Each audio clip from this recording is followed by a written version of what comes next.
Before we begin the proceedings, I'm going to ask the clerk to do a roll call, please. Thank you, Your Worship. Councillor Young. Present. Councillor Hawkins. Present. Councillor Stevens. I'm here. Councillor Bresciani. I'll come back. Councillor Findura. Present. Councillor Murray. Hello. Present. Councillor Bryce is in the chambers. Councillor O'Donnell is in the chambers. Councillor Mancinelli. Hello. Councillor Flagel. Yes. Mayor Fugere is in the chambers. Councillor Bresciani. She's not signed on yet, Your Worship, but we have quorum at 10. Thank you very much, Mr. Clerk. So before we begin our presentation and recognition, we have a special guest with us this afternoon. As we all know, this is Orange Shirt Day, and it honors the residential school survivors, and this is generally accepted as being September 30th. And this began with Phyllis Wabsted's experience in her school many, many years ago in 2013. And this movement has grown to a significant national recognition of the impact on residential schools with our Indigenous community and its impact on our society itself. So we thought it was a good idea to have an Indigenous blessing, and I'm honored and pleased to recognize Elder Lorna Standing to give us a blessing in recognition of Orange Shirt Day. Elder Standing Ready, the floor is yours.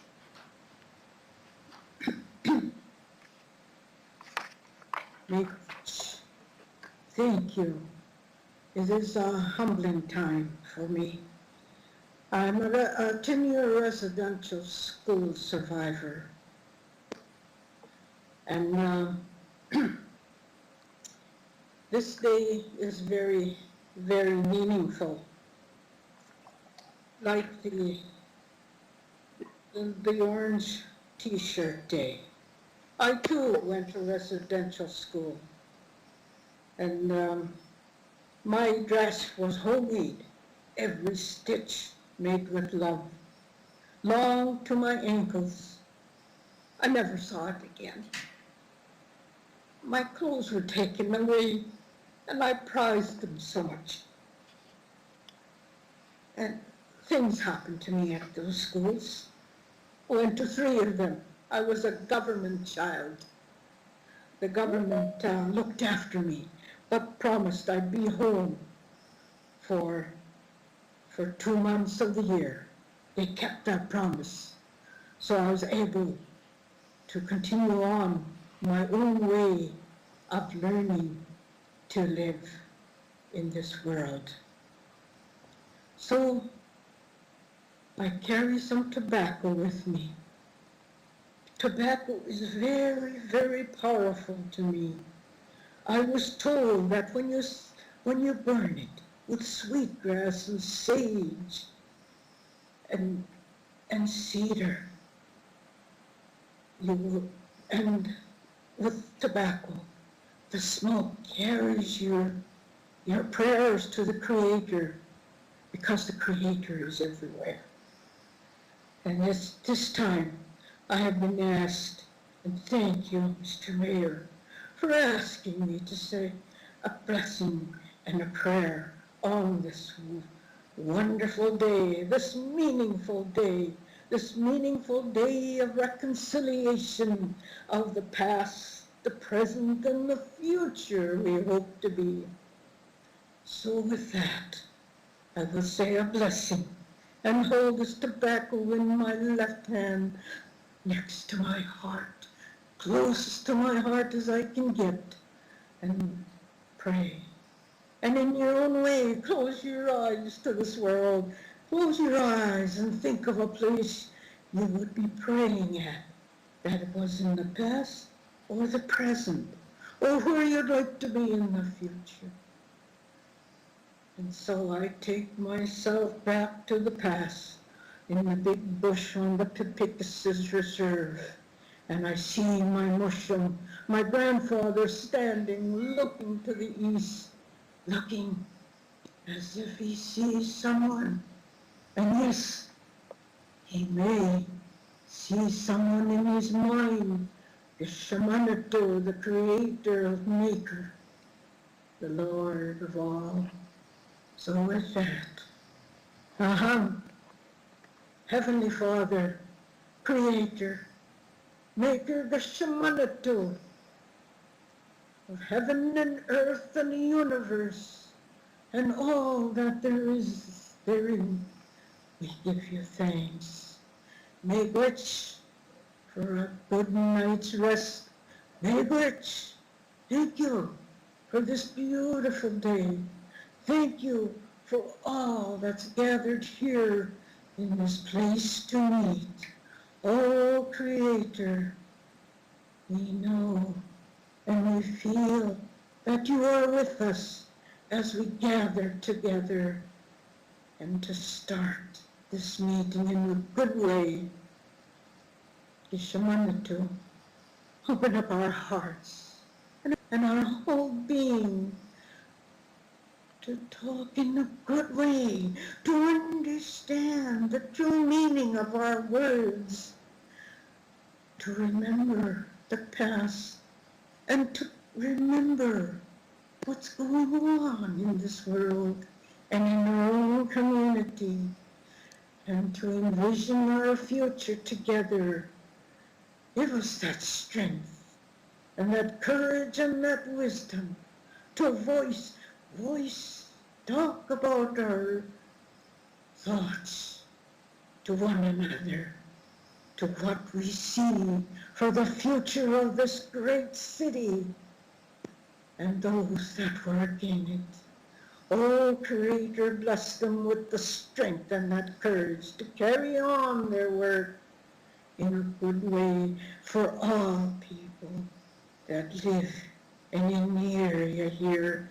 And not only us, Creator, that our decisions impact the provinces and this great country of all people. Creator, bless each and every one of us here. Bless us with a clear mind and a good heart and good words to say, and good ears and heart to listen to the full meaning of what we're working for together. Bless us now as we go forward into this meeting, into this time of great talk. Creator, be with each and every one of our people here. Bless them. This I pray in Creator, the Shamanito's name, Lord of all. Hi. May Gretch. Amen and amen. Thank you very much, Elder Standing Ready, for your thoughts and prayers. Thank you so much. We'll now move into our council agenda, and I want to remind those watching remotely and those, of course, in the chambers that we are having this meeting by video conferencing. And for members of council, please have your video camera and microphone turned off until you wish to speak. Then, of course, put your name in the chat box, turn your camera on, and we'll move forward in that regard. We have a mandatory recess that does 3:45 today, and adjournment is 6 p.m. So with that, I'm going to turn the podium over to Councillor O'Donnell, who will be speaking about the Henry Baker Scholarships. Councillor O'Donnell. Thanks, Mr. Mayor, very much. I'm pleased to represent council in this annual event that we have at the end of September. We acknowledge young people in our community by awarding 17 scholarships. Students are eligible who come from any of our post-secondary institutions, and I will name the ones that are represented this today as I go through this. I would also like to thank, we have an awful lot of high school guidance counselors in every one of our high schools who have helped our students at the post-secondary level, in particular the U of R, but all of them have helped the kids find this scholarship and apply. The purpose behind this is to, one, support our post-secondary institutions, but two, to open our eyes in the community to all of the young people that we have and the really good things that they do. Part of the evaluation is that they obviously have to be academically strong. They also have to provide some volunteerism within our community, And we look in particular at the post-secondary level where they may be doing some projects that are particular of interest to the city of Regina. I think you'll find all those criteria have been met. So I will begin. I'm going to begin with a student from Gabriel Dumont. Her name is Deanna Aubuchon. Deanna is enrolled in the SUNTEP Bachelor of Education program. Her goal is to become an elementary teacher here in Regina. She would like to use her Métis background to provide insight into Indigenous ways of knowing and teaching. She is heavily involved in our community, volunteering with Souls Harbor Mission, Street Culture Project, Wish Safe House, and White Pony Lodge. She is passionate about adding to education and advancing reconciliation within our province. Thanks for wanting to remain in our community and share your talents and your passions.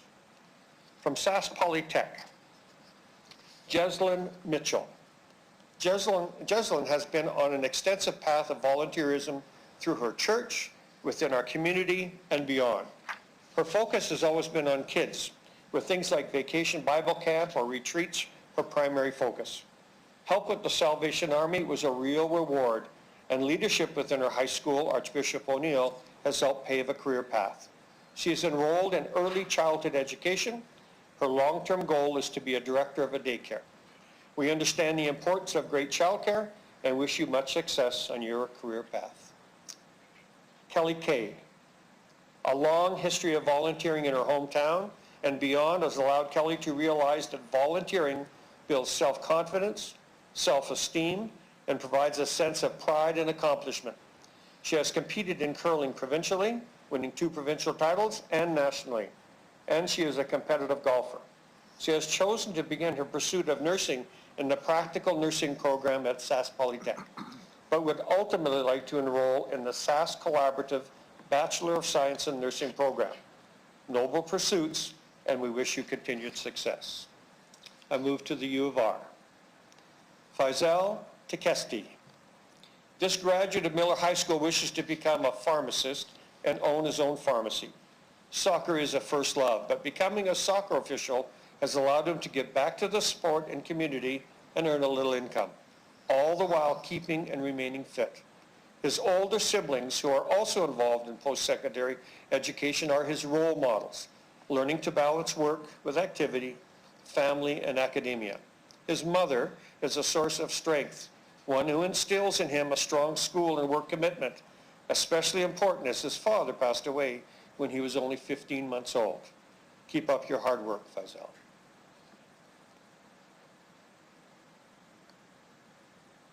Tyler Costin. A graduate of Regina Christian School, Tyler spent a gap year in Australia along the Gold Coast performing missionary work. Aside from partaking in 6 sports in high school, he competed nationally in judo and coached young athletes. In addition to volunteering with his church, he also worked at a poll in the 2019 federal election. His career goal is to become a doctor, perhaps working with Doctors Without Borders. Helping others is a trademark for this young man, and we wish you continued success. Carly Cooper. As a graduate of Riffle High School, Carly took part in an abundance of school activities, student council, volleyball, drama, and improv, to name a few. But it was her involvement with the That's Possible Theater, Best Buddies, and Special Olympics basketball, and her community involvement with the Sask Abilities Council that has helped determine her future direction. That is, Carly wishes to become a teacher and would like to certify as a special education teacher. All the best, Carly. Sarah Labadie. Sarah graduated after having served as the president of her high school. She led a fundraiser at her school that resulted in $8,000 going to the Alan Blair Cancer Center. She competes in roller derby, twice on the national team. She helps a boys basketball team, performs in a local theater company, and is an activist in regards to child abuse, awareness, and prevention, and holds 2 part-time jobs. And in addition, she challenged for 5 AP exams. Her career goal is to become a teacher, as well as establishing education in regards to child abuse and prevention. Lastly, she sees politics in her life. Noble causes all around, and we wish you well. Elizabeth Ingrid Primavito. Born in the Philippines, Elizabeth's family chose Regina to be here to be home in 2008. As a graduate of Harvest City Christian Academy, she learned about volunteering.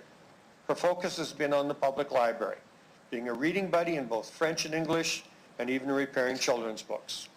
She is a Royal Canadian Air Cadet, the only female warrant officer second class, therefore a role model to others. She has taken part in Toastmasters training and was a leader in the school council. She wishes to become a forensic scientist. She has even taken online courses in forensics to test her aspirations. An interesting career path, and we wish you much success. U of R second year, Kyle Batt. Kyle has been active in his hometown of Manor and surrounding communities, volunteering in nursing homes, playing Santa, and acting in Cornerstone Theatre. At the U of R, he has become involved in JDC, the West program. Kyle wishes to major in accounting and receive a certificate in economics with the end desire to be a CPA. He finds Regina, like his hometown, a welcoming and caring place. Much success to you, Kyle. Kyla Thies. Kyla loves curling. She instructs curling for young people at 2 curling clubs prior to taking on the role as head coordinator for Curl for Kids at the Highland. Kyla was acknowledged with an award at the conclusion of high school for her efforts to promote curling and to recognize her community involvement. She competes provincially and at the university and hopes one day to compete nationally. Academically, she is enrolled in the Faculty of Business with a desire to attain a degree in law. Rock on, Kyla. Ashton Seeth. This aspiring medical doctor has been heavily involved in many activities. He coaches junior boys basketball in high school. He's on the executive of the Biology Undergraduate and Graduate Society.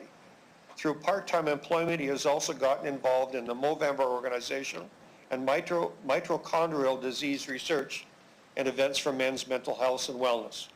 Despite his workload and commitments, he has also received a research grant from the National Sciences and Engineering Research Council of Canada. Great things are in your future, Mr. Sees. Shalane Sackman. This very committed student is working on 2 degrees simultaneously, psychology and honors philosophy. Her goal is a PhD in clinical psychology with a specialty in trauma-related disorders and vulnerable populations. Among her involvements are the Psychology Students Association, UR Pride Center, a volunteer with the International Society for the Study of Trauma and Disassociation, and Shay is the Vice Chair of the City of Regina Accessibility Committee. Thanks, Shay, for your commitments, and we wish you continued success.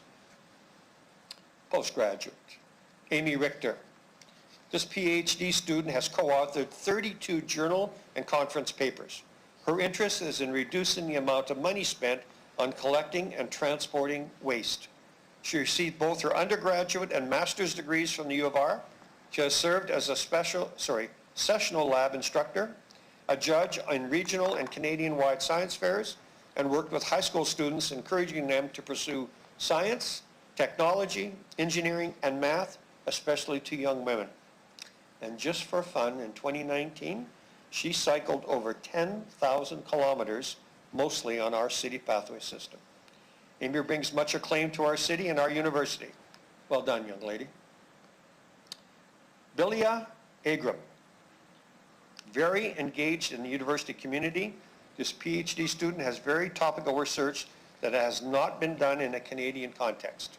Specifically, research and apply concepts to issues such as counterterrorism, cybercrime, and human trafficking, investigate the implicit bias and police officer decision-making in the Canadian context.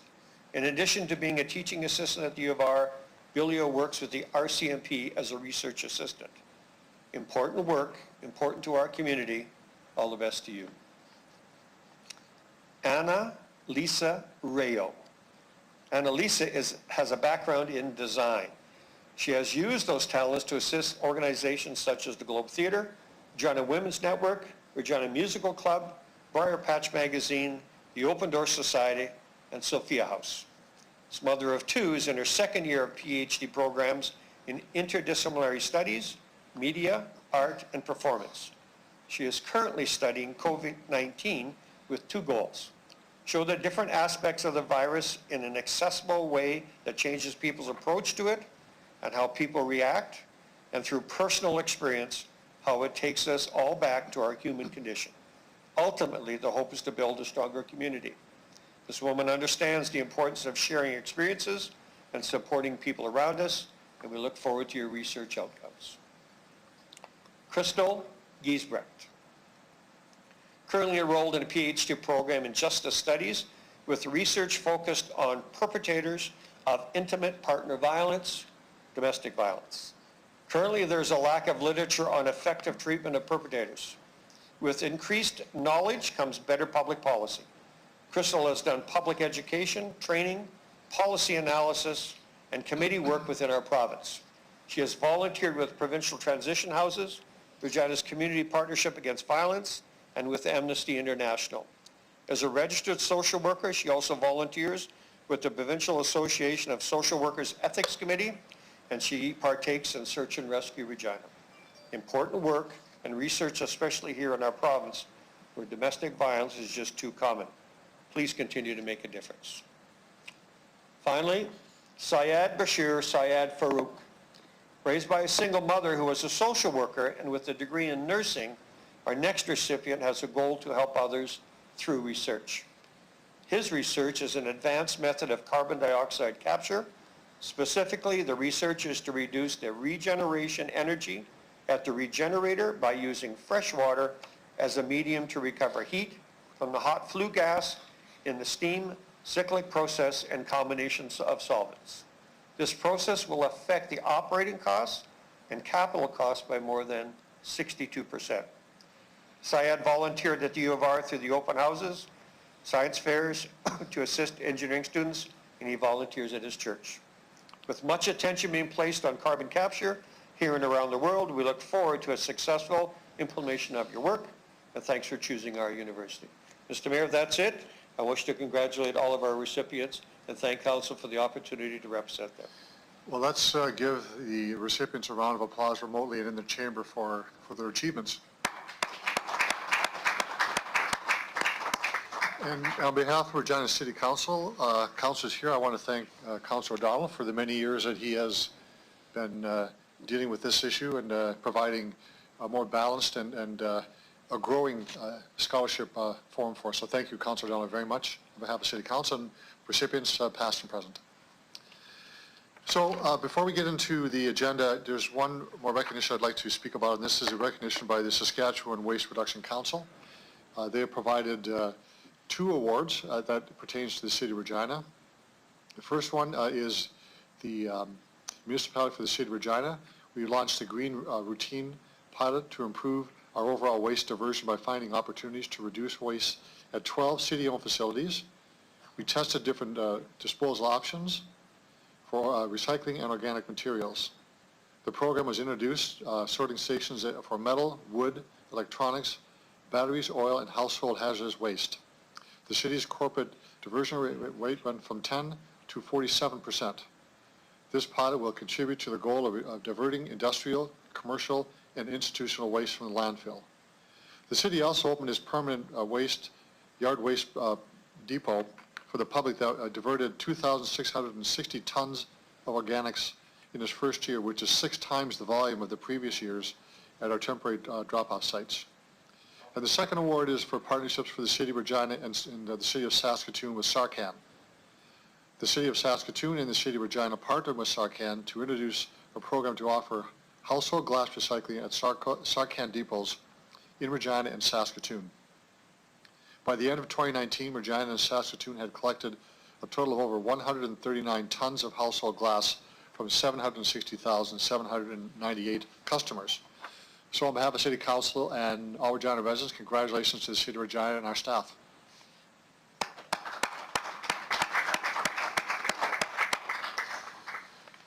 So with that, let's get on to the agenda. If I could have a motion to adopt the agenda, please. Councillor. So moved, Hawkins. Okay, second by Councillor Hawkins. Anyone opposed? Motion's carried. In the minutes from the last meeting of August 26th, I have a motion for that, please. Councilor Bryce? So moved. Councilor Stevens? Frindera? Any discussion on the minutes? Anyone opposed? That's carried. Thank you very much. We'll move into delegations, advertised and public notice, bylaws, and related reports. First report is the city manager's report, supplemental report, council remuneration. I'd like to move to table this. I'd like to table it till the December 2nd council meeting, along with the associated bylaw 2020-62. Councillor Mancinelli.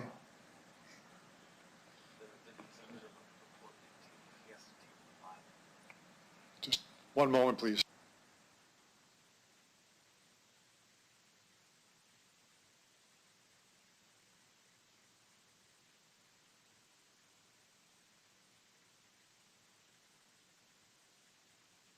Just speaking with the clerk, Councilor Massinelli, certainly that is in order.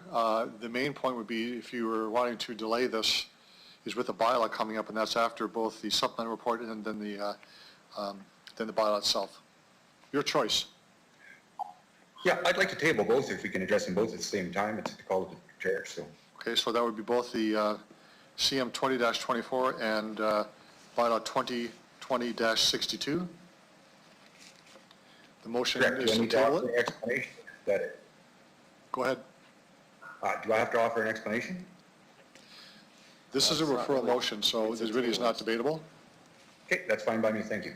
Mr. Clerk. Oh, yeah, we need a seconder for that? Councilor Bryce seconds it? Okay, now on the table. Thank you, Your Worship. I will start with you with respect to the tabling. Councillor Mancinelli. In favor. Councillor Young. I think I'm in favor. I'd like to know why we're doing this, but I'll go ahead. Councillor Hawkins. Opposed. Councillor Stevens. In favor. Councillor Bresciani. Opposed. Councillor Findura. Opposed. Councillor Murray. Opposed. Councillor Bryce. Councillor O'Donnell. Opposed. Councillor Flagel. Opposed. Mayor Fougere. Opposed. It is defeated on a 4-7 vote, Your Worship. So we're back to the report. If I have someone to move concurrence in the report, please. I'll move that. Councillor Mancinelli. Okay, Councilor Massinelli, thank you for that. Just perhaps a comment by the administration on the purpose of this report. It is supplementary to the report we've already done. Me. Mr. Clerk? Thank you, Your Worship. This supplementary report essentially addresses a very small technical issue that was arrived at when legal department was drafting the bylaw. The original report that was before council and approved in August had the automatic administrative review have it undertaken in year 3, with any subsequent increase to council salaries still not taking place until July 1st of the new term. However, in trying to determine the appropriate calculations and the mechanisms with the CPI annual adjustment, it was found that this caused a gap year. So in discussions with my office and legal, we determined that in keeping with council's primary objective of ensuring that any council increase would not take place until the first year of a new council term, the bylaw will now read that the administrative review takes place in year 4. Therefore, it lines up with the annual CPI calculations, typically in October or November of each year, and there are no financial implications to this. It makes no difference to what the new salary would be come January 1st of a new term. It just makes sure that everything is caught up on an up-to-date basis. Thank you, Mr. Clerk. So any speakers to the report? Put your name in the chat box, please. Councilor Massinelli. Just a comment to say that I voted in favor of this report. The reason I moved the tabling motion was because of the outreach from citizens and the election coming up. I believe that would have gave the new council a choice, should they not wanted the outcome from the decision. And the original vote allowed everyone to speak their mind on how they believe the decision. So I thought that was just a chance to stall it and ensure that maybe there was a second point of view from the newly elected council, if available. Only reasons. Thank you. Thank you, Councillor Massanelli. Other speakers? Councillor Hawkins.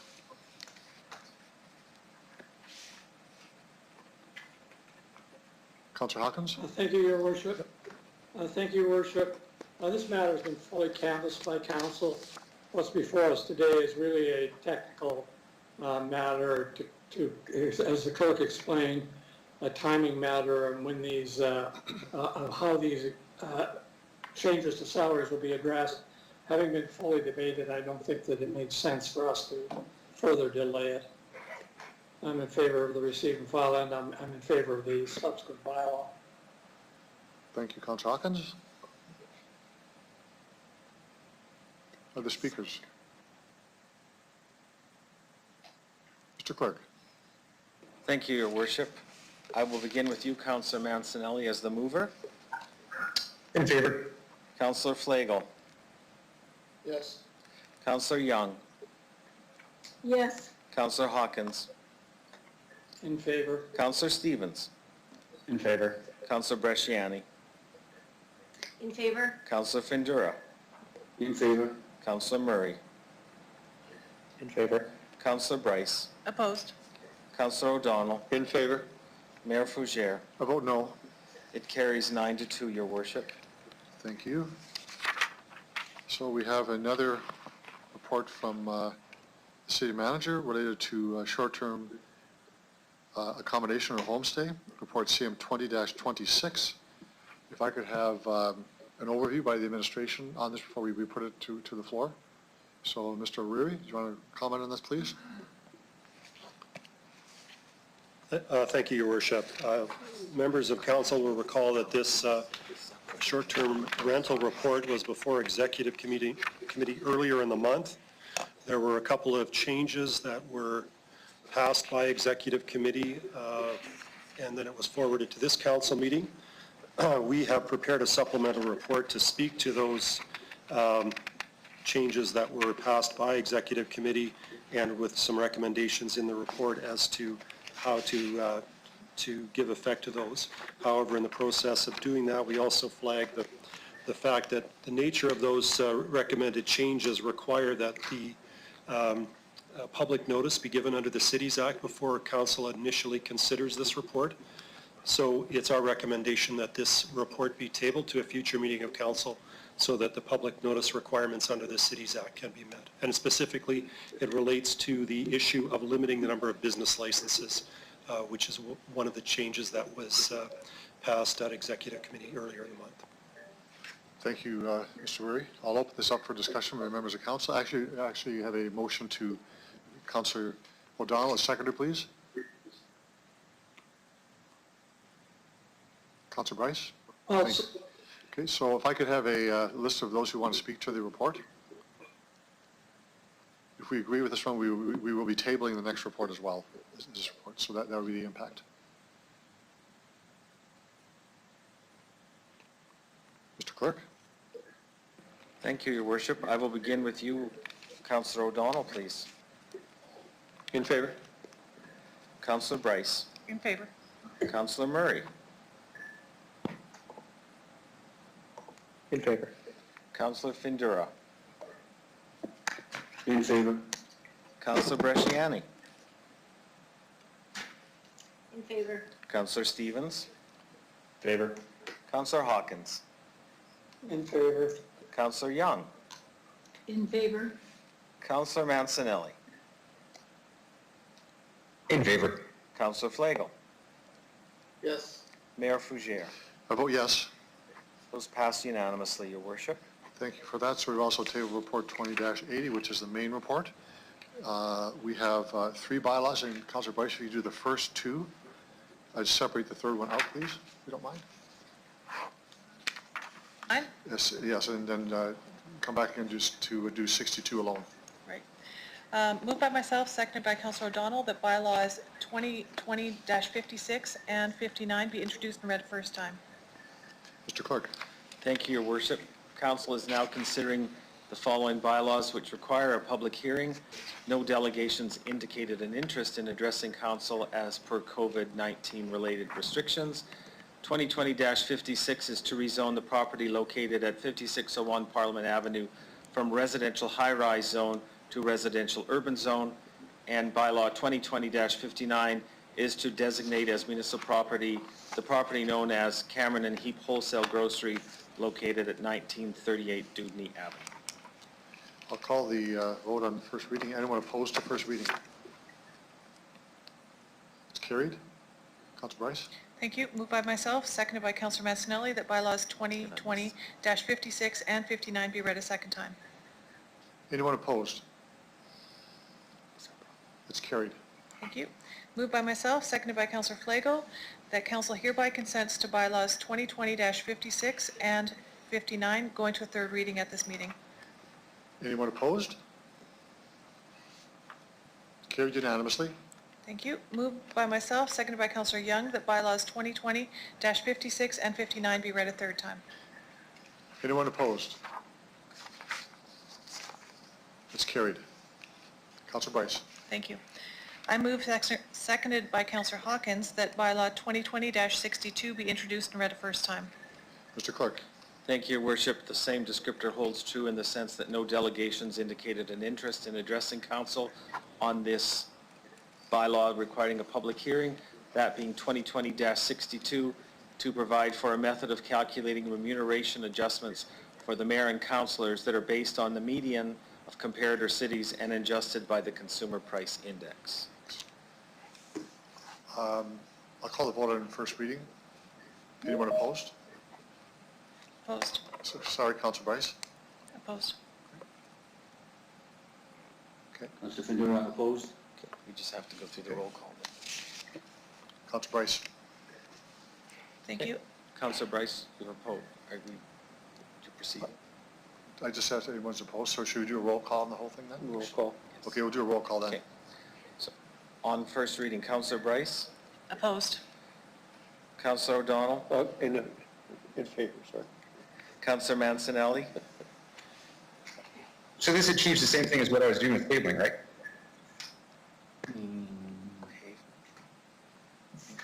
Councilor Massinelli, could you repeat that? This achieves the same outcome I was trying with the table. It puts it off to a future meeting for. Not yet, because it's only in unanimous consent stage.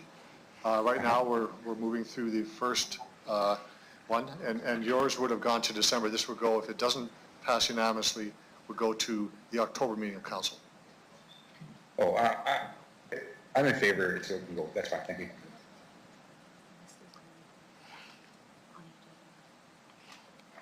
Mr. Clerk? oh, that's true. Okay. Councillor Flagel, with respect to first reading on the bylaw. Yes. Councillor Murray, In favor.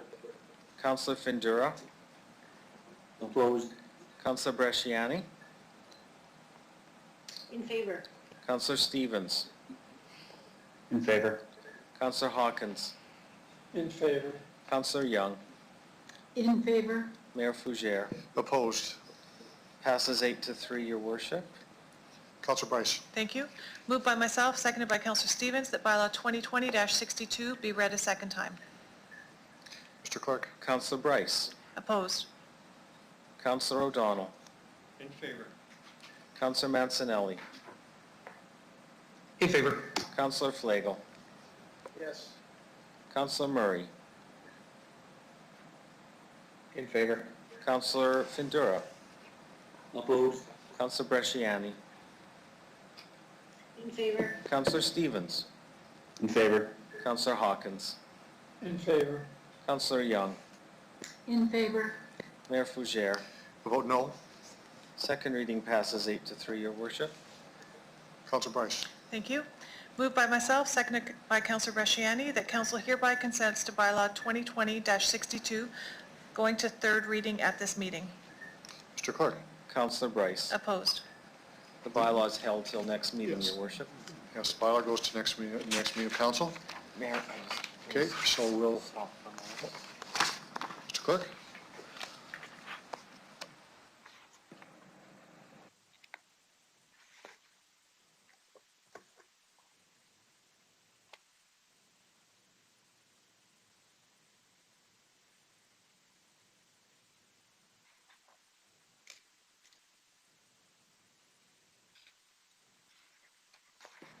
So my apologies to council. We should go back up a bit in the agenda. I moved beyond report CR 20-80, which is a planning commission report of 5601 Parliament Avenue.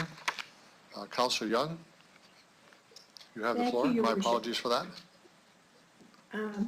Thank you, Your Worship. This is a property on 5601 Parliament in Harbor Landing.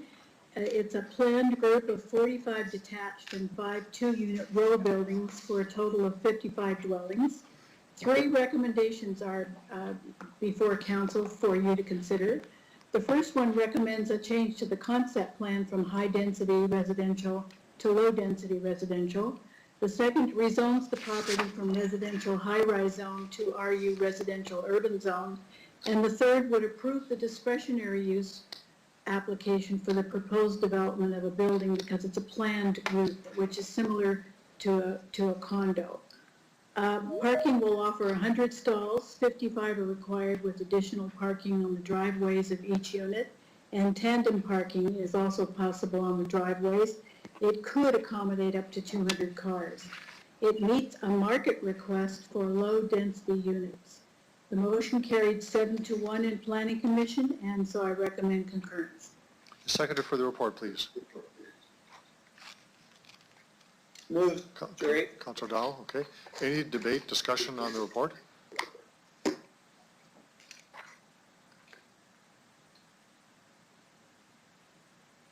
Councillor Young, any final remarks to close debate? No, I'm fine. Okay, thank you. Mr. Clerk? Thank you. I'll begin with you, Councillor Young, please. In favor? Councillor Hawkins, In favor. Councillor Stevens, Opposed. Councillor Bresciani, In favor. Councillor Findura, In favor. Councillor Murray, In favor. Councillor Bryce, Councillor O'Donnell, In favor? Councillor Mancinelli, In favor. Councillor Flagel, Yes. Mayor Fougere. I vote yes. Carries 10-1, Your Worship, and with your indulgence, council has already passed the appropriate bylaw 2020-56, so we'll just record it in the minutes as approved. Thank you for that. Okay. So now we're into our first delegation, and then I'd ask if Linda Schofield is available.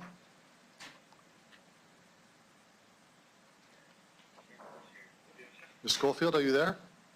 Yes, I am. Good afternoon and welcome to Regina City Council. If you could identify yourself, who you represent, you have 5 minutes for your presentation, and members of council may have questions afterwards. Okay. I'm Linda Schofield. I've been active on the various committees, steering groups, and associations related to off-leash spaces for 16 plus years.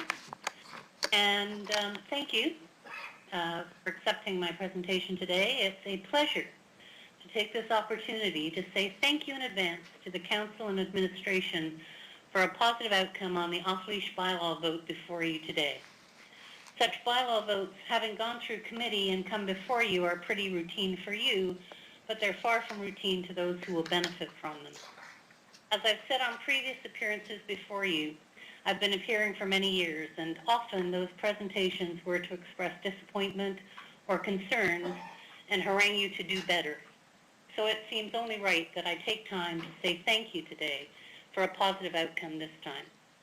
The development of the Mount Pleasant off-leash park area has been accomplished much faster than such initiatives have moved in the past, and your vote tonight will hopefully result in another much-needed, fully fenced off-leash park available before year end.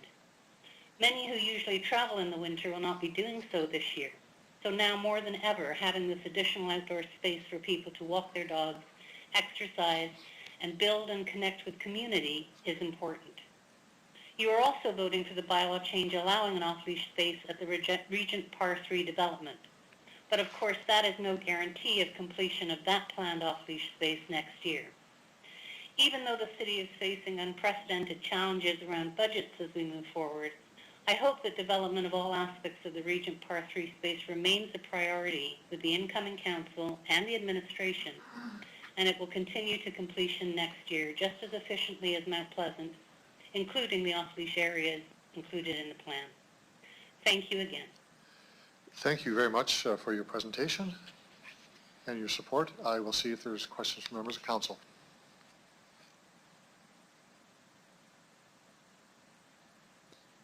There are none. Thank you very much for your presentation, and then you can retire now. We'll consider the report. Thank you. Okay, from the Community Protective Services Committee, this is a report on the off-leash dog park annual bylaw update.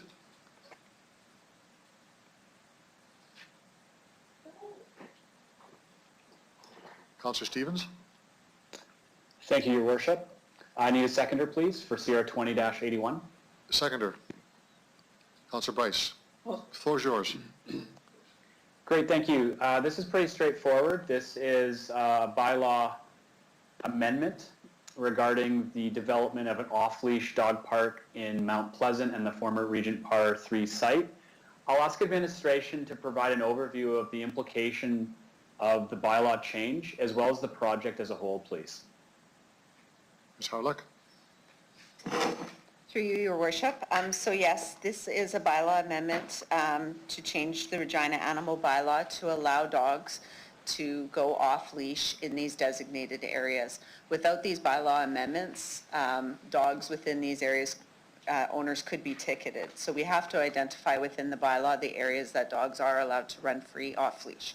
So that's the purpose of the bylaw amendments today. So as you can see in the appendixes, Appendix A1 and A2, it shows the areas that will be designated. And as you can see, there is actually two areas, one for small breed areas and the other for larger dogs. So that was as per council's requests as we were moving through the budgeting processes, and it's to allow dog safety. So we can answer any other questions you might have. Thank you, Ms. Harlock. Councillor Stevens? Nothing further, Your Worship. Thank you. Any other speakers to the report? Mr. Clerk? Councillor Bryce. Bryce, you have your hand up. Go ahead. Sorry. I just had some questions around the Mount Pleasant area, because I know that I've been contacted by people who play ball in that area, and what concerns or what has changed so that when they're playing fastball or softball and it goes home run, it doesn't injure anybody or any person or pet. Ms. Harlock? Through you, Your Worship, I might ask Ms. Shaley to walk through the design elements that have been put in place in Mount Pleasant for safety. Thank you. Ms. Shaley? Through you, Your Worship.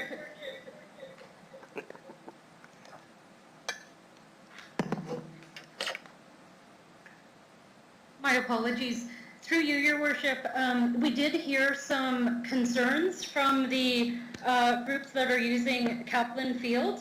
They were concerned about the distance between the dog park and the outfield fence. So in response to those concerns, we've done two things. We've increased the distance between the two fences, so there's a more significant buffer area between the dog park and the ball field. And then as well, we've increased the height of the fence around the dog park. It will be at least a minimum of 12 meters in height. When we met with the groups, they were satisfied with that. Thank you. I just wanted to ensure that was done. Thank you. Thank you for that. Councillor Flagel? Thank you, and hello to everybody. The Mount Pleasant, that was a good meeting because myself, it's my area, but Councilor Bryce was involved too because somebody that is on the softball lives in her ward, so they contacted her as well. But when we met out there, it was a discussion about maybe even moving the park altogether. But I think in the light of the parking, the proximity to the parking lot, the only one thing that was discussed as well, and I mentioned it and then it was sort of let go, and then I guess it was talked about, was draping netting. There's solid light standard posts at the outfield fence of Kaplan Field. And if we ever came to it, would we ever be able to, we've talked about netting so that if it's on the top 25 feet, It's not anywhere near the ground, but that's where the balls are going to come flying. So that's an option. Would we still look at that if this particular process that we're going through doesn't work? Could we look at the netting? Because it would be an easy hang, I'll tell you, because you can see it from the home plate. Then you can also see it when I was out in the field and where the dog park's going to be. Ms. Hardlock? Through you, Your Worship, we would definitely look at that should the solution that we've come up with not be sufficient. But at this point in time, with the 10-meter buffer between the existing diamonds and the park, and then having the 10-foot chain link fence around the park, we think this should be sufficient. But we will monitor it to see if we need to make any changes. Good, thanks. Because after we all spoke, I went and stood out in the where the dog park is. And these guys and ladies can hit the ball pretty good. And I mean, the fence is 260, I think it is. And for anybody to hit a ball 300, 315 is not generally an issue for these players of this caliber. So hopefully we'll keep it in mind. And we just don't want to see any dogs get hit or owners or kids or anything like that with a stray home run. Thanks. Thank you, Councillor Flagel. Councillor Bryce, or Bresciani, sorry. Councillor Bresciani. Thank you, Your Worship. In the report, it is noted that there is some discussions have been happening with residents in the east at Harding Park. Can I just get an update as to where that's at through the chair? Ms. Hardlock? Through you, Your Worship, I might start and then ask Ms. Shaley to add anything additional. But we are still working on the plans and taking in all the consultation that we've heard. The plan is to have something later on in the year with respect to whether or not that location would be the suitable location for the park in the east. I'm not sure if Ms. Shaley has anything further to add. Ms. Shaley? Through you, Your Worship, I don't have anything else to add. Thank you. Councillor Bresciani? That's all I have. Thank you. Thank you. Any further discussion on the report? Mr. Clerk? Thank you, Your Worship. I'll begin with you, Councillor Stevens, please. In favor. Councillor Bresciani. In favor. Councillor Findura.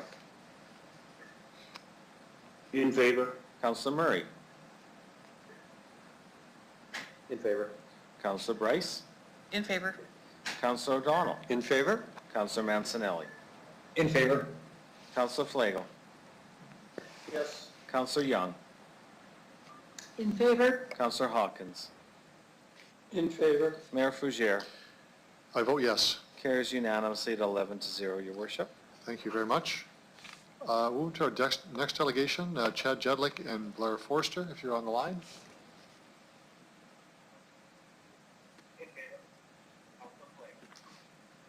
Hello, are you there? Yeah. Hello. Good afternoon, welcome to City Council. If you could identify yourselves, who you represent, you have 5 minutes for your presentation, and members of council may have questions of you afterwards. Good afternoon, Your Worship, and City Councilors. My name is Chad Jedlick. I'm the Vice President of Development with Forster Harbour Development Corp. With me on the phone is Blair Forster, President of Forster Harbour Development Corp. We're excited to be here today with the conceptual plan for the next phase of development for Aurora. As you're aware, Aurora is a master planned regional shopping center that serves customers from across the city and across southern Saskatchewan. The application before you is part of the process to move forward the next phase of development. It aligns with the previously approved neighborhood plan, concept plan, zoning, and original vision for the project. The discretionary use application complements the regional nature of the development and provides us the flexibility to do a deal with a tenant larger than 60,000 square feet. We do not currently have such a tenant, but this approval will provide us the ability to react quickly when there is tenant interest. We thank you for your time and are available to answer questions if you have any. Good, thank you very much for your presentation. I'll see if members of council have any questions.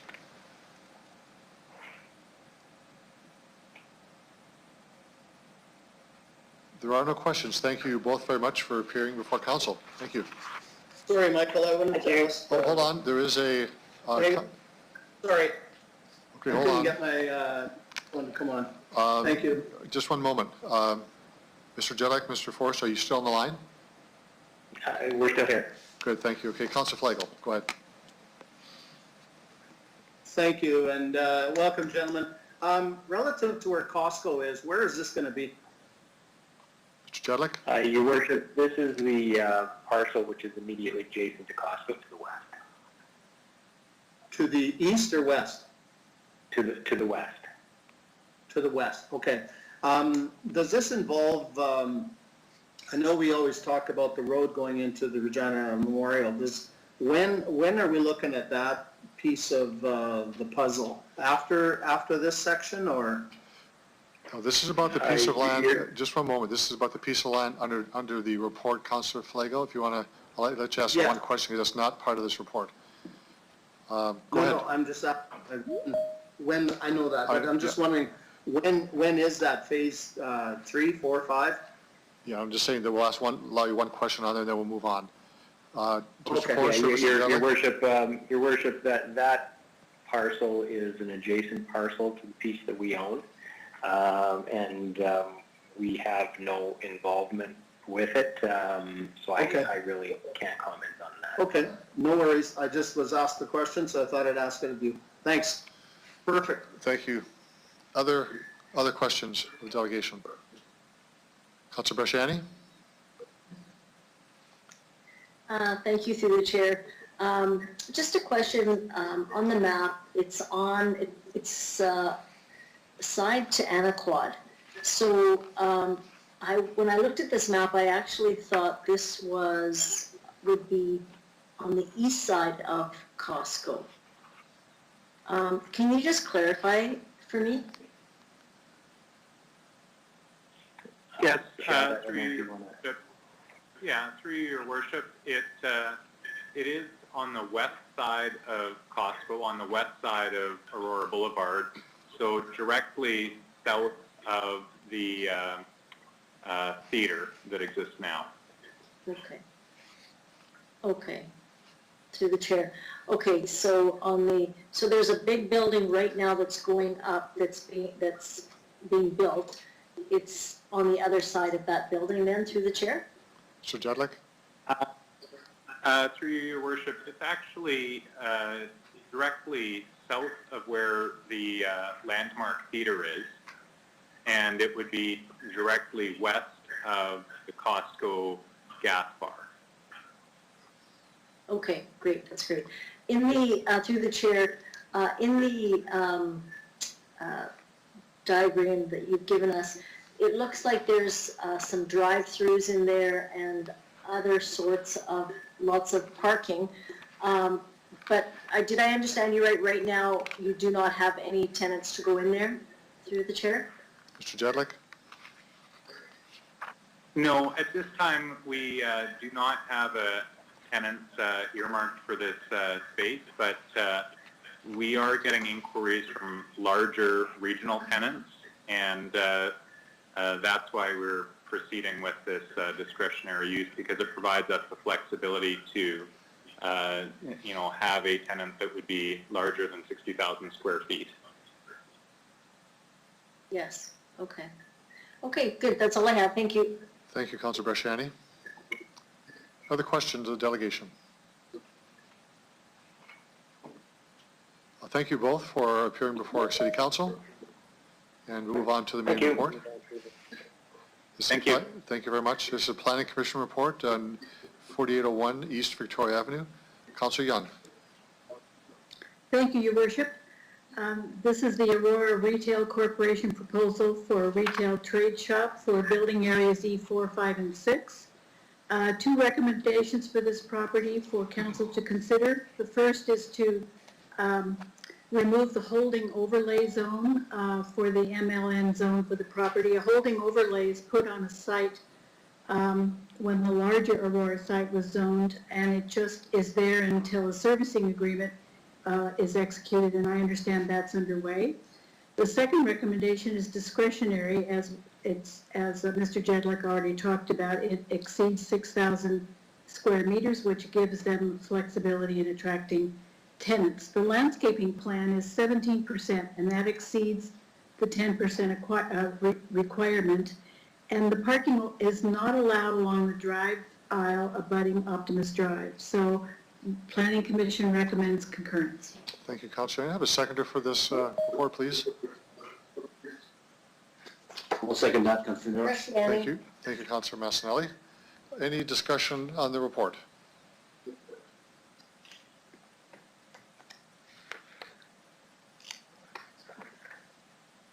Appears to be none. Mr. Clerk.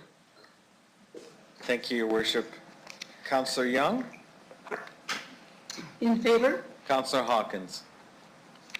In favor. Councillor Stevens? Favor. Councillor Bresciani? In favor. Councillor Findura?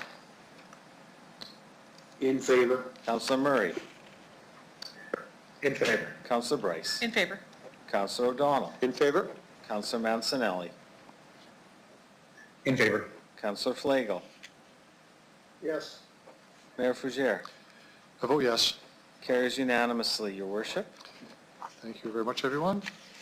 Our next delegation is with Chris Nicolo, I hope I got that right, and David Brundage, related to 1971 Albert Street contract zone application. Gentlemen, are you there? Yes, I'm here. Okay, if you This is could, Chris.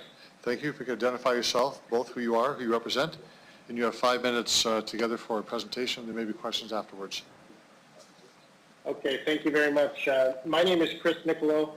I'm the CEO of Magnetic Capital Group out of Markham, Ontario. Dave Brundage is also present and is acting counsel for Magnetic. As you know, Magnetic Capital Group has an approved and accepted offer to purchase the parcel located at 1971 Albert Street. Our intention is to close on that purchase November 15th and immediately initiate the development process for a mixed-use build that includes 2 elements, a hotel and commercial space. We seek approval of a temporary parking permit for the site that would be effective for 1 year from the date of possession. We've secured a very reputable and experienced hotel development partner and are prepared to begin working towards a completed project as soon as possible. Now that said, we're very much aware of the history of this parcel, and it's our belief that despite our deep pockets and highly qualified partner, we must learn from the mistakes of the past and remain highly respectful of the new economic realities that all parties face as a result of the COVID-19 pandemic if we're to ultimately create a development project that everyone can be proud of when it's completed. The pandemic has caused delays at every level of government and obstructed due process not only in Regina, but nationwide. As an example, it's taken several months for us to have the matter of a temporary parking permit heard here today, but I'm sure everyone would agree that these delays are understandable given the gravity of what we're all dealing with globally. That said, it would be naive of us to think that the development process for the project we envision will be unaffected by similar delays in the coming months. The challenge with that is this. There's tremendous risk for us in closing on the land purchase if we're unable to project the navigational timelines of the development process with a high degree of accuracy. In other words, the longer it takes for us to complete the development, the more money we'll have to spend to carry costs like property taxes. A temporary parking permit would provide us with a way to generate revenue at the site to cover some or all of those costs for the next year. Without it, we only have 2 options. We could simply walk away, but that would create 2 additional problems. First, we would forfeit the money we already have invested in this parcel, which today totals greater than $2 million. And second, abandoning the project would mean the city's outstanding tax bill that was created by the decision it made to backfill the site instead of allowing us to move the initial development forward last year, and which incidentally also eclipses the $2 million mark, would remain unpaid, and I can't imagine that to be a desirable outcome for the city.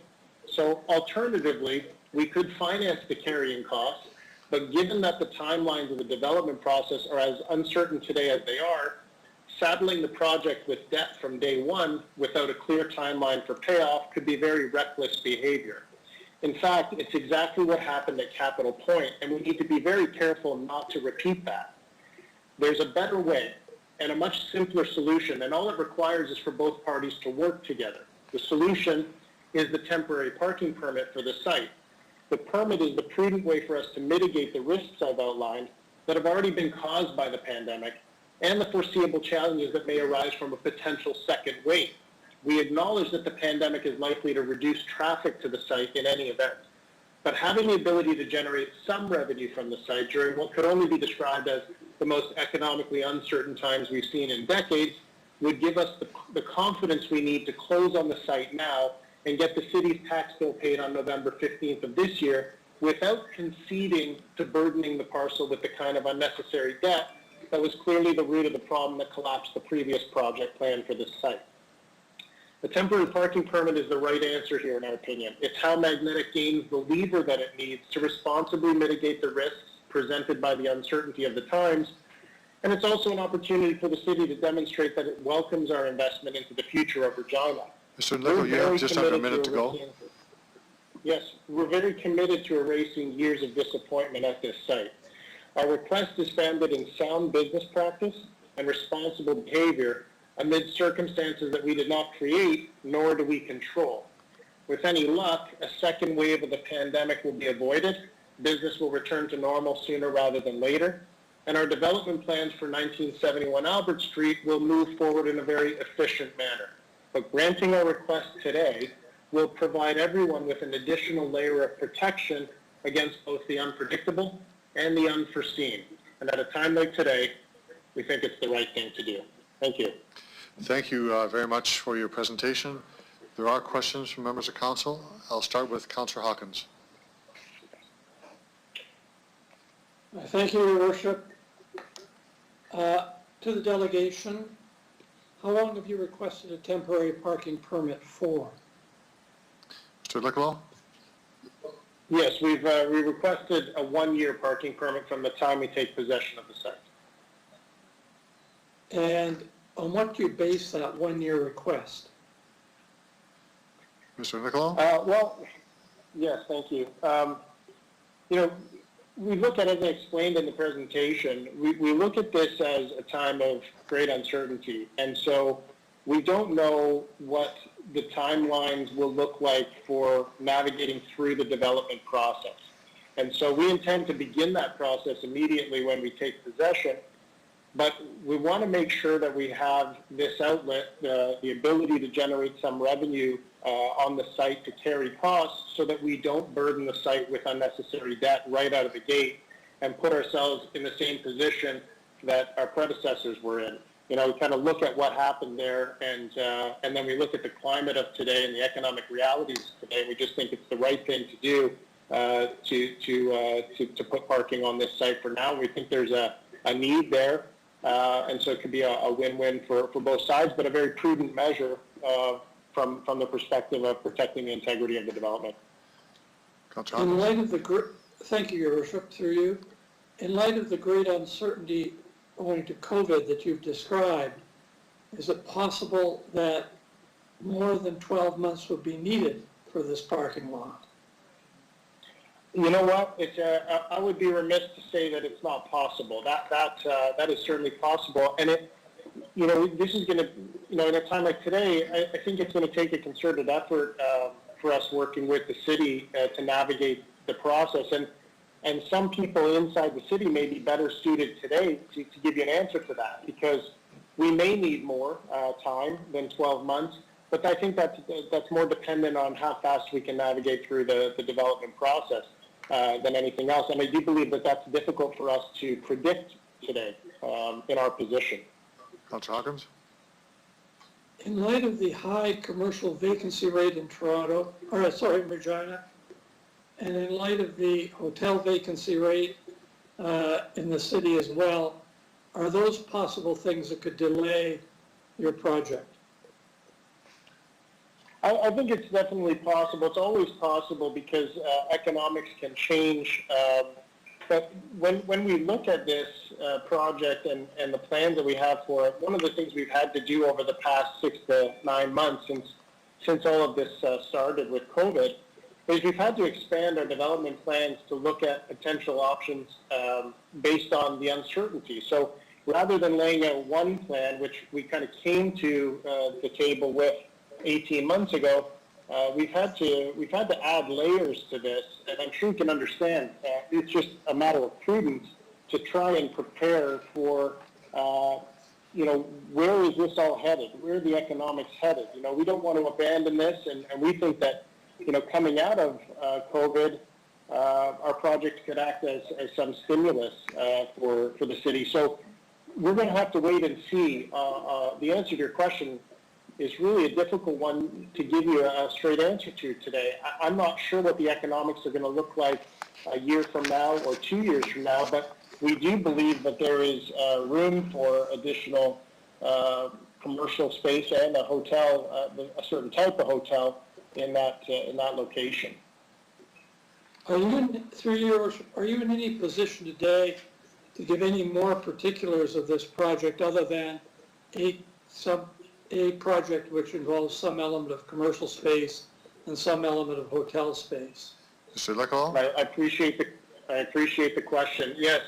The challenge with providing additional information right now is very chicken and the egg like. We have a development partner who one of the conditions in our agreement is that we are able to secure this parking permit. And it's not to say that that partner will abandon the project if we don't get the parking, but we would have to revisit our negotiations with them. And they have asked to be kept, silent until we know the results of this. We would have liked to have this decision made earlier, but unfortunately it just wasn't possible with everything that's happened. So we're kind of working within those constraints, and we don't want to upset the integrity of those negotiations for sure, because it's an excellent partner, and we want to be fair to them.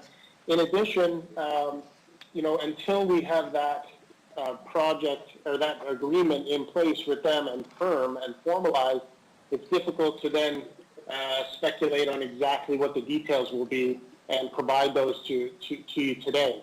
But what I can tell you is that, the intent of the project is to be a project that is going to work. It's not going to be a project that we look at and try to shoot for the moon. We're going to be trying to suit the need. And that's what I can tell you today. I mean, if this goes well and we're able to secure the permit we're looking for, we should be able to provide those details to you very, very quickly. Councillor Hawkins? Just further to this, I'm trying to understand this project. Do you have any kind of financial plan for this project? Do you have any kind of estimate of what you're prepared to invest in this project? I'm just going to, before I give it to the delegation, I just want to remind members of council, I know there's interest in what we built on the project, but what's being looked at today is only whether or not we would agree to have this as a parking lot for 1 year. Just remind members of council. Councillor Hawkins? But Your Worship, the delegation has told us that the project depends on parking. So the two are intimately linked. I understand, but getting into the financial arrangements might be difficult to do on the floor of council as well. To the delegation? I'm not sure about that, Your Worship. So I'm asking about if there is a financial plan. Yes, Councillor Hawkins, there is definitely, we are a financial company. In fact, Magnetic Capital Group is a private mortgage company, and financing won't be the issue, in our opinion. The bigger challenge for us was to secure the right partner to help with the development, because we're not developers, and we've been able to do that. There is a strong financial plan. There's no shortage of capital.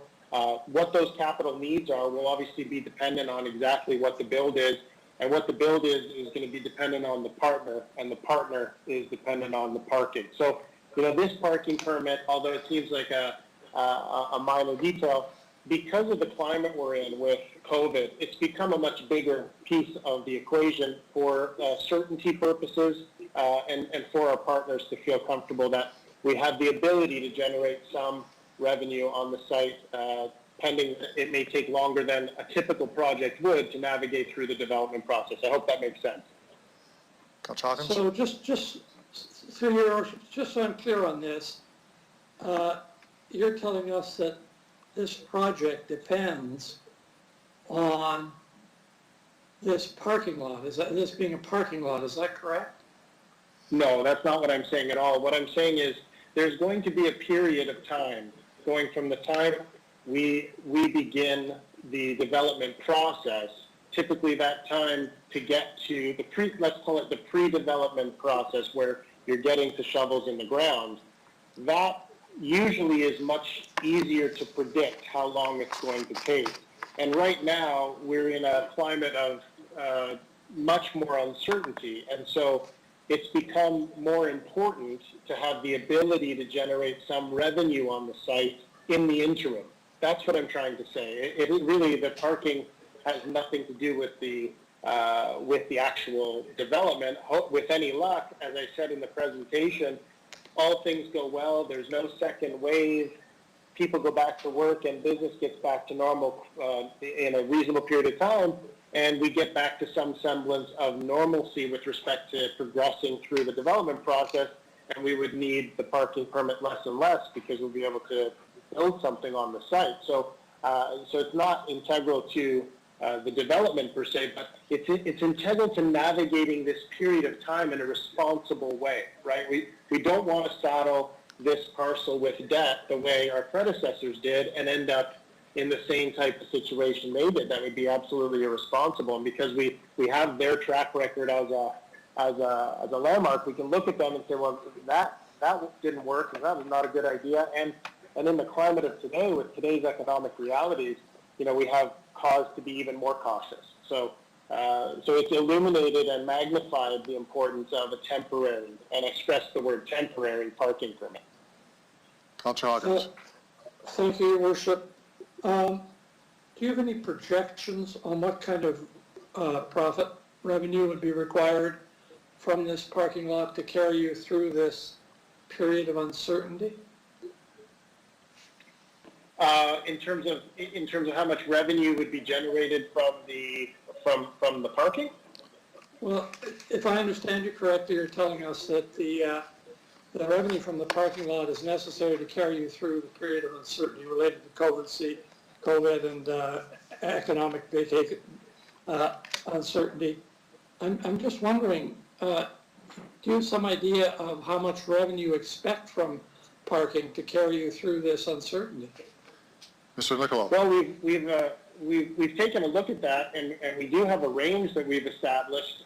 But as I said in the presentation, if we don't have a parking permit, it's one of three options, right? It's the most ideal. You have a parking permit, you can generate some or all of the revenue necessary to carry the cost, which reduces your need to put any debt or inject additional capital to carry the property through this period of uncertainty. It's not the end-all and be-all. I mean, we do have a financing option, so we could finance those costs to carry, or we can inject additional capital. So, I mean, this is just the most ideal way to protect the integrity of a project. And if the city wants to see a project there and agrees with us that it's a great spot to have a good successful project, and if you agree that times are more uncertain than they typically are, then we hope that you'll support us, because if we don't get the parking permit, it means we have to go back and find another way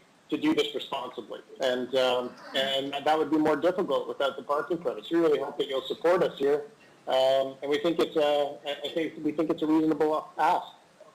Councillor Hawkins. Finally, Your Worship, through you.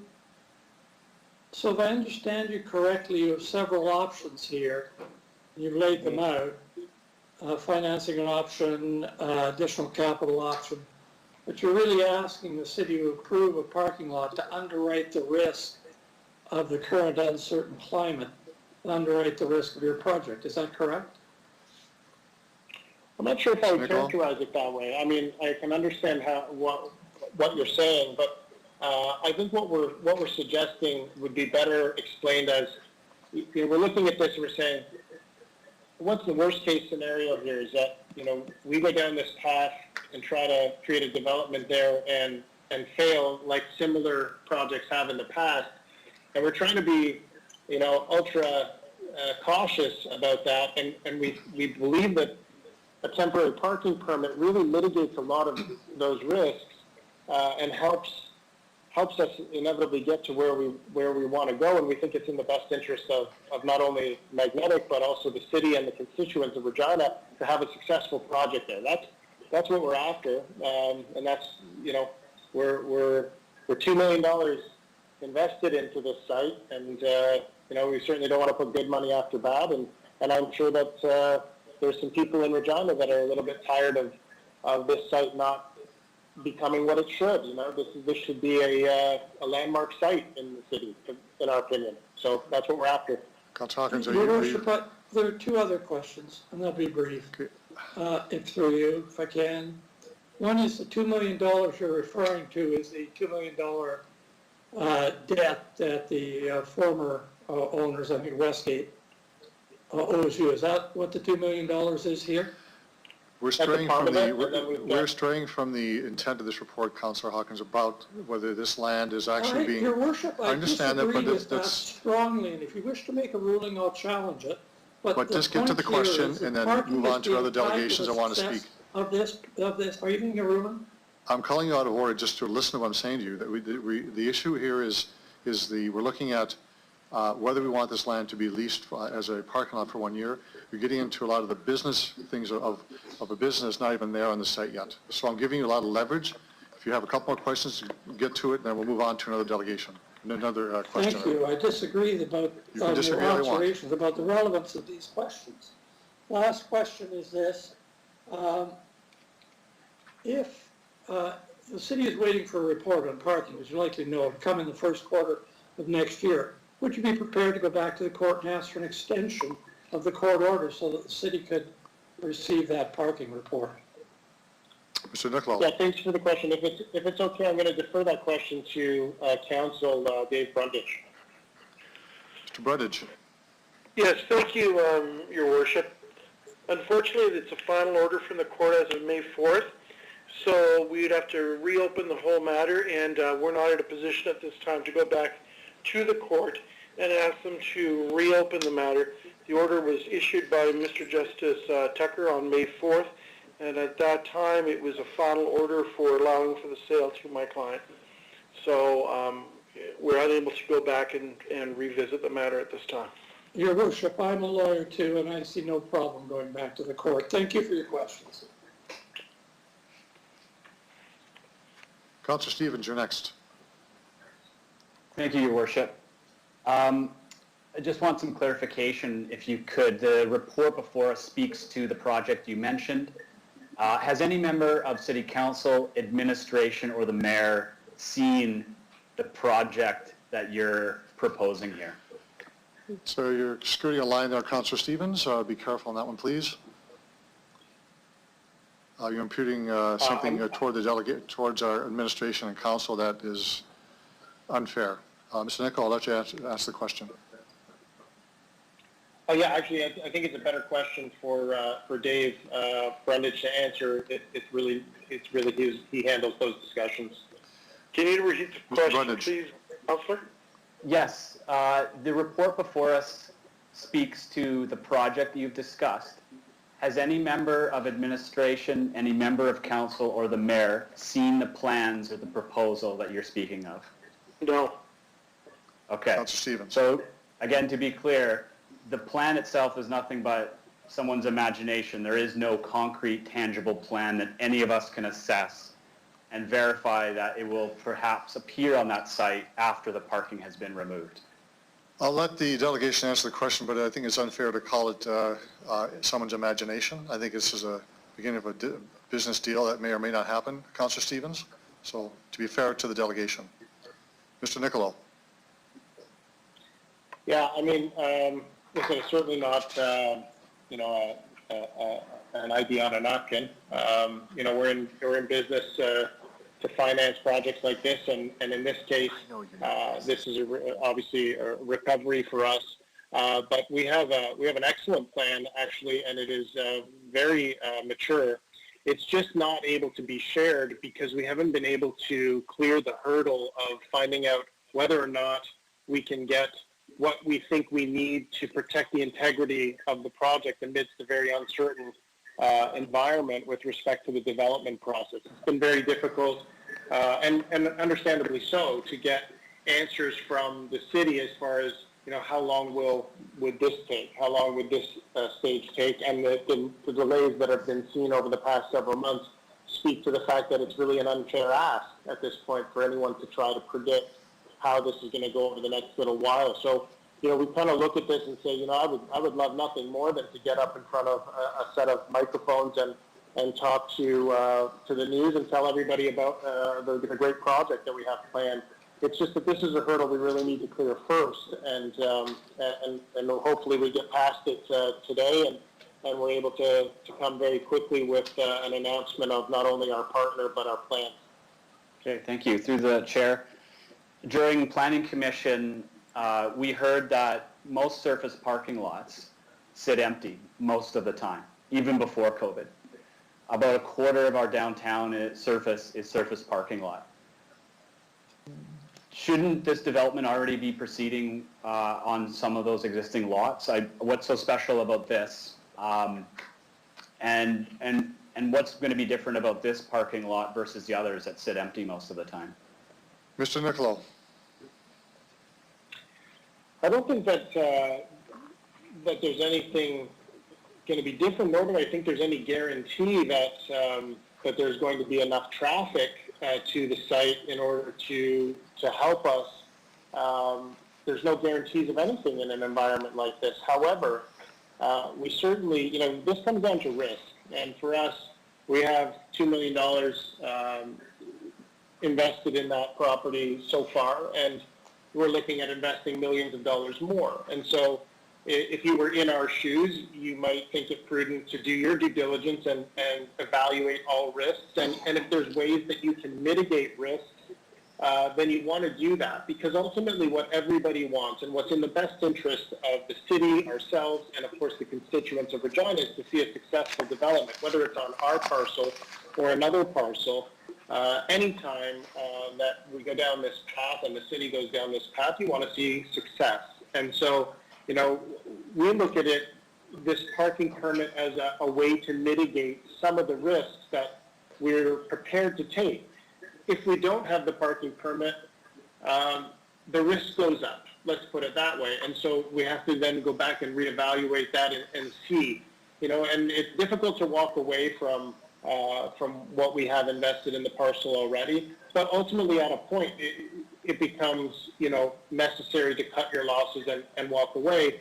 But we believe if we do get the parking permit, we have a good chance to offset some, potentially all of the costs over the next year to carry the property without burdening it with debt. We think that's very important.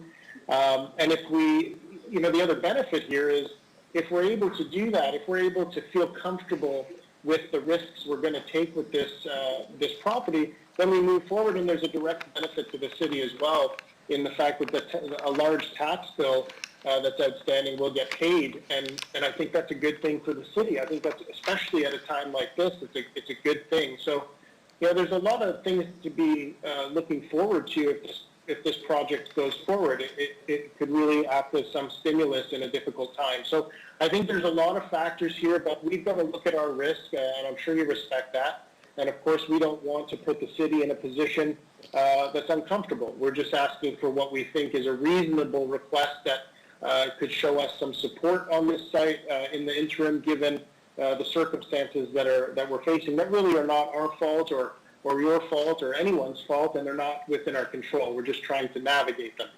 And I hope that's a good enough answer to explain to you, our position. We're really just trying to make sure we're successful if we go forward. Okay, thank you. Through the chair. Surface parking can be described as a form of urban blight. What will you do to mitigate that? Is there going to be some kind of landscaping? Are there going to be barriers? Are there going to be walls with murals? Anything to mitigate the harm that usually comes from surface parking? I think we know, Councillor Stevens, that there are standards for parking lots that will be in place for this, but I'll let the delegation answer that. Mr. Yeah, I mean, Nicholas, go ahead. Yeah, thank you. Just in following, I mean, it would be our intent to follow all the standards and work with the city to make sure that we're certainly not in the parking business, but we would be making sure that we follow all bylaws and standards that the city's laid out to make sure that those concerns are addressed. There's no question that would be a high priority for us immediately after getting the permit. Okay, thank you. Through the chair. So final question. Let's say this doesn't work out for whatever reason. What happens to that site and who would claim ownership of it if this deal falls through? Mr. Niccolo? I'll defer that to Mr. Brundage. He'll have a better answer for you. Mr. Brundage? Thank you. The possession order is for November 15th. It was originally for September 1st, and unfortunately, we couldn't get the particular parking issue dealt with prior to September 1st. So it was amended by consent with the sailing agent who was appointed by the court to November 15th. If the matter does not proceed, if for whatever reason our client doesn't close on the matter would go back and it would fall into a foreclosure for KEB Hannah Bank, who owns the first charge mortgage.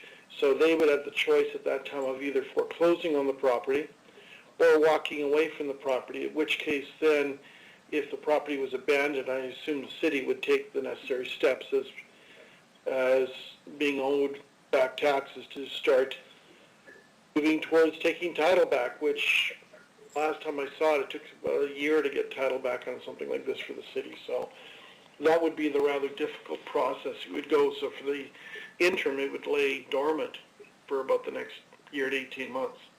Okay, thank you. That's all. Councilor Fundura?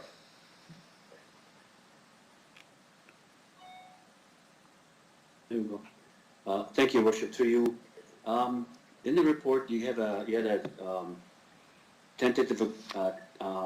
RDB gave you a tentative approval of the surface parking, and in their statement, is saying is only for 1 year. In your, what would that mean to you when you hear stuff like this from you hear a comment like this from the RD bid downtown say to you that it's only 1 year, no more. And previous questions and you answered about it might go more than 12 months. How does that play in your mind when you're going forward with this project? Your Worship. Mr. Niccolo? Yes, I'm going to defer that to Mr. Brundage. He's probably better equipped to answer that. Yeah, the application is only for 1 year, Your Worship. It's our plan that we actually, if you look at just construction season, taking possession November 15th, 2020, construction season isn't usually best happening in December and January. So what we're looking at is to break ground before November 5th, 2020. We've gone through and taken a preliminary look at the information that we have to provide to City Planning Department, and assuming all things being equal, that there's no holdup at the city's end, because unfortunately everybody has to shut down for 3 or 4 months. Assuming that's not the case, we feel very confident within the 1 year period we can get the necessary permits, development plan completed, and move forward so we can start to break ground before November 15th, 2020, or 2021. Obviously, because of the unique situation we're in, nobody has a crystal ball as to what's going to happen with the pandemic. That's what our planning is based upon. So that's why we've asked for 1 more. Okay, to your Worship, and I mean, I don't have to repeat or make another comment or question to you about the no parking allowed with the Regina zoning bylaw, the downtown district control, not permitting any surface parking. In the report, there's a statement from the community saying we don't need another parking lot. What's going to happen to everything else? So the question to you would be, I'll probably ask the administration, but just a comment if you could make about what happens if from here on, after we approve this for you, everyone else in downtown area and in the cathedral and surrounding area comes back to us and say, I want to expand my parking lot, or I want to put a parking lot. Would this I mean, I'm going to ask initially, but what would you say to that? Is the question for my client or for administration? For you. Mr. Brundage? Okay, with respect, Your Worship, I don't think we can comment on what actions other people would undertake. We're only asking for a temporary parking permit for 1 year. We're not looking at upsetting the long-term apple cart of parking in downtown Regina. We're not looking at building a parkade. We're looking at building a totally different structure. So I'm not certain as to what other impact, whether these people would be asking for permanent extensions, temporary extensions. I gather City Council would have to deal with that on a case-by-case basis. Councilor Pindaro? Okay. I had one more, but I'm okay with that. Thank you. Thank you, Councilor I'll Pindaro. talk to the administration. Thank you. Councilor Bresciani? Thank you, Your Worship. Thank you for coming today to give us some clarity. Just in regards to the $2 million, when would the city see that through the chair? Mr. Nicolau? With respect to the, Mr. Nicolau, I'll take that question, Mr. Brundage. The $2 million, Your Worship, is the amount that our client is out. I don't think the city would ever see that money. That's not money that's owed to the city. No, but the taxes. Oh, the taxes? With respect to the taxes would be, possession date is supposed to be November 15th, 2020. So upon closing, if you look at the court order, and I believe the order is filed in the material before council, the order of giving sale, which stipulates the amount that will be paid, and the order it'll be paid to the parties, and that's set out in that in the court order, the order confirming sale. So it would be at that time the monies would be paid through the court process. How long it takes the court process to release it to the city, I would assume it wouldn't be more than a week or 2 weeks. Councilor Bresciani? Okay. Thank you, through the chair. I just want to be clear. I know the question was asked. I think there's a concern just with the amount of information, and you talked about a hotel here today or something like that. Is that, and there's confidential information around that. Has that information only been provided like for what you provided today? Has there been other discussions with like the mayor or city manager or other staff in regards to kind of just the process of how today is going forward? Councilor Bresciani, that question has been asked and answered, so I won't allow that. You've already been asked. You've already been asked a question. Mayor, It was asked by someone else. Councillor Stevens asked about a plan. I'm Yes. not asking about the plan. I'm asking about a conversation about today, the parking and the tentative plan. I'm asking that question, just to be clear, Your Worship. Mr. Brundage? Are you asking us whether or not we've discussed with city administration or any members of council the plan for the development of the site? Is that what you're asking? No, no, I'm not. Okay, Councilor Bresciani, restate your question, please. Thank you. I'm asking if there was a conversation had about the parking lot that's being proposed today, and any more details just around the process of coming today through the chair in the last week or so. No. No, the only conversation that we've had with the city administration has been with, and I can't remember the gentleman's name, Mr. Bindop at the city administration, who had asked questions to us about our presentation, our initial application. He'd asked for further information to be filed. We responded to his requests and provided it to him, and then he presented that report to city administration. We made one correction on the report, which was that we weren't asking for a turnoff onto, which would have caused some changes to Medium to Albert Street. So he's been our point of contact throughout the whole process, which I gather is his job. We haven't talked to the administration in any other matter. We have not talked directly to the mayor about this matter either. in the sense that, no, we have not Thank you. disclosed the business plan to anyone. Thank you, thank you, Thank Mr. you. Brennan. Councilor Thank Bresciani. you. Thank you, Your Worship. I think that's the uneasiness. I think we just want to make sure there is a plan. You've talked about the revenue that could come forward for a parking lot. With the parking lot, what would that revenue be approximately? Again, Councilor Bresciani, that question was asked by Councilor Hawkins. It was already asked, and I don't want to go. But there was no. Well, the answer is the answer. We may not like the answer, but No, I don't. It's not that I don't like the answer, Your Worship. But it was point of already order. asked. Can I just ask? Was there an amount given? Sorry, I missed it. Was there an amount given? There was not. Okay, I'm asking. To Mr. then Niccolo, can I'll you answer rephrase that? the But question. we're repeating questions to the delegation. It's not fair to the delegation to do this. Mr. Niccolo, do you want to answer that question?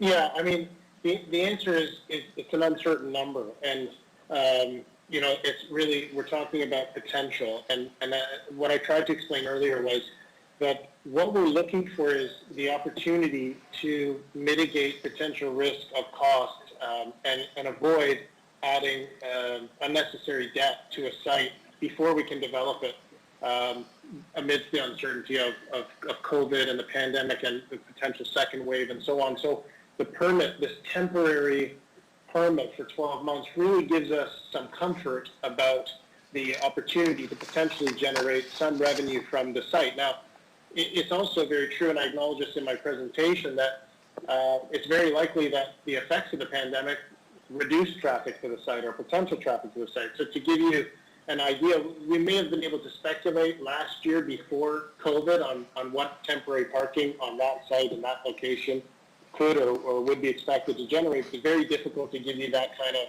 projection today, and I'm sure you can understand why. It's just like I said, it's a product of the uncertainty. So what we're trying to do is have that permit in place so that we're able to capture some revenue from the site in the case that it takes longer than expected or longer than usual to navigate through the development process.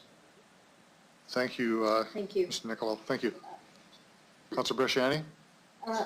Thank you. Just one last question. So if you have a plan in place right now through the chair, have you started the conversations for permits and that for, because it does take a while through the chair? Mr. Niccolo. Mr. Niccolo, I'll answer Brandage. No, we haven't. We don't have ownership of the site yet till November 15th. Therefore, it'd be inappropriate to start any long-term discussions. The only application that we have made was with respect to the temporary parking permit because it was tied up into the financing. Okay, good. Thank you very much. That's all I have. Okay, Councilor Murray. Thank you, Mr. Niccolo and Mr. Brunt, for taking these questions. My question for you is, hypothetically, if you were unable or if you're not successful in the development after 1 year, would you reapply for a temporary parking permit for a second year? Mr. Niccolo. That is a really difficult question to answer. I mean, when you say if we were unsuccessful, could you clarify as to what you mean? Like, what are you suggesting the state of things is a year from now? Councilor Murray. I'm saying due to the pandemic or due to any other economic challenges, after 1 year, if you were not successful in the development of the hotel, would you reapply? Just, I want to know what we're getting into after 1 year. Would you reapply at that point, or would you walk away? Do you have any outlooks that far? Mr. Niccolo. I don't think, yeah, I want to answer the question. I just don't think that I can give you a fair answer because a year from now, we wouldn't be successful or unsuccessful in building the hotel. What I'm suggesting will be the case over the next 12 months is that we're navigating through permits and so on, the normal process, pre-development process.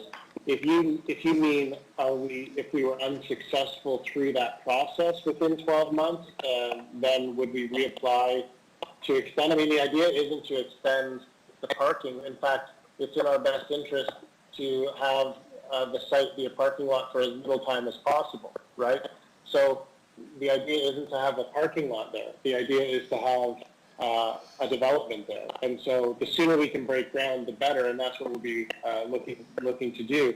I would tell you right now, we don't have a plan for what we would do 12 months from now if our development is unsuccessful, because I just don't think that's enough time to gauge the success. I mean, if we're navigating through the process at the right pace, we should be able to break ground, as Mr. Brembridge said, by November 2021. That would be the intent. There's no good reason for us to believe we couldn't get there. We should be able to get there sooner, but there's no good reason for us to believe we can navigate through that process by then. Councilor Murray. Thank you. Yeah, I understand the uncertainty. It's just if you had looked that far out, if you would reapply. So I understand the answer. And again, I think if push came to shove, Councilor Murray, I think if push came to shove, obviously, and we thought we needed more time, and there was good reason, and we could make a great case for why we need more time. Like, we're very close, but by no fault of our own, the process had taken longer than we thought. I think then it would be common sense at that point, with everything that's vested in the project, to apply for additional time. But it's certainly not our intent. We're not looking at that right now as an option. We really want to stay on target, because time is money. Councilor Murray. Thank you, Mr. Nicola. That provides a bit of confidence. So, my next question is, I'm not questioning the merit of the firm at all. My concern is just, given the history of the site, are you at liberty to tell us about any other successful developments your firm has been able to set up in other cities, and just to know the history of your firm? That is off the subject matter, Councilor Murray. It really is. This really is about a parking lot. I'm sorry. Okay, that's fine. Thanks. Councilor Massanelli. That's all my questions. Thank you.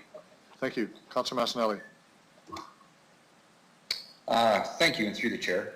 I know this is going to be an odd question, but taking in what you've discussed, looking at the amount of parking spots, as well as trying to figure out the average going rate, and also considering the amount of outlay of capital you've already put forth to the site, there's not a really big monetary case for a parking lot, let alone for a year. Is this really about testing the procedures in the city and the cooperation of the leaders? I don't know. This is a difficult question. This is going to someone's intent, Councilor Massanelli. Honestly, is it a question you need to ask? I don't know. I just don't know. Just the intent of someone, they're putting the application for a parking lot. Thank you. Thank you. Thank you, Councilor Massanelli. There are no other councilors. Answer? Well, I don't know if I want to have him answer the question. It goes to his intent, beyond his intent. I think it's unfair. I'm happy to answer the question. Okay, you can do that, Mr. Nicola. Go ahead. Thank you very much. Yes, and thank you, Your Worship. And I appreciate your position there, Your Worship. I just don't want to skirt the question. There's no malintent here. I've been working very hard the last 18 months to try and work with the powers that be at the city to get a successful development here on this site. And that's our only intent. And I think one thing I want to point out is this is started as a recovery mission for us, right? We didn't come in here as your typical developer looking to profit off the back of the city of Regina. We really come here looking to put something there that's going to work for the city of Regina, and it's going to make sense for the constituents of Regina who have sat and watched year after year as that parcel eroded and big plans and they all faded and failed. So, we recognize and have from day one that the most important thing here really is that what we do doesn't fail. So our intent and our integrity is intact here, and I want to assure you that our intention is solely to work with the city and produce a development that everybody can be happy about, because we think it's a very important parcel in downtown Regina. Thank you. I just want to comment, you misconstrued my question. My question wasn't of your intent. My question was of our ability to cooperate with that intent. If we were able to move past small things and work in a business atmosphere, I think you were testing us. Sorry if it came out the other way. That wasn't what I intended. Yeah, Thank you. no, Thank you, I Councilor Massanelli. certainly That's fine. I don't think that's the case. We're not trying to test you. We just think that this is a necessary mitigating factor we can put in place. This parking permit can really mitigate some risks that make us more comfortable taking additional risks Thank you, Mr. on this parcel. Thank you, Mr. Nicol. That's good. Thank you very much. Any other questions? Thank you both for your presentation and answering questions. You can retire now. We'll get to the main report. This is 1971 Albert Street Contract Zone Application. Before I ask for Planning Commission to, Councilor Young, to do this, I'm going to ask the administration to provide any background comments you may wish to have on this. Ms. Harlock? Mayor? Oh, the city manager, okay. Through your worship, I'm going to start and then I'm going to ask Ms. Harlock to go into a little more detail. But I do want to preface that there seems to be some concern through the questioning about administration and conversations, and I'm going to use the words inside information in terms of what we're aware of. This is about a real estate transaction. So Mr. Nicola and Mr. Brundage are trying to purchase the property so they can pursue a development. They are asking if they can have a temporary parking lot for up to 1 year. And if they're successful, then that transaction will go through. And the City of Regina will be paid its back taxes. So there has been conversations with one of our planners, Mr. Poudal. He has been the one who has interacted with Mr. Brundage in terms of bringing the application forward. Other than that, we have given a high-level assurance to Mr. Nicola about 18 months ago that if he was to pursue a development on this property, that we as administration would work with them once they own the property and once they have a development proposal, we will work with them to try and expedite through our processes as quickly as is reasonably possible. As we come out of COVID-19, I think the opportunity to pursue a development opportunity, any development opportunity, is something that we as an administration are going to look to collaborate and work with any potential developer to try and stimulate our economy. So that's the background for where we're at in terms of working with both Mr. Brundage and Mr. Nicola. And I'll just let Ms. Harlock, you have some other comments? Through you, Your Worship. So the application at hand is for the temporary parking lot. The current zoning of DCDD, Downtown Direct Control District Zone, doesn't allow for parking lots, as council may be aware, as the report indicates. So what's before us is the contract zone to allow the parking lot for 1 year on this site. We have done this in the past. We've done it at the corner of 11th and Lauren, and we've done it on Hamilton Street in the past. That's the only way we can move this type of use forward because of the bylaws that are in place. We did consult, as the report indicates, with the downtown bid, and they are supportive for up to 1 year. So at this point, we are recommending approval due to the circumstances, and we have done this in the past. So we can answer any questions that you might have with regards to the application at hand. Thank you for that. So we will get this started by Councilor Young, if you'd like to introduce the report, and I'll ask for a seconder as well. Well, Your Worship, I have a question of the administration coming out of the administration's comments. You can have it when we introduce the report on the floor, Councilor Hawkins. Councilor Young? That's not the way we've done it in the past. When the administration makes a submission, on a point of we're order, given a chance to ask questions. you will be on when the report's introduced. Councilor Young. The floor is yours. Thank you, Your Worship. I'm going to try to give you the background of how we came to the recommendation that you have before you. First of all, there was more information provided today than Planning Commission had before them. Number two would be that councillor questions, Planning Commission questions mirrored some of the councillors' questions, but they did have one more question about the history of temporary parking lots downtown. And if I remember correctly, and we can check that with administration, it's that they, when the temporary time was up, they left with the exception of one.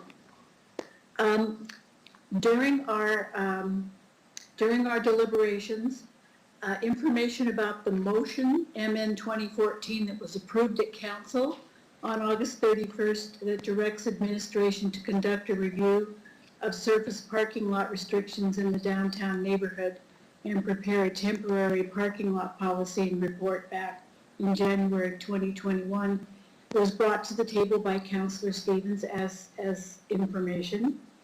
And then following that, Councillor Stevens brought an amendment forward to table this report until that temporary parking lot policy was available for Planning Commission to see. And that then brought all of our conversation to a halt, and we had to vote on the amendment, and it passed 8-2.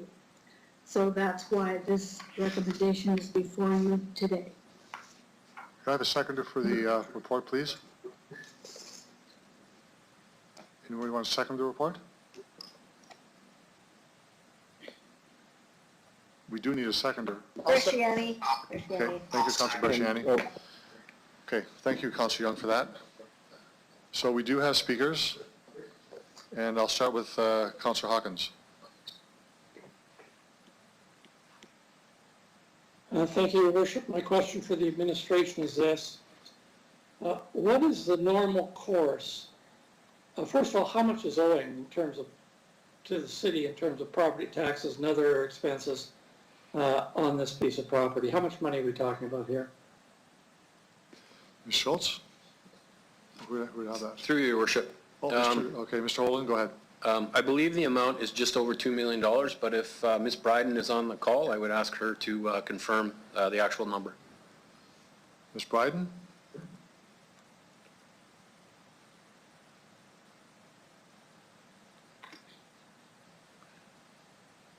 Ms. Bryden, are you there?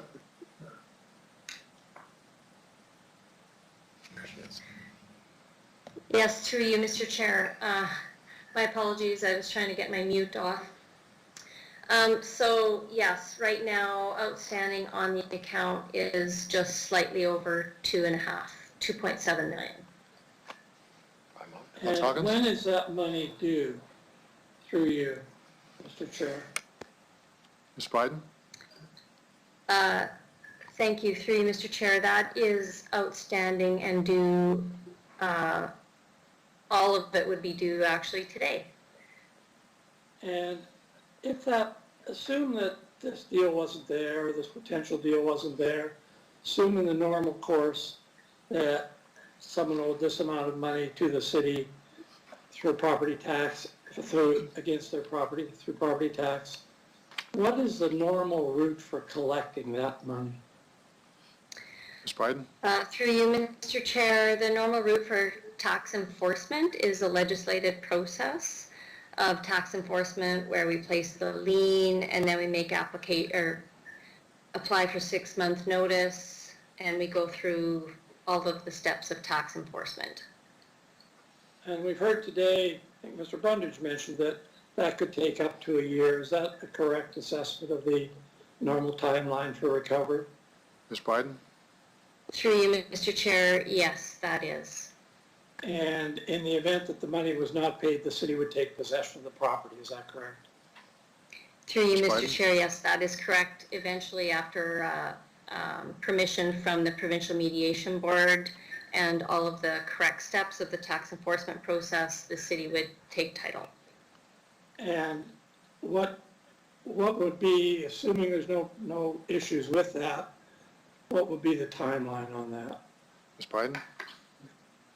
Through you, Mr. Chair, that would be depending on the Provincial Mediation Board, but it could be anywhere from within a year and a half to 2 years. Thank you very much, that's helpful.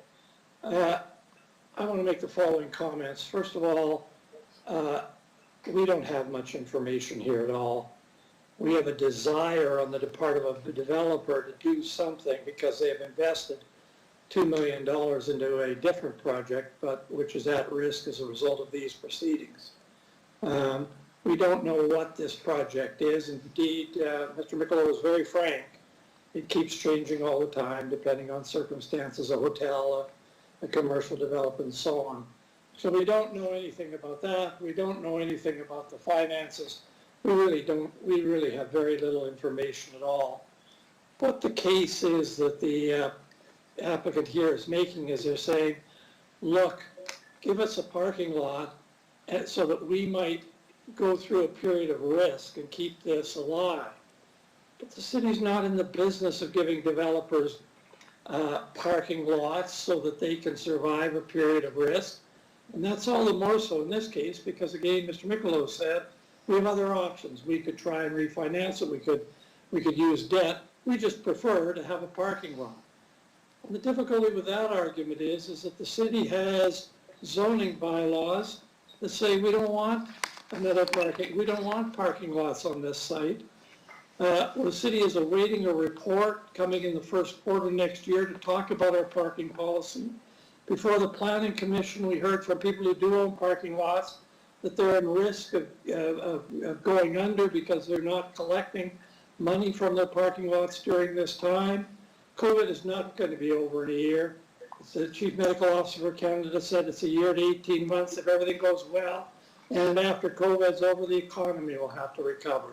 So we're into a long period of uncertainty here, and the city is being asked to underwrite it. The point is, the basic point is, that this is not an application for a one-year temporary parking lot. This is an application to put a parking lot on a piece of property for an indefinite period of time. That's the only interpretation you could give this. I don't think that's a good idea. I think that the city has options, and Ms. Bryden has outlined one of them. It could take up to 2 years. It might take a little less, but the city will be able to get its money out of this piece of property without having to turn it into a parking lot. So I would ask, on that basis, I would ask that this matter, and I'll move a referral motion, but I would ask that other councillors be given a chance to speak before it's put on the floor. A referral motion to the effect that this matter be referred back to the administration to report to Regina Planning Commission and then to City Council with the parking study that we're waiting for and with any other information that we could find out about this highly nebulous project should it become available. And I would also finally point out that I'm sure that the court is not anxious to baffle the city's planning rules. It is possible for the applicant to go back to the court, seek an extension, and indeed Mr. Brundage has told us that that would already happen one time. So I move the referral motion. This go back to the administration to await to bring its parking report back to Planning Commission together with any other relevant information. Thank you. Are you moving that now? Well, I will move it now if I have to, but I prefer that other councillors have a chance to speak, and then I move it at the end after everyone who wants to speak has had a chance to speak, as we often do. Okay. I prefer that we have councillors speak. So the next speaker is Councillor Murray. Thank you. Just looking for a bit of history on temporary parking lots. Have there been a number of temporary parking lots in the past that council has had to revisit after 1 year? Or what is the usual amount of time for a temporary parking lot? Ms. Harlock? Through you, Your Worship. So the one on the corner of Lauren and 11th, they received, I believe it was a 2-year, and then they came back to council for an extension that actually is going to be up here soon. So it varies. The one on Hamilton, again, I believe that was a 2-year term. So it really depends on the developer. At this point, they are asking for only 1 year. After the 1 year, they would have to come back to council to reapply, and it would be at council's discretion whether or not they would be allowed to proceed. The report that was referred to Councillor Flagle's motion is due back to council, to RPC, pardon me, in January. And then there would need to be bylaw amendments, so it wouldn't, should council proceed with anything with regards to that, it wouldn't take effect until probably February or March. But as far as temporary, it is on a case-by-case basis and dependent on what the developer requires.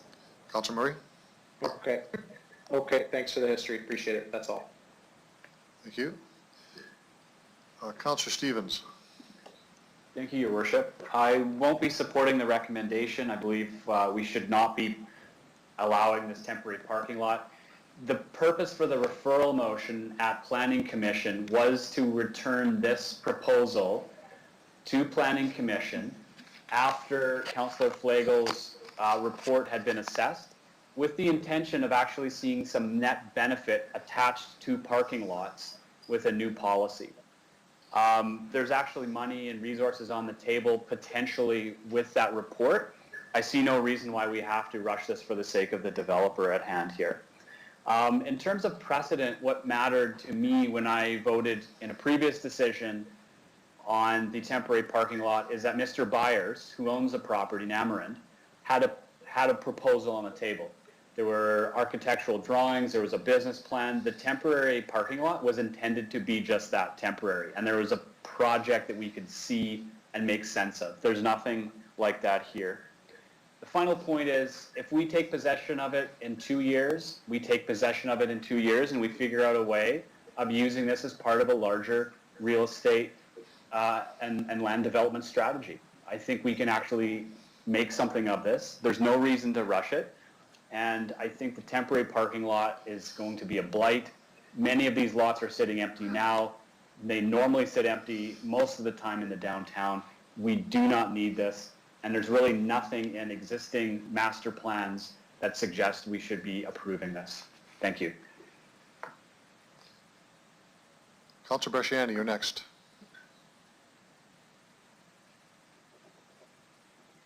Thank you, Your Worship.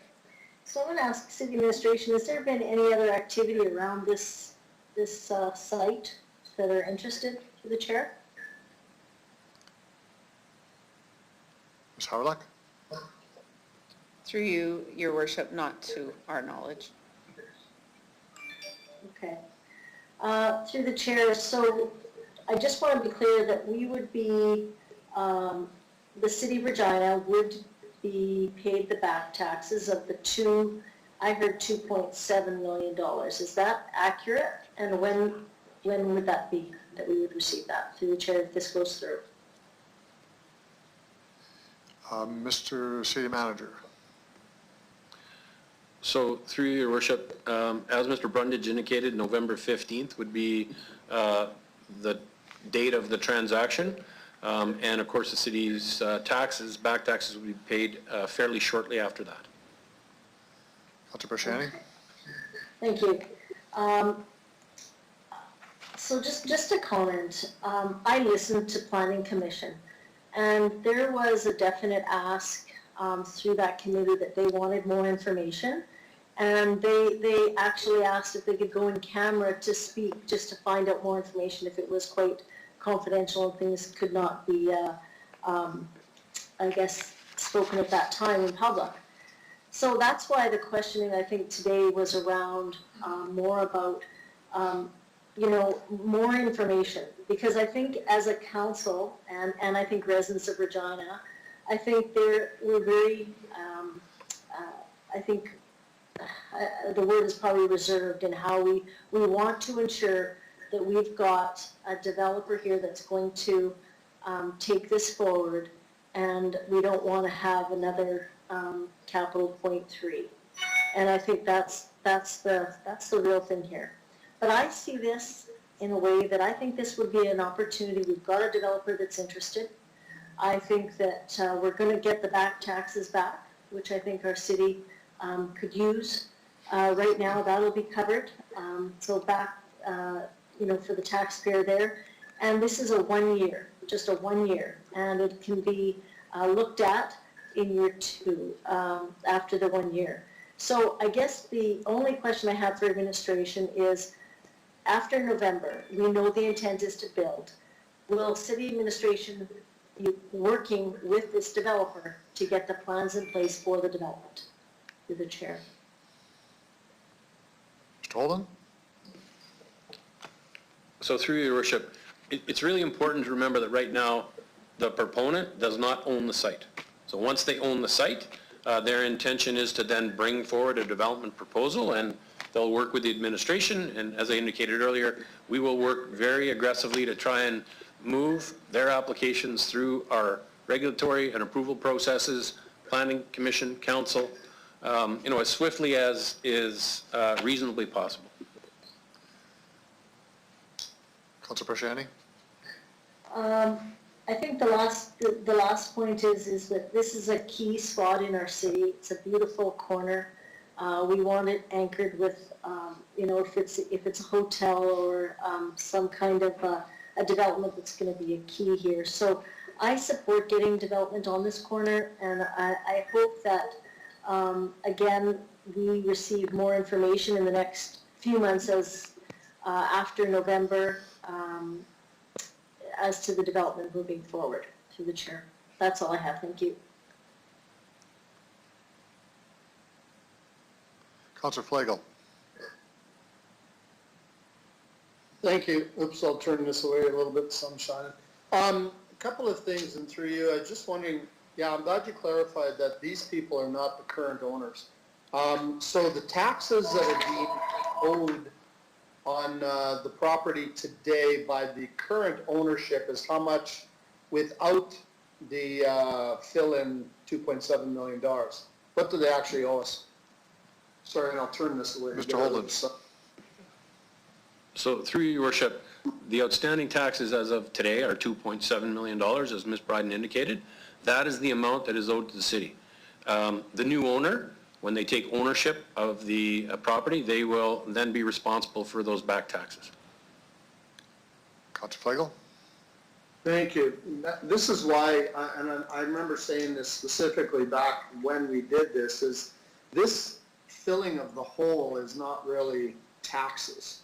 It is work serviced, and it's no different than a parking ticket. We don't put a parking ticket on the person's tax bill.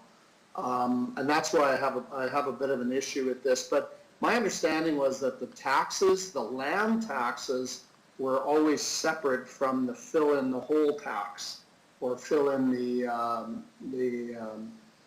whatever we want to call it, even if it's a levy or whatever. But so what I'm getting at is that if you take out the $2.7 million, what does the current ownership owe on this land?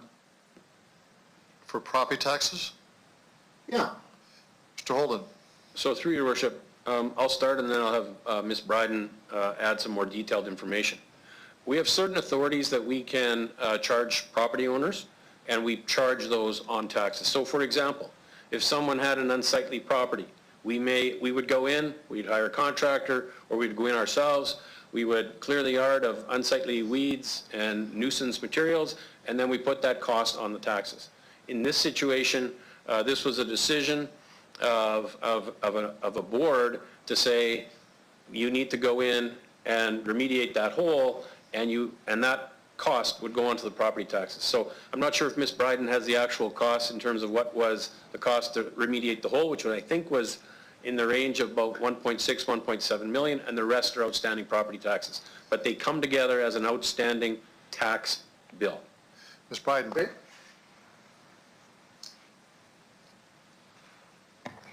Thank you, through you, Mr. Chair.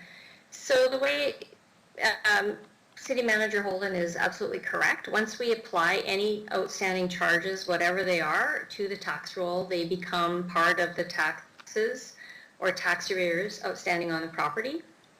Having said that, the current year property taxes, or the current levy of the property taxes this year, was approximately $45,000 for the lot.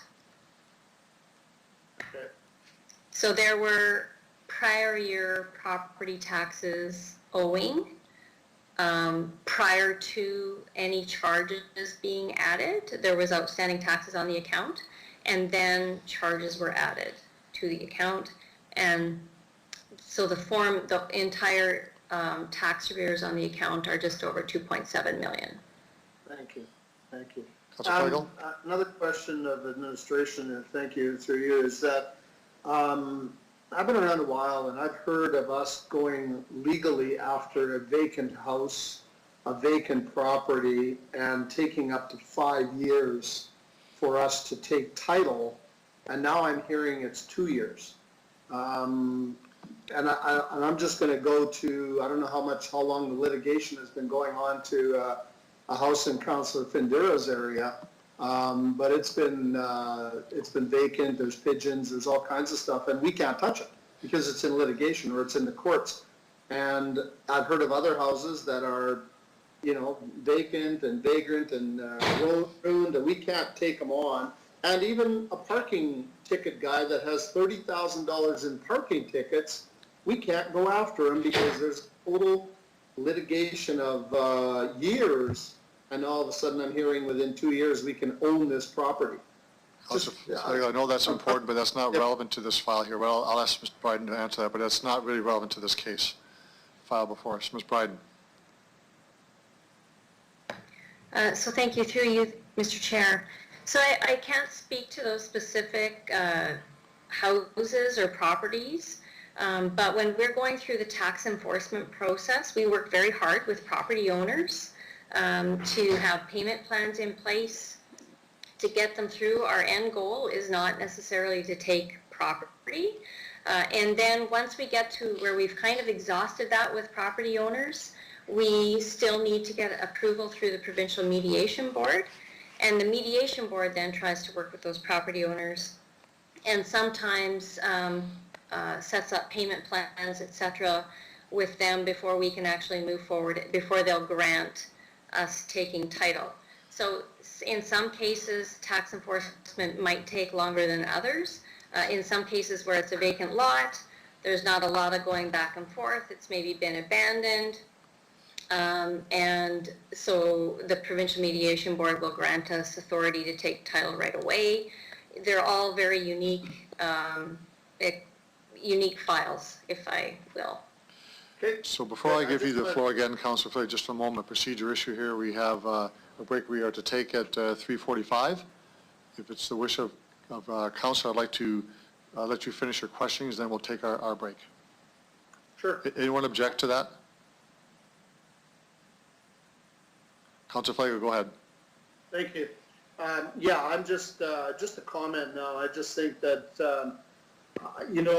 we have another, as they call it, a bird in the hand, and I don't believe that we need to delay. And I know I brought a motion forward about surface parking lots, and it was well endorsed by the downtown community because they need to stimulate some future revenues that I've been told by the downtown group, and that's developers, business owners, different people that need to see that, and I don't believe this is going to affect any of that. And as Ms.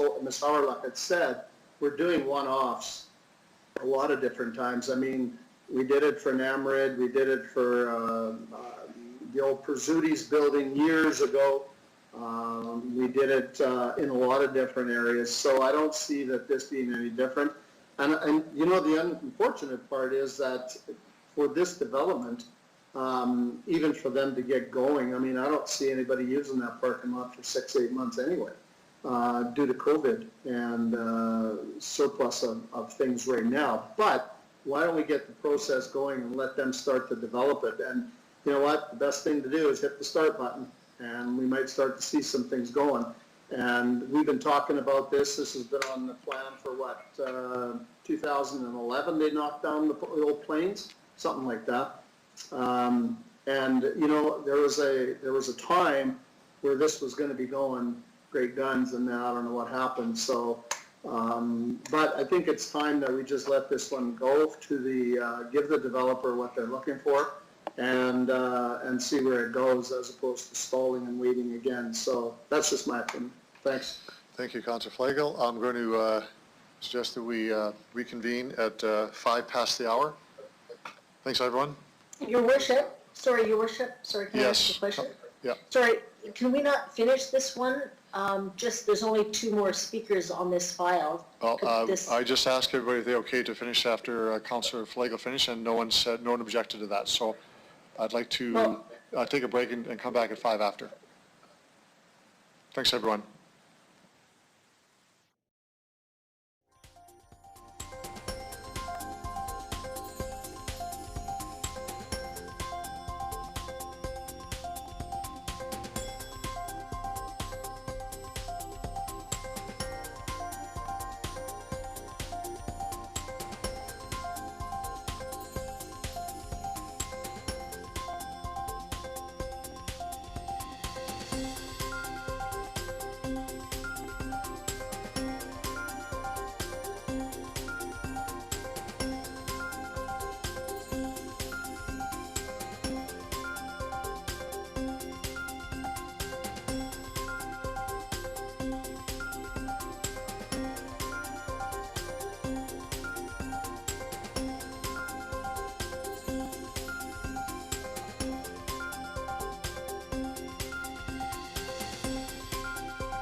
I'm going to call the meeting back to order.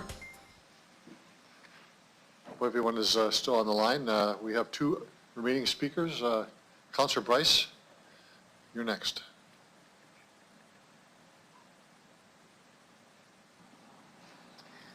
Thank you. I really have mixed feelings about this temporary permit for parking. My first reservation kind of comes from, it's hard to feel that this whole deal of a development here is hinging on a one-year temporary parking permit. The other concern I have is when I look at the plan for the parking lot, to me, and I don't know the cost of developing a parking lot, just the cost of that alone, I would be like, wow, that's only for a year? It just seems, you know, it seems odd to me, but I'm also not in the business of development either. But those are a couple of things that concern me. The other half of me thinks we've got $2.7 million of taxpayers' money that we actually have the opportunity to get back in November, if not December, of this year. And I feel that that's taxpayers' money, and I think we should be looking at the best way to get that money back. So we're talking about a temporary parking lot for 1 year versus having a slab of dirt there for another couple of years until something else comes up. So I do have mixed feelings about this, but to me, the ultimate goal to me is to actually get taxpayers' money back in the coffers of the city. So that's why I think that we need to move forward with a temporary parking lot for here. None of us like the looks of a temporary parking lot. I would be thrilled if the developers would have came forward and said, let's put a park here for a year. Let's do that. But that's not what we're talking about today. They're needing some income back from it. As I said, to me, business-wise, it doesn't make sense, but to them it does. So I think for 1 year, I'm okay with a parking lot going here. I'm not thrilled about it, and I would not extend it past the year. But for 1 year, I'm going to say that's our opportunity to get the taxpayers' money back from the developer. Thank you, Councillor Bryce. Councillor Mancinelli. Thank you. Question to administration through the chair. Just remind me again, what would happen after a year and the temporary permission lifts? Would they be allowed to park anything there, or what happened to that location? Ms. Harlech? Through you, Your Worship, it would have, similar to what happened on Hamilton Street, is that they could not use that as a parking lot for public use. So they would have to decommission it. But if they wanted to come back and ask council for an extension, that they would have to go through the exact same process that we're going through today. Thank you. A follow-up question. You said for public use. Implications being it could be used for private use, though. Ms. Harlech? Through you, Your Worship, that is correct. There would be some leeway with respect to their own property and the use, but primarily it wouldn't be, we wouldn't allow them to be storing vehicles and those sorts of things on that site. That wouldn't be allowed. Okay.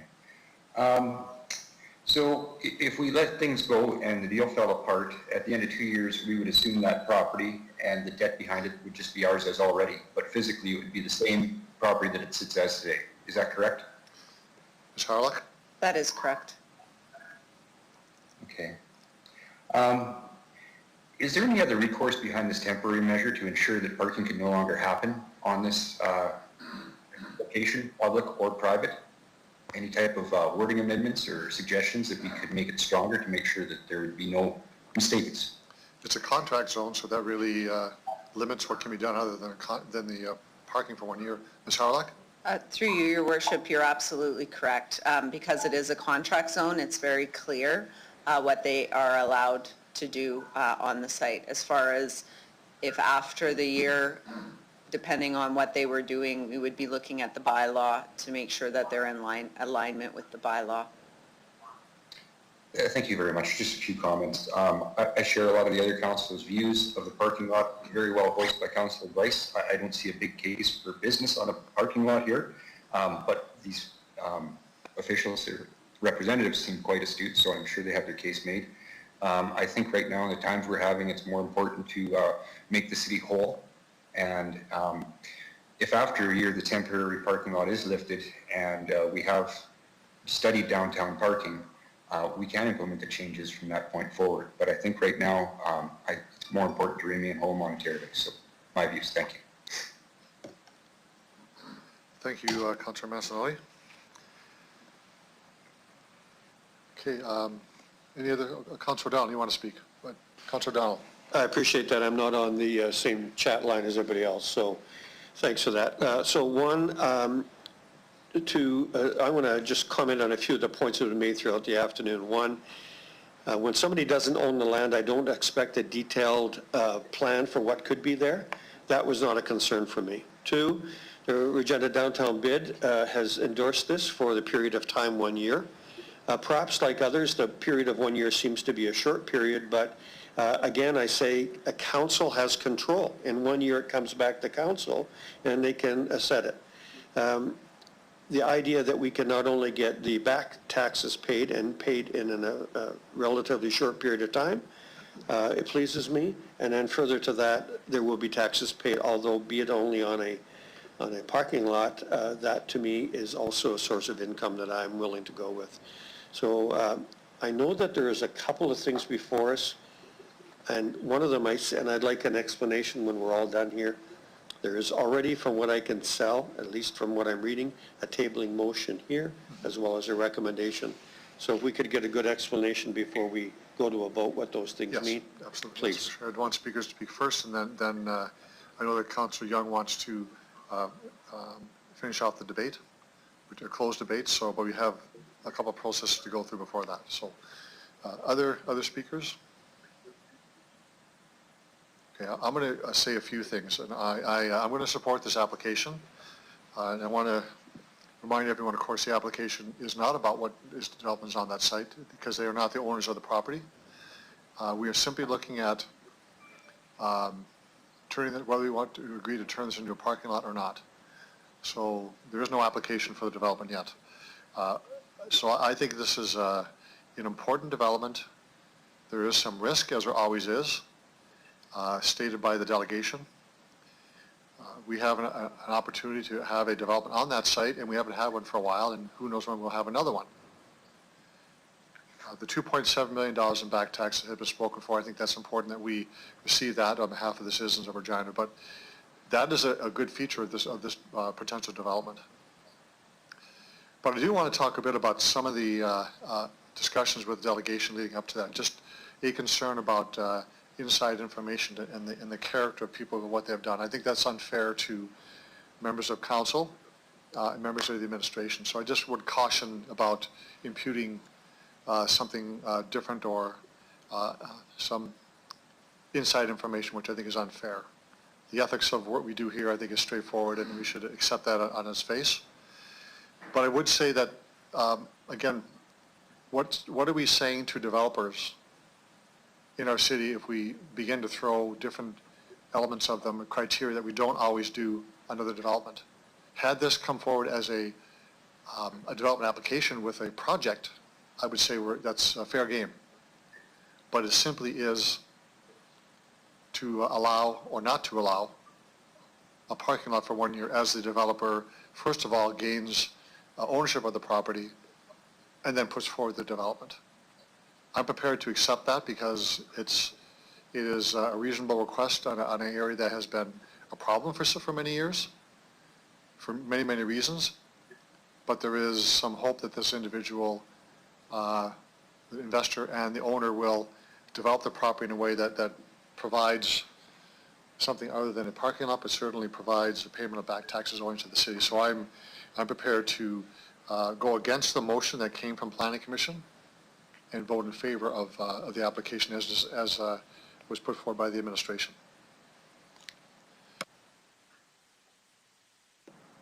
With that in mind, just want to make sure that we're all clear here. I'm going to ask the clerk to talk about the procedure here, because I do know that Councillor Hawkins wants to put a referral motion forward.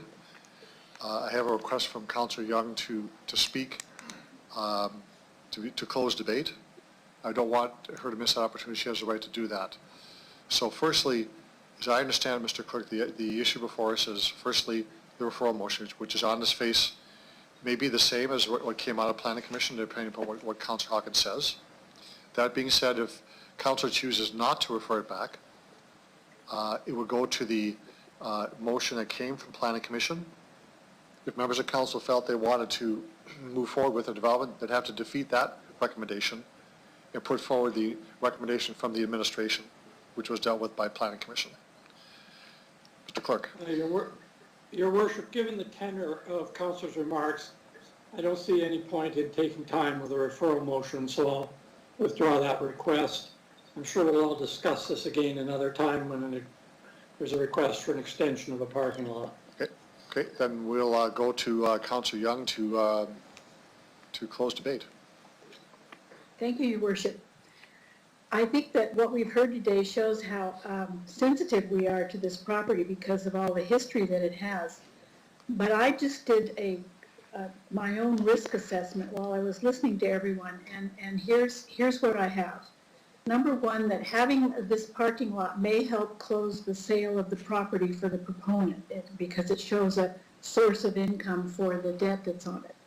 Number two, if the sale doesn't go through on November 15th, then the lot is nil. Is that correct? I want to check that with administration. If they don't get the property on November 15th, then this is a nil request for a parking lot. Mr. Holden. So through your worship, yes, if this isn't approved, then what I understand is that the proponents will withdraw their offer to purchase, and it will go back to the court to proceed with a judicial sale. Okay. And number three, if the sale does go through, they have an authorized parking lot then for 1 year under the contract zone. After 1 year, we should know whether they need an extension because there's a plan and it's underway and it's going forward, or there would be no plan and nothing looks like it's going forward and council could decide not to approve a second year. And so let's just say that council does not want to approve the second year because there's no plan in sight. What's our risk? We're left with a hard surface instead of a dirt parking area on an empty piece of land that sits there now. And I don't think that would deter others from coming forward to want to put plans forward for that property.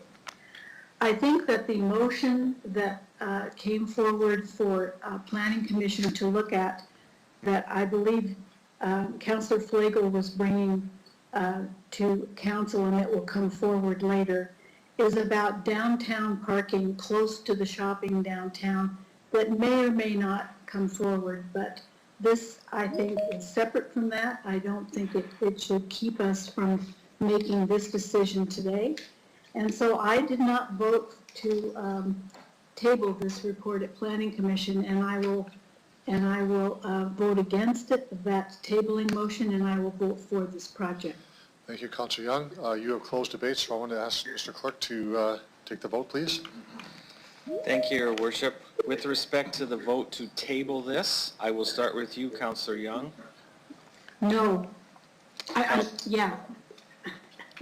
No, I am not voting to table it. Oh, wait a minute.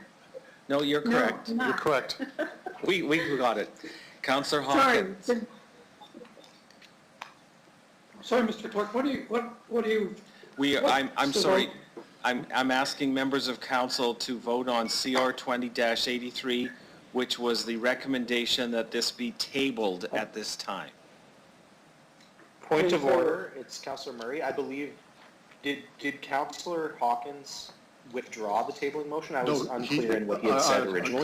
Councillor Murray, he did, and this is the recommendation coming out of Planning Commission, which is to table this. So it's not Councillor Hawkins, it's actually from the Planning Commission. Thank you for the clarity. Thank you. So I'll return to you, Councillor Hawkins, please. In favor. Councillor Stevens. In favor of tabling. Councillor Bresciani. Opposed. Councillor Findura. In favor? Councillor Murray. Opposed. Councillor Bryce. Councillor O'Donnell. Opposed. Councillor Mancinelli. Opposed. Councillor Flagel. Opposed. Mayor Fougere. Opposed. The tabling motion is lost and an 8-3 vote, Your Worship. So what we do need now is a motion for the disposition of this report, and I might suggest we just simply have someone move the recommendation as put forward by the administration at Planning Commission. Councilor O'Donnell moves that. The seconder, please, Councilor Bryce. Discussion on the motion.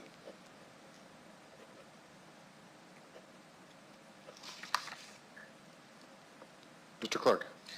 Thank you. I will begin with you. Councillor O'Donnell, please. I'm in favor. Councillor Mancinelli. In favor. Councillor Flagel. Yes. Councillor Young. Yes. Councillor Hawkins. Opposed. Councillor Stevens. Councillor Stevens. Oh, my apologies, opposed. Councillor Bresciani. In favor. Councillor Findura. Opposed? Councillor Murray. In favor. Councillor Bryce. In favor. Mayor Fougere. A vote yes. The vote carries 8-3, Your Worship. Thank you, Mr. Clerk.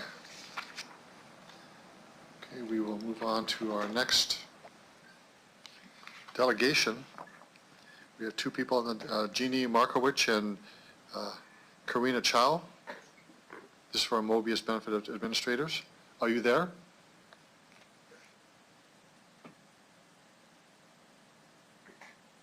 Jeannie Markowicz and Karina Chow?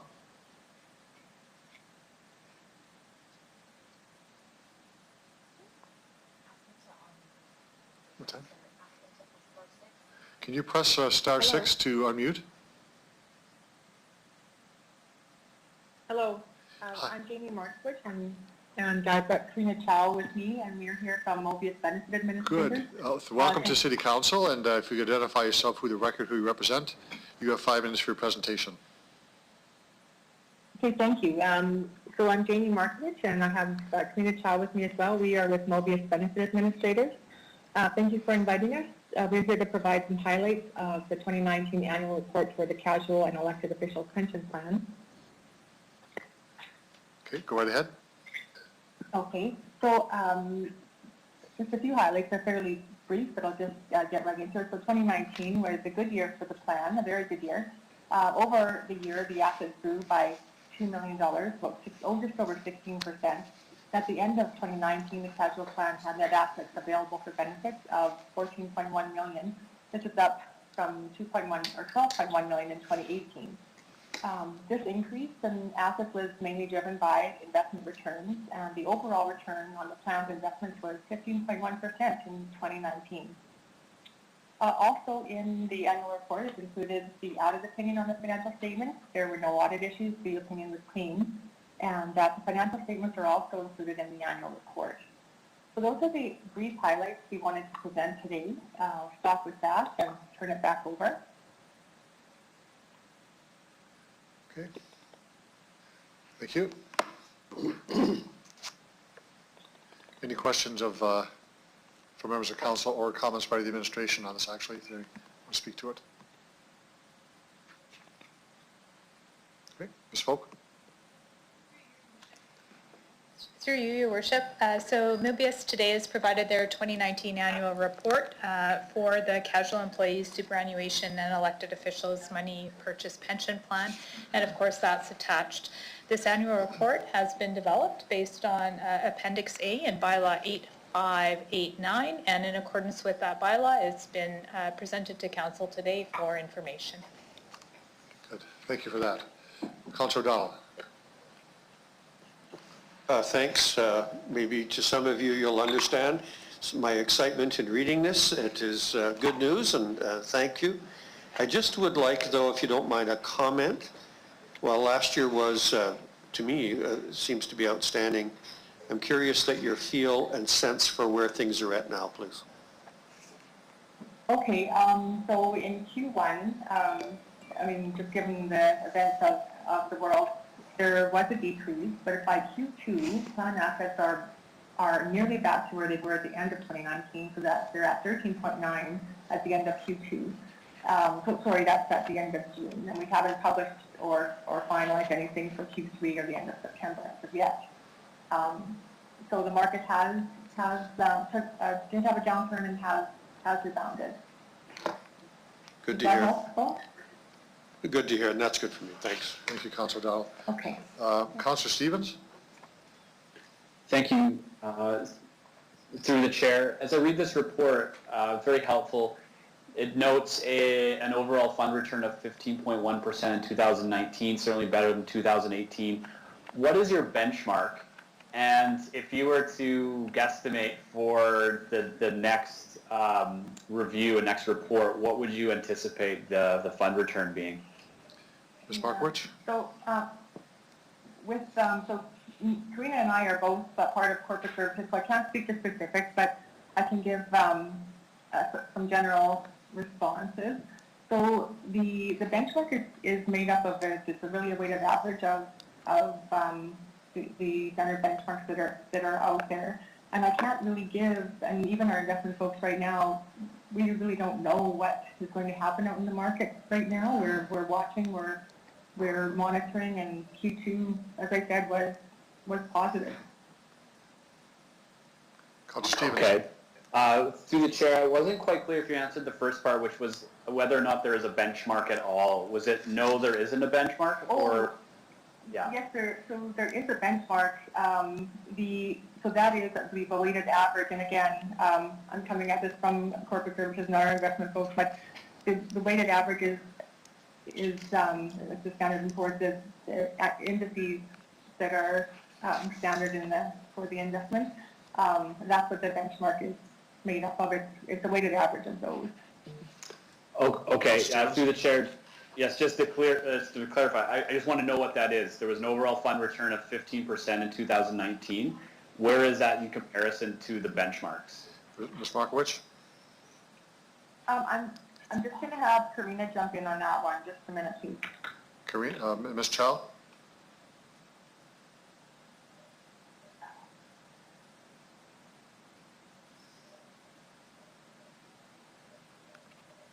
We may have lost her. Stars. Ms. Chow, are you there?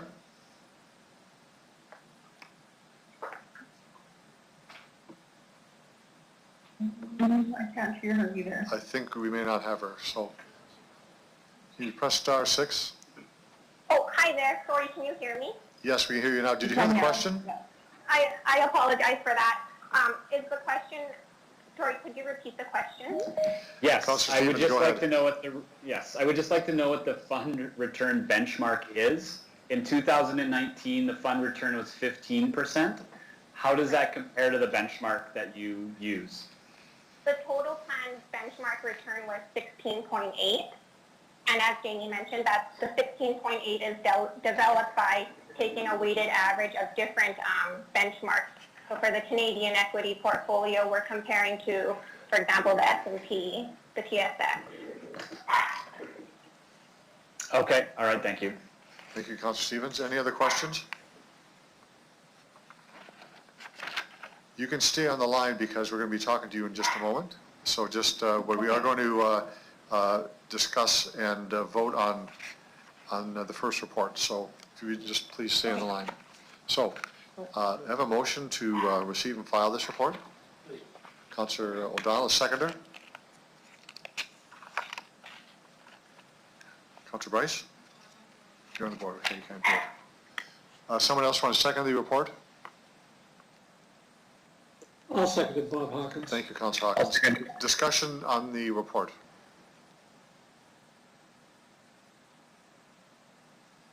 Mr. Clerk. Thank you, Your Worship. Councillor O'Donnell, how do you vote? I'm in favor. Councillor Young? Yes. Councillor Hawkins? In favor. Councillor Stevens? In favor. Councillor Bresciani? In favor. Councillor Findura? In favor. Councillor Murray? In favor. Councillor Bryce. In favor. Councillor Mancinelli. In favor. Councillor Flagel. Yes. Mayor Fougere. I vote yes. Carries unanimously at 11-0, your worship. Thank you, Mr. Clerk. So we'll go on to the Civic Employees Long-Term Disability Plan and the annual report for 2019. Ms. Markowitz and Ms. Chow, do you have any comments on that report? Yeah, I'll provide some brief comments, and Karina and I will do our best to answer questions after that. So also for this plan, 2019 was a really good year, and net assets available for benefits of just over 51 million at the end of the year, and obligations for about 19.6 million, leaving a surplus of 31.5 million. Overall, for this plan, the fund return was 8.3%. For the most part, the types of disability claims are consistent with the prior year. The average duration of the disablement has decreased slightly, so from in 2017 it was 4.4 years, and in 2019 it's 4.2, so this is good news. It does speak to practically managing the claims and getting people back to work and back to their normal life more quickly. That's the main focus and goal of this plan. Again, the audit opinion on the financial statements was clean, no issues, and the audit report and the financial statements are included. And with that, I'll stop. Thank you very much. Any questions of the delegation?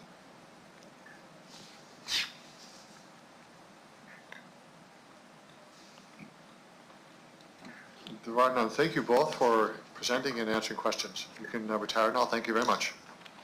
Okay, thanks for having us. A motion for the report 20-28. Councillor O'Donnell, a seconder. I'll second that. Thank you. Councillor Flagel? Council Flip. That's good. Any discussion on the report? Mr. Clerk? Thank you, your worship. Councillor O'Donnell. In favor. Councillor Bryce. In favor. Councillor Murray. In favor. Councillor Findura. In favor. Councillor Bresciani. In favor. Councillor Stevens. In favor. Councillor Hawkins. In favor. Councillor Young. In favor.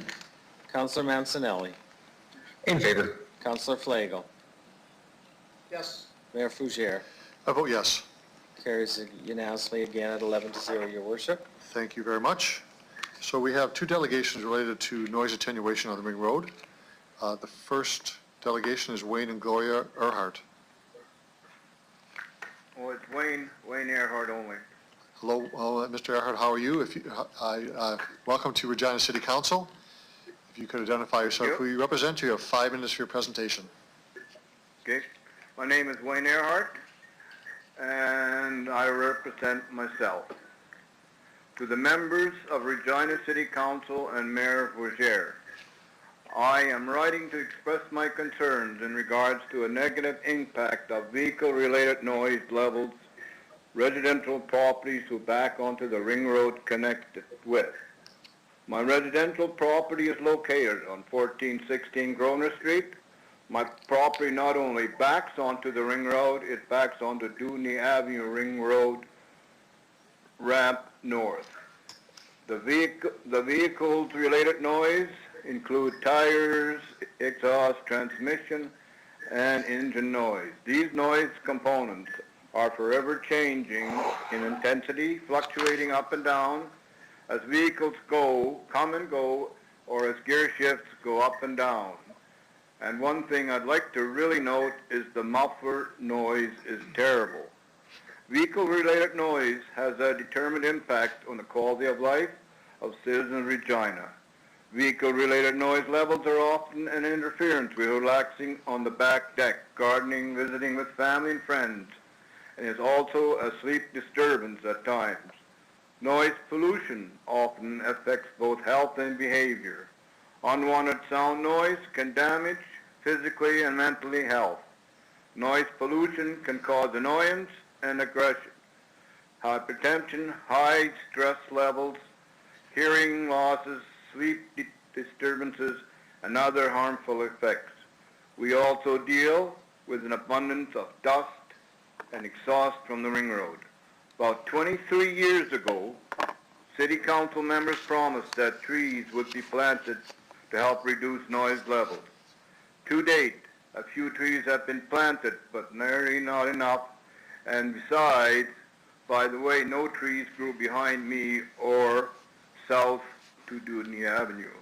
Residential properties in the newer areas with a rear or side lot adjacent to high traffic roadways are having additional walls installed. Why are existing properties like us here not being taken into consideration? As the city grows, traffic volume and noise levels also increase. I recommend that the city staff monitor, measure, and evaluate the traffic noise on the ring road as well as on the ramps. This evaluation may help the city design an attenuation program for those residential areas affected by high vehicle-related noise levels. A noise attenuation program may consist of built-up earth mounds, concrete walls, fences, or without landscaping. Barriers may reduce roadway traffic noise levels by up to 10 to 15 decibels immediately behind the barrier. I urge the City of Regina to be supportive in reducing the negative impacts of vehicles-related noise residential properties backing onto the ring road. I look forward to response from the city in regards to this matter. Thank you. Thank you very much for your presentation, Mr. Earhart. There are questions from members of council. I'll start with Councillor Fundura. Thank you, Your Worship. Thank you. Thank you, Mr. Earhart. Question to you: What year did you buy? What year did you buy your property? Or what year did you build it? What year did you move there? I bought it in 1977. I've been here 43 years. Thank you. So when so you were there before, if I can calculate correctly, Ring Road was built or started built at 79, I believe. So you were there before the Ring Road came, right? Mr. Earhart? Right, Your Worship. Mr. Earhart? Yep. Okay, so then question to you, to Mr. Earhart, to Your Worship. When the Ring Road was built, was there a developer involved in that area, or was there a private construction going on here? What were you, because you said something about 23 years ago, you promised there'd be trees in there. What was told to you when the Ring Road was built, or being built, what's going to protect you from the noise back when the Ring Road was being built?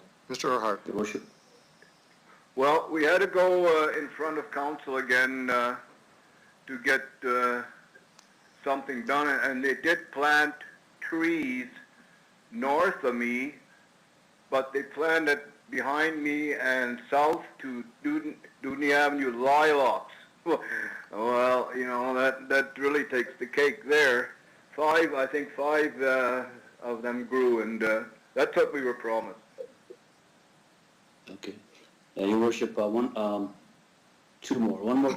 In the previous reports from the noise attenuation, it stated that I could ask the administration, but were you told, or were you asked, or was there a petition, or was there something that was asked of the residents along the Ring Road to put in some money to do the noise attenuation, like a wall or something? Is that something that you remember that? Mr. Earhart? Your Worship? Yeah, I remember it. We were dealing with Wilma's staff at that time, and she had come to our property here and asked us, or she said, we got to finalize something here, we got to do something, we got to agree with something, and the agreement was that we take $50 off our taxes. That's what I remember. Okay, thank you. And then one more question. You mentioning that on your on-ramp, there's a 100-kilometer sign that's just halfway up the hill. Right. I talked to the administration about that. Do you feel that sign is there? Is it necessary for it to be there? I know you're entering into 100-kilometer highway, but is that sign necessary on the on-ramp? Mr. Earhart. No, I don't think that's necessary. I think that entices the people, you know, when they look at that sign and they look at it and they, you know, they just press the pedal down to the metal and they, you know, they take off up there and I don't know. This sign should be taken off as far as I'm concerned. Okay. Thank you for that. Thank you, Worship. Thank you, Councilor Fundera. Other questions of the delegation? Thank you, Mr. Earhart. You can stand back and we'll go on to our next delegation. Thank you very much. Okay. Thank you. Next delegation is Henry Lunn. Henry Lunn? Mr. Lunn, are you there?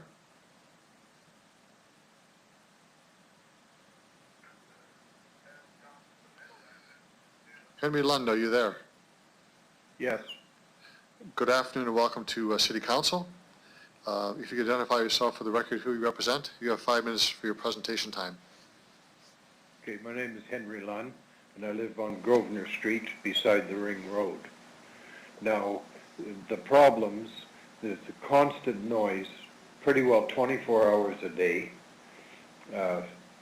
7 days a week. It doesn't quit. It sounds like there's a jet engine running in my backyard pretty well all the time.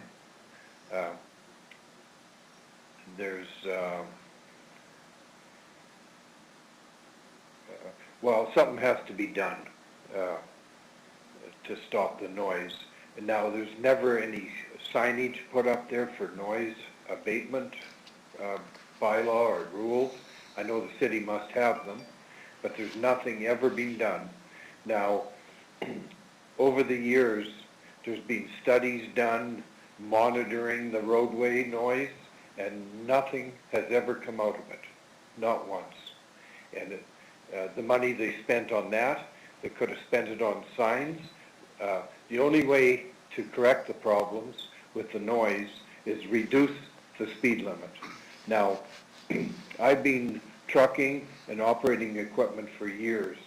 Now, if the speed limit was reduced to 70 kilometers on the Ring Road in this area, it would eliminate more than 50% of the noise.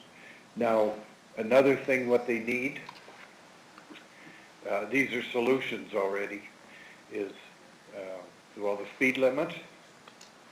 Another problem, the ramp going up onto the Ring Road is marked, you have to enter the speed of traffic, and it's 100 right now, and you have to try and get to 100K climbing that ramp in one block. Now, every vehicle entering the Ring Road is right to the floor, and there's lots of them with noisy mufflers or no mufflers, and now it's pretty well unbearable. And there's also trucks with their Jake brakes. Now, it was about 8 years ago, maybe 10, I called the city traffic division of the city police, and I asked them how many tickets they'd issued on their records at that time, and there was one warning issued to a trucker using his Jake brake. Now, the reason he had, the road was slippery, so he used his Jake brake. Well, I'm an ex-trucker, and that's one reason that you'd never use your Jake brake, because you jackknife your truck. So, like, all I've heard so far with the Ring Road and the noise is just excuses to stall for sometime in the future. They're going to do something. Well, it's time to do something now. Now, they could, like, the Ring Road is elevated from the trailer court, the 16, the 15, 14, and some of the 13 block of Grosvenor. And I've also, it's the same thing on Regent Street, across the Ring Road on the other side. They get the same noise as we get here. We get it, traffic going one way, they get it traffic going the other way. Now, this sound from the Ring Road, it carries for 4 to 5 blocks, in east, and west of the ring road because it's elevated. The sound goes right over the rooftops. Now, my front yard is basically as noisy as my backyard. Mr. Lund, you got about a minute to go in your time, okay? Yep, fine. The noise is reflected from the houses across the street on Grosvenor because of the height of the ring road. Now, a concrete barrier is probably not feasible. It would have to be 30 to 40 feet high to even help, because the ring road is probably 15 to 20 feet higher than ground level, and it's over top of the rooftops here. I'm finished with that part. And the other part is solutions, and it's speed limits reduced, police blitzes, get out there, stop the vehicles, issue them tickets to certify their vehicles for mufflers, noise. There's lots of things they can do to stop the noise. And the biggest thing is post signs and get it out on the media. Mr. Lund, I'm sorry, I have to stop you there. There are questions. You'll be able to continue or finish off your presentation, but I have to stop you at 5 minutes. Okay. Councilor Van Deur has a question. Okay. Councilor Van Can you Deur? go, Your Worship? Yeah, I'm there. Yeah, I'm here. Okay. To Your Worship, Mr. Lund, I asked the question of the previous allegation about the year you bought or you built the property. Was there a developer, city, who was involved in doing the Private subdivision? developer built the house. Okay, so, and then to Your Worship, then when the ring road was being built, was there any discussion with you what's going to happen with your property and the noise, Your Worship? Mr. Lund? I don't remember anything discussion on the ring road at all. When I built here, it was a farm field all around me. The ring road was a field, and 9th Avenue East was supposed to go straight across into Glen Elm. And it was closed to build the ring road. Okay. To Your Worship, Mr. Lund, I didn't check into, there was nothing in paper saying do you know anything about why would the ring road be built out so hard? Did you get any information? Mr. Lund? Well, when they started building it, they started to build it up, and then they cut it all back down to ground level. And then after they did that, they decided that the ring road is going to have to go over top of Dudney, and they're going to have to put a bridge in to go under on Dudney. They changed their minds. They started out that way, then they changed, and the ring road was going to go under Dudney, and then they reversed it and put the Dudney under the ring road. So they did it 3 times while they were building it. They built it up, they cut it down, and then they rebuilt it up again. Okay, thank you. To Your Worship, in the report from 2009, I believe, it did ask about speed reduction, and it said in there that taking from 100 to 80 only takes 3 decibels. I agree. Okay. Reduce it to 70, and you'll cut it in half, the noise. Okay. I know that for a fact. I spent all my life driving semis, cars, gravel trucks, all kinds of stuff. The noise drops right down. It has to be reduced to 70 or it's not going to do any good. Councilor Van Deur? Okay. Thank you. Thank you, Mr. Lund. So then another question for you here is that the Golder report that was set out after the 2016 motion that I brought in put the Victoria Avenue and on Ring Road, it was further south, but the on-ramp is way above its standard noise. You read that one, right, in the report? Yes. Mr. Lund? Yes. So in your opinion, you said you've been waiting for something done, and your comments are on the speed, right? Policing, J breaks, signs, and all that. That's And then you mentioned something about a wall that will be too expensive or too high, or what was your comment on that one? I've gotten answers from the city over the years that the ring road is too high and it's not feasible to build a wall. But they've got to do something with the noise. 75% over the years, probably, I'm not dead sure on it, but I'll take a guess that 75% of my neighborhood has moved away because of the noise. And new people have come back, and they've moved. The house beside me, they've had at least 5 or 6 different owners since I've been here. Okay, one more question, Mr. Lund, and then I'll, to your worship. You did tell me that you went around the neighborhood. Yes. And talked to, I know you were talking about a petition and you were talking about different things, but the thing is now you are here discussing this with us. How far did you go and what's the number? Would you have just about every second house you went through, or every house, and then? I stopped in at the houses that answered the door, and I asked them if they'd sign up with agreement. I had a little note made up and an agreement for the noise. Every single one of them said the noise is way too loud here. They can hardly stand it. They can't. Lots of them told me they can't even use their backyard, which I can't. They can't open their windows, which I can't. And it's just on and on. Last night I went to bed, 11:30.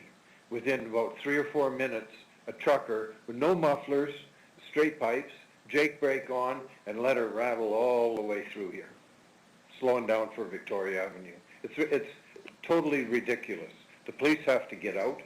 Signs have to be posted. They said, what was told to me years ago, they had posted signs outside city limits warning people, truckers, not to use their Jake brakes.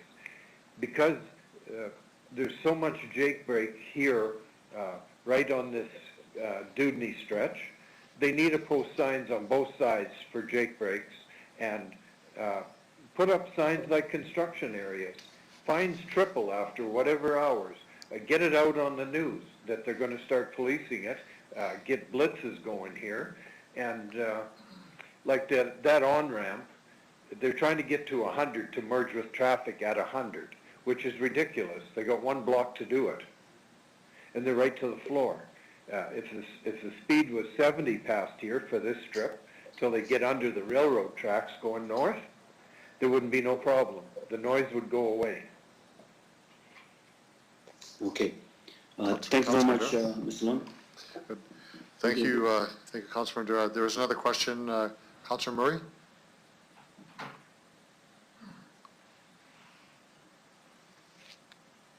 Is there another question? There is. Councilor Murray is okay. Sorry, my question was asked by Councilor Fundura, so I'm good, thanks. You're good, eh? Okay. There are no other questions. Mr. Lund, thank you very much for your presentation and answer questions.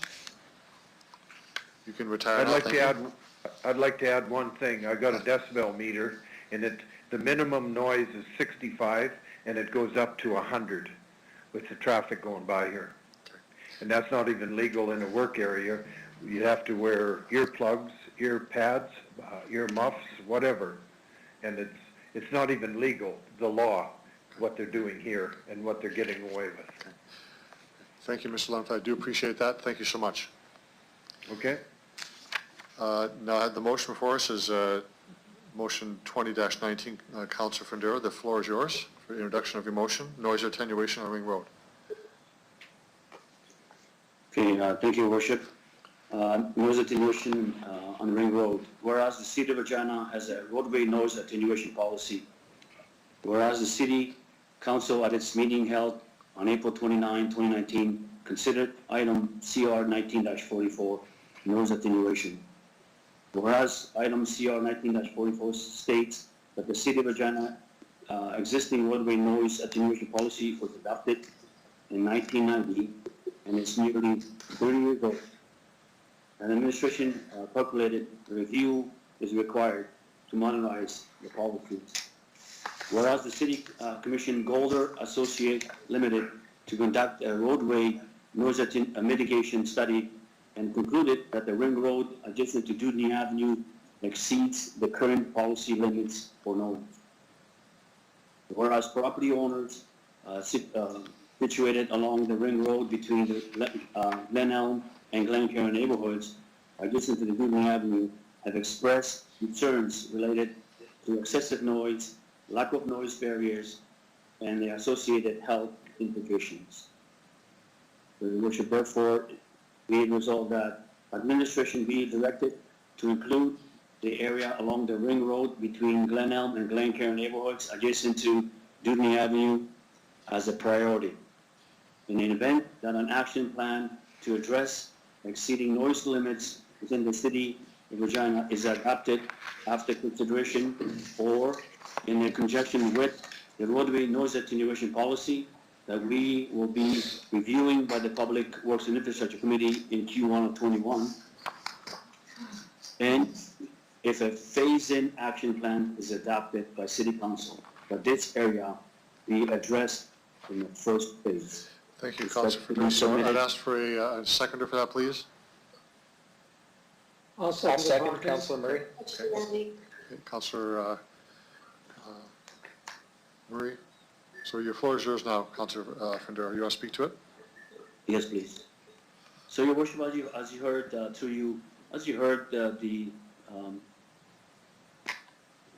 residents' presentation here, that they've been living with this noise for 40-some years.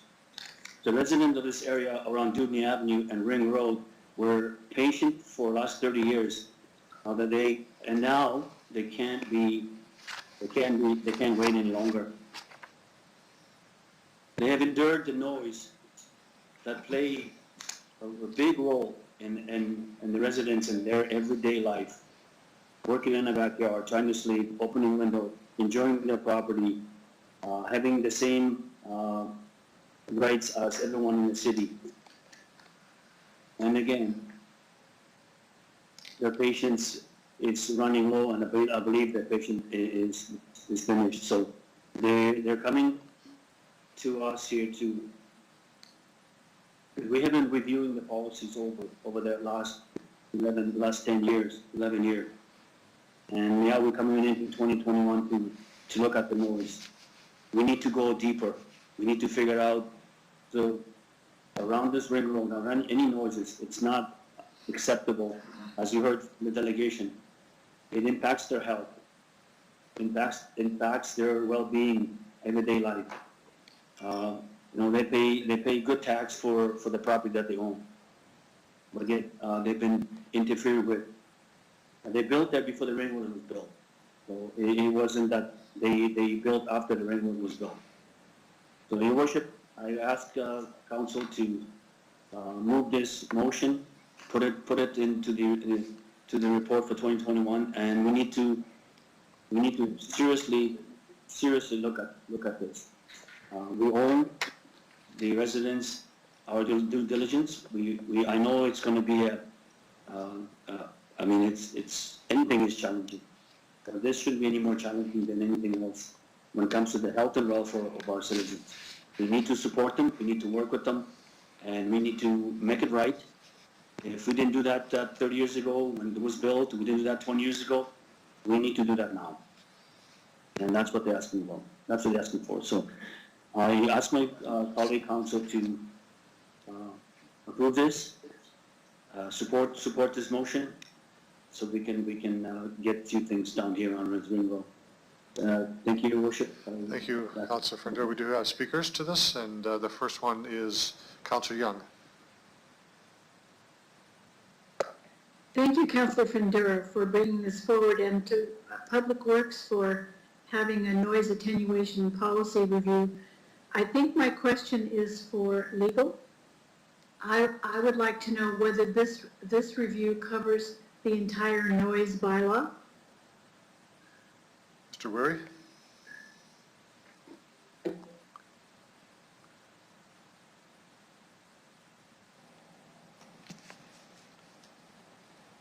It's the review. I think we still have outstanding the broader noise issues. This is specifically related to noise on Ring Road, and I believe noise attenuation measures that the city might do. So it might be a bit different than regulating other types of noise, where noise attenuation measures aren't really the focus of trying to remedy the noise problem.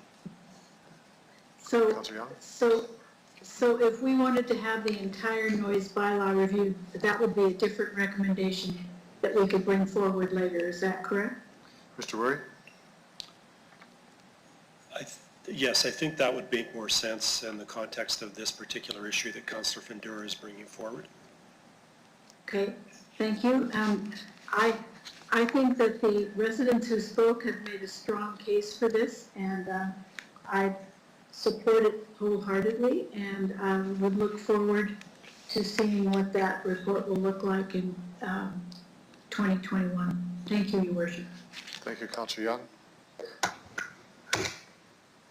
Councillor Massanelli? Thank you. The noise review coming through to Public Works and Infrastructure, is that triggered solely by this motion, or was there parts of this that were already in play? Mr. Wurry?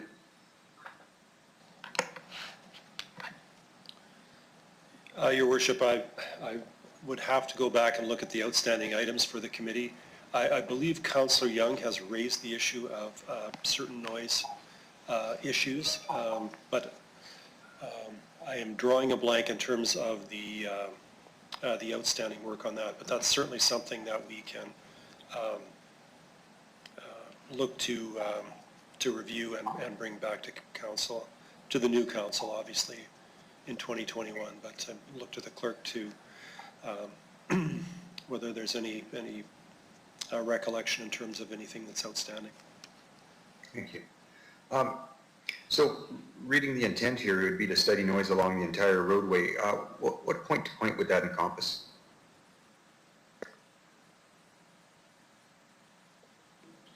Okay, yeah. I want to make sure that it would encompass 9th Avenue North as a extension. Mr. Onright? Through your worship, thank you. So there's a few pieces to this work. The report coming in Q1 of 2021. The report coming forward is going to modernize the noise attenuation policy, and I'll maybe just make a note. This is not a bylaw, this is a policy different than the noise bylaw. It's going to define the requirements for noise attenuation in new neighborhoods and provide information on financial implications for monitoring and installing noise barriers. Administration is also seeking to complete a fulsome traffic review for Ring Road guide signs, crash attenuation devices, and lighting, as well as a thorough review of collision history. That is a separate report that will come to committee and council in 2021. What Councillor Findura is asking for is this specific area be included if there's a phasing in approach to building noise attenuation, whether it be walls or whatever that looks like, that this specific area be included in phase 1 of that work. The first report coming in Q1 of 2021 is going to outline what the modernized policy will look like, but it is also going to define the costs associated with what was brought forward in the Calder report. And that is a complete survey of the areas that exceed the acceptable limits. Councillor Massanelli? Thank you. In that report, is this the area that has the largest, exceeds by the largest amount, or are there other hotter spots in our city that you know of? Mr. Onright? Through your worship, this is one of the higher areas. I'll maybe ask Ms. Lugner to comment on whether or not it is the highest area. Ms. Lugner? Through you, Your Worship, based on the information contained in the Golder report, it is one of the highest areas tied with 2 other locations across the city. Can you share those locations? Oh geez, I'll have to pull up the graphic here. SR 6 and 15. Sorry, I'm just looking at my spreadsheet here. So one of them is just between Arcola and Victoria Avenue. And the other one is actually located in this, closer to Dewdney and Louvain Drive. Councilor Massanelli?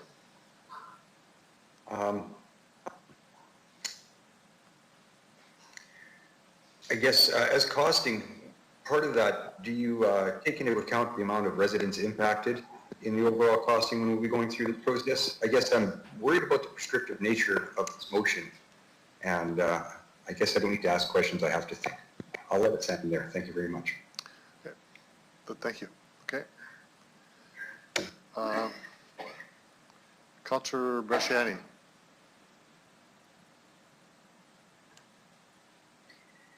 Thank you, Your Worship. My question is for administration. I'm wondering what is the responsibility of the developer when they build a development in this area? Do we have anything within our development and planning standards that developers have to put in some kind of a retention wall or a large kind of build up the hills and then put trees? Can I just ask administration to respond, please? Ms. Harlock? I apologize. Could you repeat the question? Could you repeat the question, Councilor Bresciani? Just would like to know, in our planning standards, building standards, do we have anything for developers that they are responsible when they back onto any kind of like the ring road, that they have to put in some kind of a retention or wall or some trees, some barriers for sound? Through you, yeah, through you, Your Worship. So it's not in the building, it would be in the development when they're doing the subdivisions. And yes, they do put up fencing, and in some cases they will put up berms with fences above it, and they do landscaping. So when we have situations where, like trains, for instance, so we've done that in order to mitigate the noise from trains. Now, in saying that, it isn't specific, I would say, to traffic specifically, and that would be a new design standard that we would, should council wish, that we would need to look into more detail and have discussions with the development industry. Okay. Councilor Bresciani? Thank you.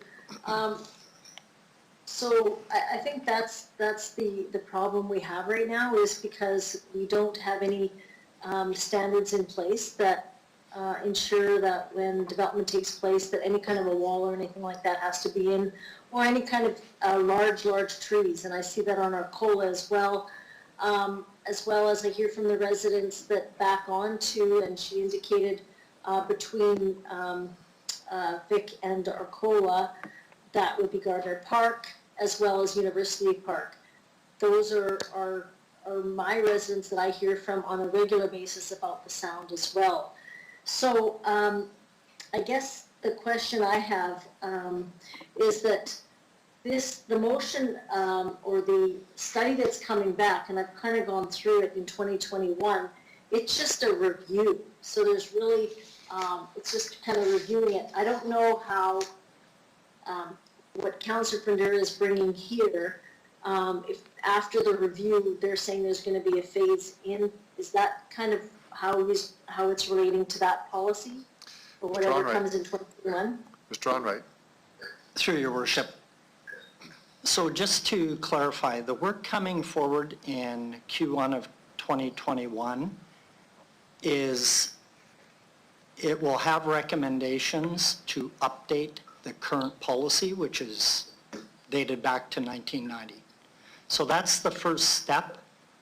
And once that goes through committee and through council and is accepted or approved, The next phase of that would be to look at the specific areas listed in the Golder report to determine what costs or what a potential phase-in would look like. And that would have to then come to the 2022 budget discussions, because there is no dedicated funding currently to do this work. Councilor Brashani? Okay, thank you for that. I guess just back to Councillor Finder's motion, he's kind of phased into those areas. But would the report coming back in 2021, would that then kind of give us an idea of other areas, which we just heard that Arcola and Vic is a high priority? Would it be prioritized that way, or do I have to ask Councillor Finder to add that into the motion? Or would that be taken into consideration in the report coming back? Mr. Onright. Through your worship, so in the Golder report, and understanding that there are acceptable limits and there are not acceptable limits. So limits that exceed, I'll ask Ms. Lugner to add her comments, but there are limits that are acceptable through national standards, which is what our engineering groups look at.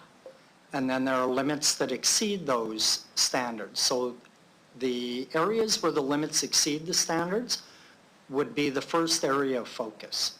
So I'll let Ms. Lugner add her comments. Ms. Lugner. Through you, your worship. The review that we're doing right now is looking at best practices across different municipalities in Canada to find out what thresholds they're using to kind of define that acceptable level. So our report would bring back a recommendation for what we would set as an acceptable level here in the city, and then basically seek direction from council with our recommendation for how to proceed at the locations that don't meet that level. So we would look at developing a program, I guess, that would look at how to prioritize the locations that would get that investment, assuming council approves the program. Okay, Councilor Brashani? great. Yeah, thank you. And just one last question for administration. So would there be an amendment to this, or would that be a whole nother new motion to bring at a later time about considering developers or considering it being in the building standards for developers to look at building in the noise attenuation walls? Mr. Onright. Through your worship, I think that would be a consideration once the report comes forward in Q1 of 2021. Okay, good. Thank you, that's all I have. Thank you, Councilor Brashani. Councilor Bryce? Thank you. So I'm a little bit taken back for a couple of reasons. There are different ways of grading priorities, and a lot of it depends on budget. And I understand that there's been some complaints in Councillor Pandura's area regarding this stretch, as we all, as councillors, get complaints about noise along the Ring Road. So maybe I'll start by asking, how do you grade what's a priority and what's not when you look at something like the Golder report or the upcoming reports? Mr. Onright. Through your worship, so I think as Ms. Lugner has explained, once we gather the information from other municipalities and determine what the benchmark is, the first step would be determining which areas exceed that benchmark, and then bring a phased-in report or bring a report that would assign dollars to remediate that issue. And that would come back to council. It would need to go through a budget process, obviously. As I indicated earlier, there is no dedicated funding for this. and then we would move forward from there. So Thank you. that would be the first start of it, would be the areas that exceed the benchmark. Correct, and I understand from what she said that there's a number of areas that exceed this, and this is up in those top areas, but as I said, there are a number of them. So by having this motion, does this jump the queue of something that administration would prioritize based on how much over or how much it exceeds plus budget? Does this kind of jump over that process? Through you, Your Worship? Mr. Onrait? Through Your Worship,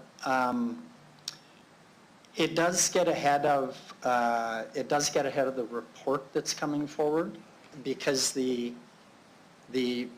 motion is asking for this area to be included in the first phase. We don't currently know what that looks like, and we won't know that until that report comes back to council in Q1. Thank you.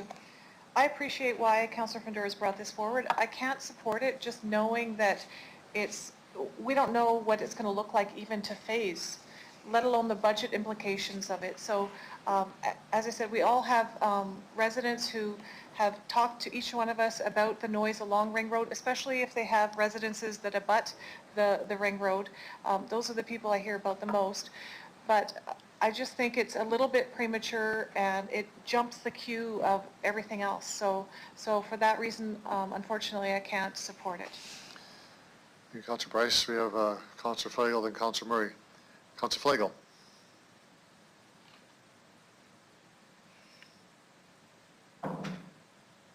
Sorry, Mike, I thought Councillor Hawkins was next, my fault. Yeah, I want to carry on with the conversation with Councillor Bryce too, but when the last time we did a noise attenuation was what? Because we did it on the north end.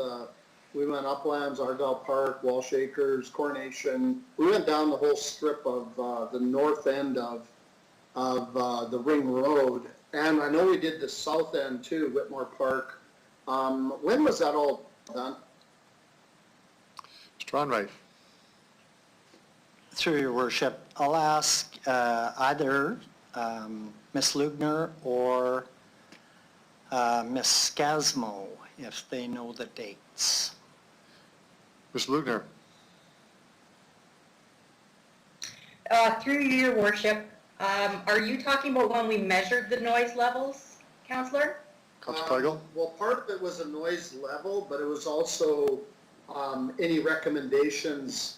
I remember the one discussion we had regarding, and I'll just use Uplands because it was right close to Kaplan Field, kind of where the dog park is going now. And that whole strip along there, because the trucks had to slow down to get off the Ring Road to go north on Albert and then punch it out to get back up to highway speeds once they got through the curve. That was, I don't know if that was just a noise thing or a, you know, what it was, but I know that the recommendation was to look at something for that particular area and the same direction coming in, because when they're coming in off the Highway 6 or off the highway from Saskatoon, they're rattling their brakes at 2 o'clock in the morning and all this other stuff, which I think you could probably hear it all the way to Dudney Avenue from the Ring Road when they start doing that at 2 in the morning. But that was the biggest concern I had, and I know the south end had it as well with Whitmore Park, and then going along also into Albert Park as well, around off of the Albert Street, they're giving it. So I wasn't sure where that was coming from, if it was just a kind of a loose study to see where to identify stuff, or was it more about what Councillor Fundura is looking to try to get done here? Ms. Lugner? So, through Your Worship, so there have been a number of studies over the years that look at measuring the noise levels. So the most recent one we have is 2013. We haven't looked at measuring the noise levels again since then. Over the years, there have been attempts at doing noise wall installation through things like local improvement programs, but they've not been successful. I'm aware that there may be a noise wall installed along 9th Avenue North, just west of Pasqua Street. but I'm not aware that we've actually done any monitoring to evaluate its effectiveness. I might actually ask if Mrs. Kaleem has anything additional to add. Okay, Mr. Kaleem?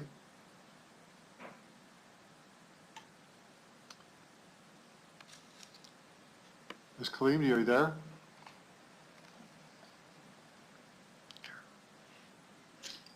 Yes, my apologies. Can you add anything? Through you, your worship, I don't have any more to add. I do know there was a attempt at a local improvement program on South Albert Street near the Ring Road Highway 1 bypass section there. Ultimately, that one did not proceed on local improvement. There were concerns about the cost borne by the residents, and some were opposed to the physical obstruction that it would provide. Aside from that, there hasn't been anything in the last decade that I'm aware of. Thank you. I just comment on it, and just so everyone's aware, there was fencing put up in the low fencing along 9th Avenue from Pasco Street west of the water tower on Pasco and the Ring Road. And after, 2.5 years, the residents came to me and said, get it out of here because there's vandalism, all kinds of lewd activities going on in vehicles, and the police could not identify and see from the Ring Road what was going on, so people were hiding. So we need to be careful of that. The one thing I did see, I was going up to Saskatoon not too very long ago, and at Dundurn, they built a wall, a dirt wall, and then on top of the dirt wall, they put a nice white PVC fencing on top of that. Because, I mean, if you do, and if you look at the Wascanavias and the Lakeridges that have the perimeter fences, they're 6 feet high. They don't do anything. The vehicles absolutely go over top of the noise goes over top. So we need to go kind of like what we did on 9th Avenue North, actually, on the north side from Pinkey Road to Courtney. Whoever it was, put about a 30-foot dirt berm up there.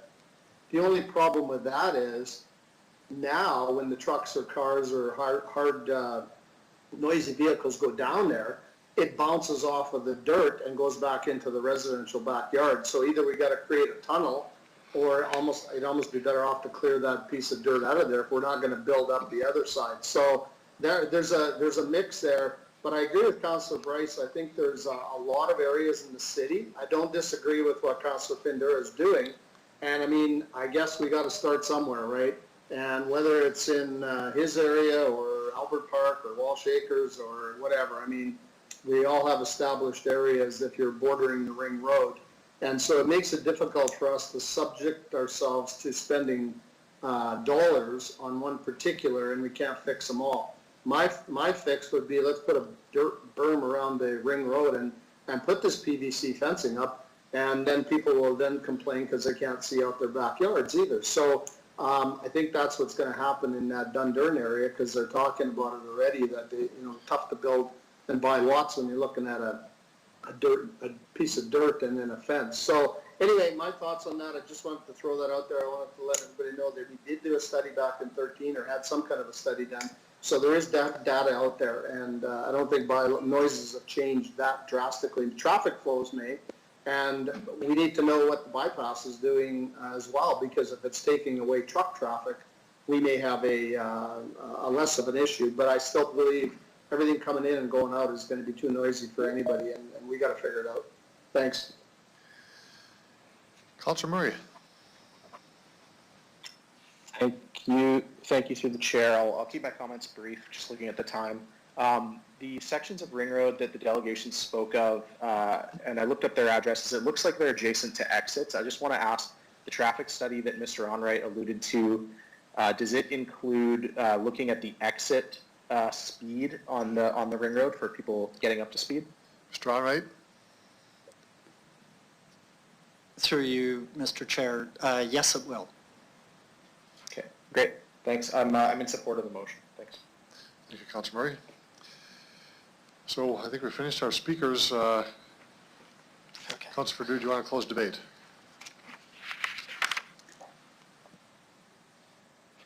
Motion Worship, thank you. Yes, I would. 3 minutes on closing debate, okay? Okay. Thank you to the council for good debate and hearing, listening to the residents. Yeah, and I do recognize the fact is that noise, wherever it is, it's noise. And Ring Road, the other roads, I agree. But when you look at this particular area, for all these years, if you look at this area, this particular area, the road is much higher than anywhere else around the Ring Road. This is a big berm. And when you in any of the houses, the noise is right in your living room, and it's right above you. It's right there. When you go in other places where Ring Road dips and goes underneath, and it's low, you're looking at uplands and all that, the Argyle part, where houses are higher, some are further away. These are practically right on top of the road. And the houses were there before the Ring Road was designed and approved to go there. And the comments about the bypass helping, well, as of right now, I'm not seeing in the near future that it's going to help any traffic that moves to Highway 11 to go to Saskatoon. And I'm watching to observe the traffic. The trucks still coming down Victoria Avenue. They're still using the off-ramp onto Ring Road, and they go towards Albert Street and 11th and up. Very small amount of bypass traffic that goes around the city to go to Saskatoon. So I don't see it for a very long time. That's going to change. And I do appreciate the council's involvement and discussion about this. Not pinning anyone against one another, which are neighbors first. But if you read the Golden Report, this is number one on the scale of noise. Councilor Ventura, your time is up, actually. I'm sorry. Your 3 minutes are Okay, up. it's okay. I apologize. Thank you. We'll now take the vote on the motion. Mr. Clerk? Thank you, Your Worship. I'll start with you, Councilor Findura, please. Oh, just one moment. In favor? Just one moment. Councilor Down, do you want to speak to it? No, I'm going to have you speak to it. I didn't see your, because you're not on the system here. Councilor Dowell does want to speak. Sorry, I agree with comments that were made earlier. For me, this is about process. This is where we have now got a lobby effort to get something in front of council before there's any consideration of a report or of a budget. I want to, though, compliment the two fellows that were our delegations. One, they were both reasonable in terms of their solutions. They weren't asking for a lot. And I think there's other ways to handle that to give them some relief. But to me, this is a long-term process in terms of how we handle what we want before council, and that's my first issue. The second one is, without any consideration as to cost and so on, that we're agreeing to go ahead or could agree to go ahead with some kind of noise attenuation and so on that could change priorities based on dollars, and that is without a plan, a long-term plan, and how that affects the rest of the budget. So, Mr. Mayor, I cannot support this. Okay, thank you for that. Now, Mr. Clerk? Thank you, Your Worship. I'll begin with you, please, Councilor Findura. In favor? Councilor Young? In favor? We were having experiencing difficulties with Councilor Hawkins, so I'll check. Councilor Hawkins, are you able to connect? Councilor Hawkins is unavailable. Councilor Stevens? Yes. Councilor Bresciani? In favor? Councilor Murray? In favor. Councilor Bryce? Opposed. Councilor O'Donnell? Opposed. Councilor Mancinelli? Opposed. Councilor Flagel? Opposed. Mayor Fougere? Vote yes. It passes 6-4, Your Worship. Okay. Thanks, everyone. So we'll move on to our next delegation. Angelina Beveridge and Robert Wischeny, Age-Friendly Regina, Steering Committee. Are you both there? Hello? Hello? Hi. Hello? Hello, welcome to City Council. We're now considering the report on age-friendly Regina. If you could identify yourself, who you represent. You collectively have 5 minutes for a presentation, and members of council may have questions afterwards. Good afternoon, Mr. Mayor and members of the Regina City Council. Thank you for this opportunity to speak with you regarding the request outlined in the age-friendly city motion submitted by Councilors Young, Stevens, and Brishani. My name is Angelina Beveridge, and I am co-chair of the Age-Friendly Regina Steering Committee. I am accompanied today by Robert Washini, a member of the Steering Committee. Robert? Good afternoon, Your Worship and Councilors. Thank you, Angelina. Age-Friendly Regina was started in February 2018. It was initiated by the Saskatchewan Seniors Mechanism following the Global Age-Friendly Cities Project 2007 of the World Health Organization and the subsequent Canadian connection through the Public Health Agency of Canada model. The Age-Friendly Steering Committee includes members of the City of Regina Community Services, representatives of community organizations, and individuals, as may be noted in the attached document, Age-Friendly Community Survey Report, Age-Friendly Regina Steering Committee, June 15, 2020. The goal is to make Regina a community that is inclusive for people of all ages and abilities. The first task was to assess the community using the categories used by the WHO and adopting the assessment tools used in Manitoba and Thunder Bay. The survey was done from January to June 2019 using both online and paper forms. We had 385 respondents from across Regina, with the majority, that is 76%, over 65 years of age.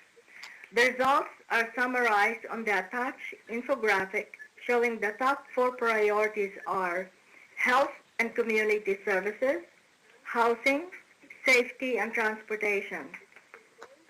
Because a need was expressed for more information on the existing resources and services, we produced the Age Well Regina Guide, also referred to as the Age Well tool. The housing section, for example, details how to navigate the housing options based on the level of care needed from independent to total assist. Our next steps include sharing the survey findings and distributing the Age Well Regina tool, and working with the city on several transportation and access issues, raising awareness of needs for more affordable and diverse housing for older adults. Our request: first, we request assistance of the city in publicizing our Age Well Regina Guide to the public and the media.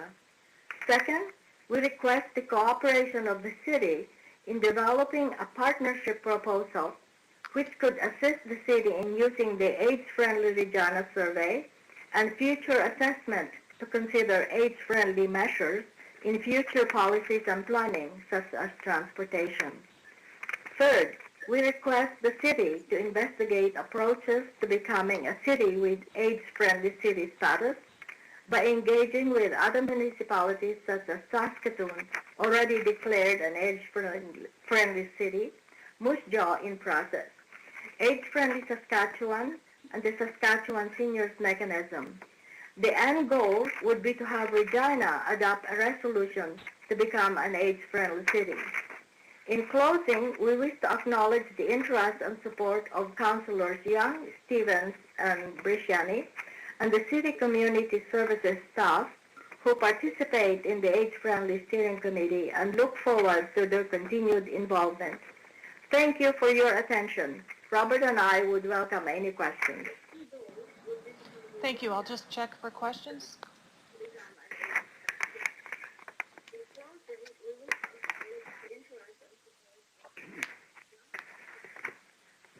I can't hear the question. Any questions from members of council?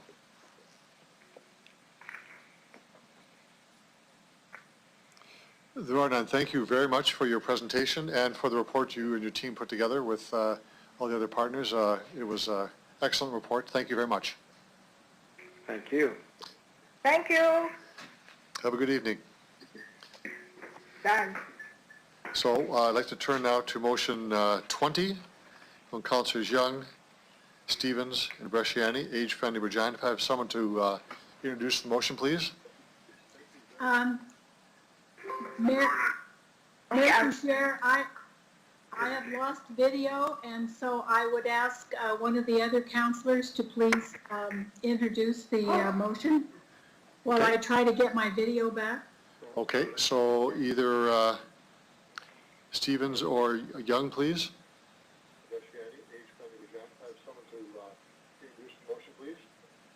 Anyone there? Thank you, I'm here. Okay, Councilor Bresciani, go ahead. Okay. Do you want me to read the motion? You that could we're bringing you could just forward? read, perhaps read the resolution, if you'd like to. Sure, okay. So, the age-friendly city, therefore be it resolved, to work with Regina Age-Friendly Steering Committee to consider an age-friendly partnership proposal to present to City Council in Q1 2021, the proposal to include the following. A, how the Regina Age-Friendly Steering Committee's community survey and future community assessments can act as an age-friendly lens to assist the city with the future policies and planning. B, the cost of creating and sustaining the partnership, and C, the availability of funding of grants from governments or organizations. 2, be directed to engage with Seniors Mechanism, Age-Friendly Saskatchewan, and other municipalities to define approaches to becoming an age-friendly city. And 3, coordinate the presentation of the Regina Age-Friendly Steering Committee Age Well tool to City Council with a request to assist in publicizing the tool to the public and the media. Great, so I have a seconder for that, please. Andrew? Okay, Councilor Stevens, okay. Okay, Councilor Bresciani, do you want to continue on? Yes. So this, you heard from the delegation that they've been working on this for over 2 years. They have a large committee, they've done a survey, and they've come out with 4 pillars that were very, very, which again have spoken to a lot of the work that the city has done with, if it be the sidewalks, it'd be health. I know that they did a survey, and the first 2 top ones were health and community services, and that was 60%, and housing was 55.91%, and safety was 43.1%. So those were the top concerns from seniors in our city, and that was a very good resource. I think I can just speak for all 3 of us councillors. We've sat in on certain meetings. We haven't gotten to all of them. I can speak for myself, but it's a very important part for our community. I believe that we look at through the lens through our planning. We're looking at through our transit for transportation, which I know Councillor Young has spoken about before. And when Councillor Stevens and myself brought through this clearing the sidewalks, they were very grateful. I think we remember these seniors coming forward and speaking on, wanting that to ensure for safety. We had the highest rate of falls during the winter. One of the biggest things I think is housing and the affordability of housing. And that is another lens that I think we have to start looking at as we plan for the future. We know that our senior population is growing, and we are going to have to look at kind of building the relationship with this age-friendly Regina and take that forward as we move forward in our planning. So really all we're looking forward to is just to see what other municipalities have done to become an age-friendly city, and looking at the tools and the work that Age-Friendly Regina has done and use them as a resource. And they've done great work. So I will leave it there. Thank you, Councilor Bresciani. So I know that there are some members of the council who are having trouble getting the video and actually some being connected now. So we're all working on that to try to make sure that it's available. If this continues on, we'll have to deliberate more on that. But I'm going to ask if there's anyone else who wants to speak to the motion. Councillor Stevens. Thank you, Your Worship. I can't emphasize enough how much work and attention went into the last couple of years of research. An incredibly committed crew in the community, people with a great deal of expertise in the public health sector. I also want to acknowledge the work of city staff who have been diligent with keeping this group focused. If you haven't had a chance to read in detail the report that the delegates spoke to, it is very comprehensive. It talks about health and community services, very specific requests about sidewalk maintenance, snow removal, transit, intercity transit, housing, housing supports, things here of civic importance as well as provincial. So what's important here is that it gives us some basis to advocate for things for residents when it comes to our conversation with the province as well as the federal government. This is a stakeholder group that will add value when we're talking about transit and paratransit and other civic services. To administration, could you please walk through what the implications are if we became an age-friendly city? What does this mean? Ms. Howlock. Through you, Your Worship. So I might begin and then ask Ms. Shaley to add, but definitely what it will mean for the municipality is that we would need to look at all of those areas and then look at all of the departments and work collaboratively to look at our infrastructure developments, parks, social development, transportation, and our human resources when we're looking at how to become an age-friendly municipality. We do this already with our designs and things like that, but it's going to that next level. So then it is the commitment to ensure that we have that lens in all of the planning that we do as a city. So I'd ask Ms. Shaley if she has anything else to add. Ms. Shaley? Through you, Your Worship. So in addition to what Ms. Harlock has described, what we would plan to do if this motion is passed is we will continue to work with the age-friendly group to provide some facilitation assistance to help clarify some of the priorities. We also know that there are other groups that are interested in having some discussions, particularly some of the organizations we've been meeting with during COVID, who are very concerned right now about the isolation that's being experienced by some of the older adults in the community. So we would undertake a bit more engagement and then establish a cross-departmental team to better explore the implications, and as per the motion would report back on what those implications are in March. Thank you. Through the chair. Well, the focus of the study and much of the membership of the group was on seniors. Can you comment on what this might mean for youth, for children? This isn't just about a senior strategy. This is about an age-friendly in all ages. So how does that work? Shaley? Through you, Your Worship, we do have some additional work to do in terms of leading practice research and looking at what other jurisdictions that have become age-friendly communities have done. And so that's one starting point. And then as well, we do have a number of organizations that we currently work with that we would continue to engage in these conversations as we move forward. Okay. Councillor Stevens? Thank you. That's all I have. Thank you. Councillor Massanelli?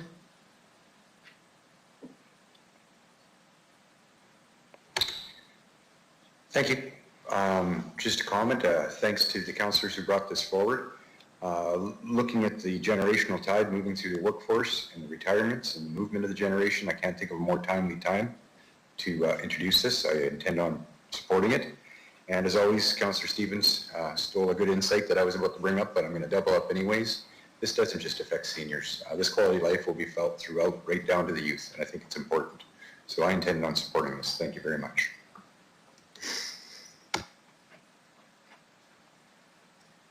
Thank you, Councillor Massanelli. Other speakers to the motion?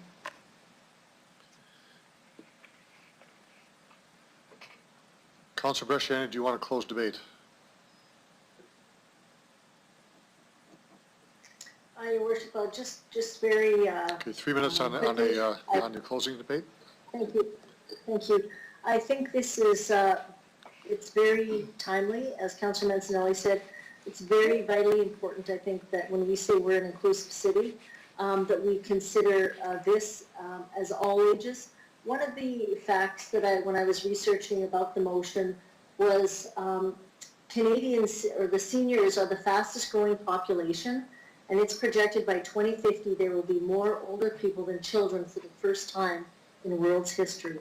So I think it's a good time to start planning, and I think as we've heard from city staff, they've heard from individuals who have felt isolated, housing concerns as well, which we've heard through this.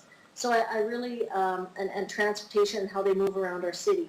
So again, this is about all ages. It could be seniors or youth.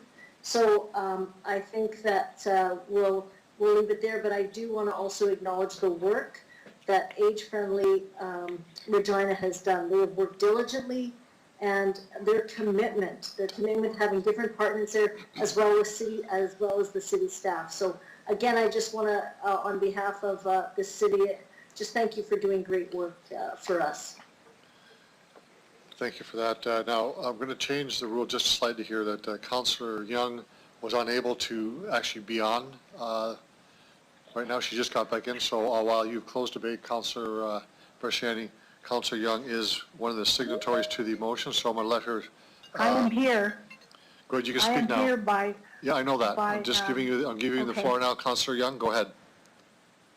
Okay, thank you. I didn't hear what was said, so I also wanted to thank them for all the work they've done, and it has been a pleasure sitting on that committee the times that I have been able to do that.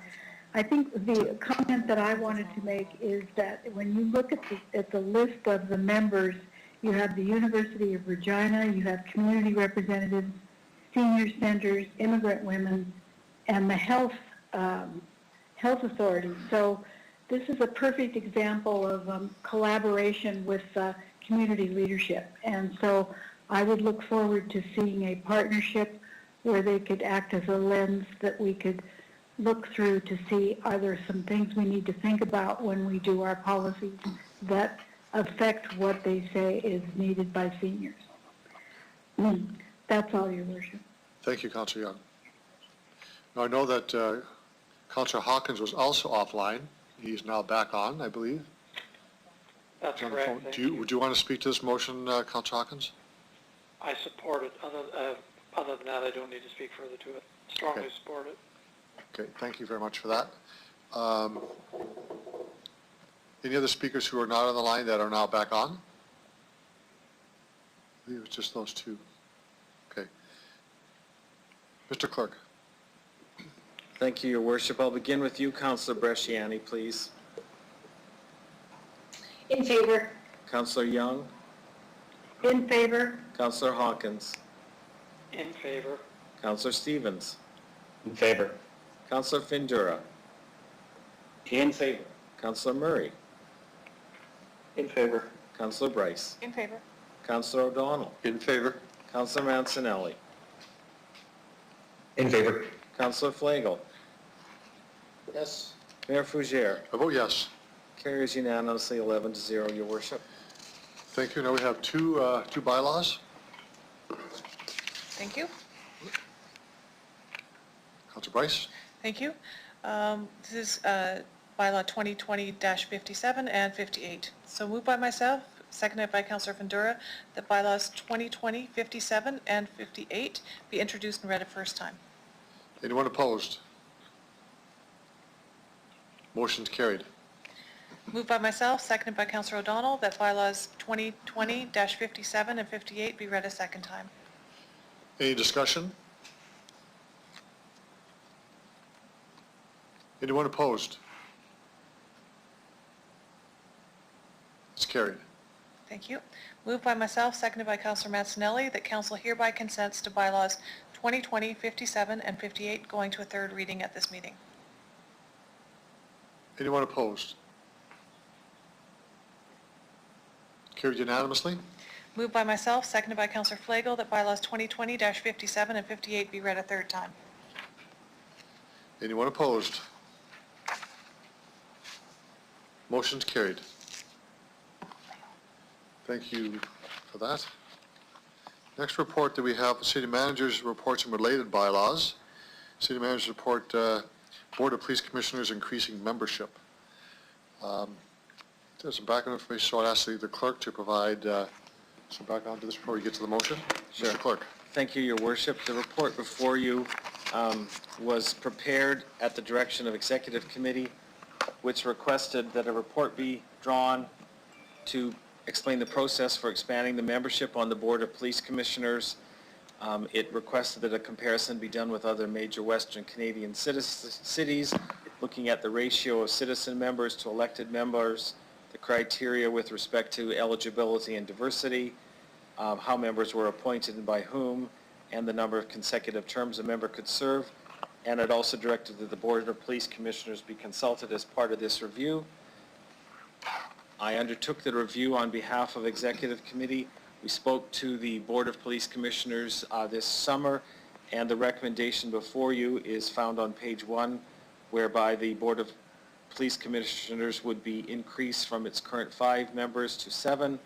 It would designate the board as consisting of the mayor, 2 members of City Council who would be appointed annually, and 4 citizen members appointed annually, at least one of whom is of Indigenous ancestry. And these appointments would be within the parameters afforded under the Police Act. That's it in a nutshell, Your Worship. Thank you for that. Councillor Murray, you indicated you wanted to speak on the motion. Do you want to move the recommendations? Yes, I will move the recommendations, Your Okay, Worship. the floor is yours. Thank you. Yeah, I'll be brief. Actually, just before you start, sorry, just one sec. I should get a seconder for that, please. Barbara will second it. Thank you. Go right ahead. Thanks. Yeah, we had a number of discussions regarding the expansion of the police commission. We really took into consideration the citizens' perspectives because this is 2 more citizen roles. So I'll have council know that the citizens were very supportive of this motion and the formation of the recommendations that you see in front of you. This also brings Regina into line with the majority of Western Canadian cities through CAPG, where I've worked for the last couple of years. So I urge members of council to support it, and I think it's a great motion coming forward and great recommendations. Thank you, Councillor Murray. Councillor Young. Thank you, Your Worship. The public members of the board were really pleased to approve this. All of us saw that it increases diversity, both gender, racial diversity, and minority groups, and it will increase the breadth and the depth of our discussions on the board, and it's also adding to our public oversight. One of the things that we talked about is that it has a direct connection to community groups, because each of the people will be chosen for their leadership in the community as well as any other talents that they would bring to the group. And then the only other thing that I would add is that we would like to see this process follow the same process we follow for other boards that are under the arm of the city, so that we would be able to do an assessment of the candidates, and we would recommend that to council, and then council could also add applicants. And if it goes over the number, then we would vote like we would do with any other external board. We have identified some things that we think are important for the ad that will go out, the types of backgrounds and skill sets we would like. And those are found on the report on page 6. And there are other ones that other cities use too, and you may want to add some other ones to that. But those are the ones that we thought would be important to have included in any advertisements. That's all, Your Worship. Thank you, Councillor Young, for that. Councillor Bresciani, you're next. Thank you, Your Worship. So I'm happy to see this report finally here. I just have a question. You know, this was a priority for council. It was voted on when Councillor Stevens and I brought the motion forward 10 months ago. I'm just wondering, can I ask the question as to the timing? Like, what's taken the time on this regard, through the chair? Mr. Clerk. Thank you, Your Worship. I don't think there was anything specifically impacting the timing of this other than it came just in the midst of the 2020 budget. We were then soon into the pandemic, and because of that, there were some implications in trying to get meetings with the police commission members, and equally important, it wasn't always that easy to get the information from other jurisdictions in a timely manner. So it was just a culmination of those things. Councillor Bresciani. Thank you for that. In the report, I'd like to know or elaborate, how would the members be appointed through the chair? Mr. Clerk. Thank you, Your Worship. This would be identical to how other appointments are made by City Council to its boards, committees, and commissions. So pending the confirmation and the approval of this, we will work to advertise for the Board of Police Commissioners up to these 4 members. We will do our best to incorporate some of those skills, experience, and aptitudes, etc., that both the Board of Police Commissioners have concurred with, as well as drawing on the best practices from other jurisdictions. So all the names are compiled in terms of who applies, just like anything else. We will bring those to a private session of Executive Committee where names are put forward, and council members have the prerogative to vote the members from that list as they deem fit. So it is no different than that. Traditionally, again, we will do our initial assessment as to whether they meet the kind of the newly established criteria, but it will always remain council's prerogative as to who to nominate as those 4 citizen members. Okay. Councilor Through the chair, Bresciani. thank you for that. So I just wanted to know that they're not vetted by the police board first and then they come to council. They come just as they come in and then they come in private session to council. That's how it's done, just to be clear. Mr. Clerk. I think what is fair, Councillor Bresciani, is that the board, any board, typically the board chair will say, these are the kind of skills we're looking for this year, or we seem to have this this lack of experience or whatever. So there are some informal discussions as to the suitability of candidates at all board appointments, but again, that does not take away council's absolute prerogative to put names forward in a private session, and as you know, we have a vote on that, and that's the decision that is made. Great, thank you. I had asked the question when we brought this forward, how long people can serve on the board, and I didn't see anything in the report unless I missed it through the chair. Mr. Clerk. Thank you, Your Worship. If you go to the top of page 4, Councillor Bresciani, it talks about that the Police Act states that appointments are done annually for 1 year. There is no legislative requirement that limits the number of terms that a member can serve. Now, the mayor serves indefinitely as his or her position that is an ongoing membership that is prescribed in the Police Act. But in 2009, City Council passed a policy whereby people would be limited to serving no more than 9 consecutive years on any individual board, agency, or commission without an explicit endorsement or requirement by City Council. So there is the 9-year, essentially the 9-year limit. And in the case of the Police Commission, it would be 9 terms because they're only 1 year. Councilor Bresciani. Okay.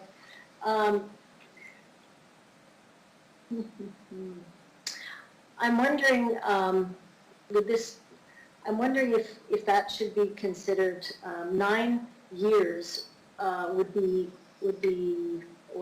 3 terms, right? No. Yeah, it'd be 3 terms. Through the chair.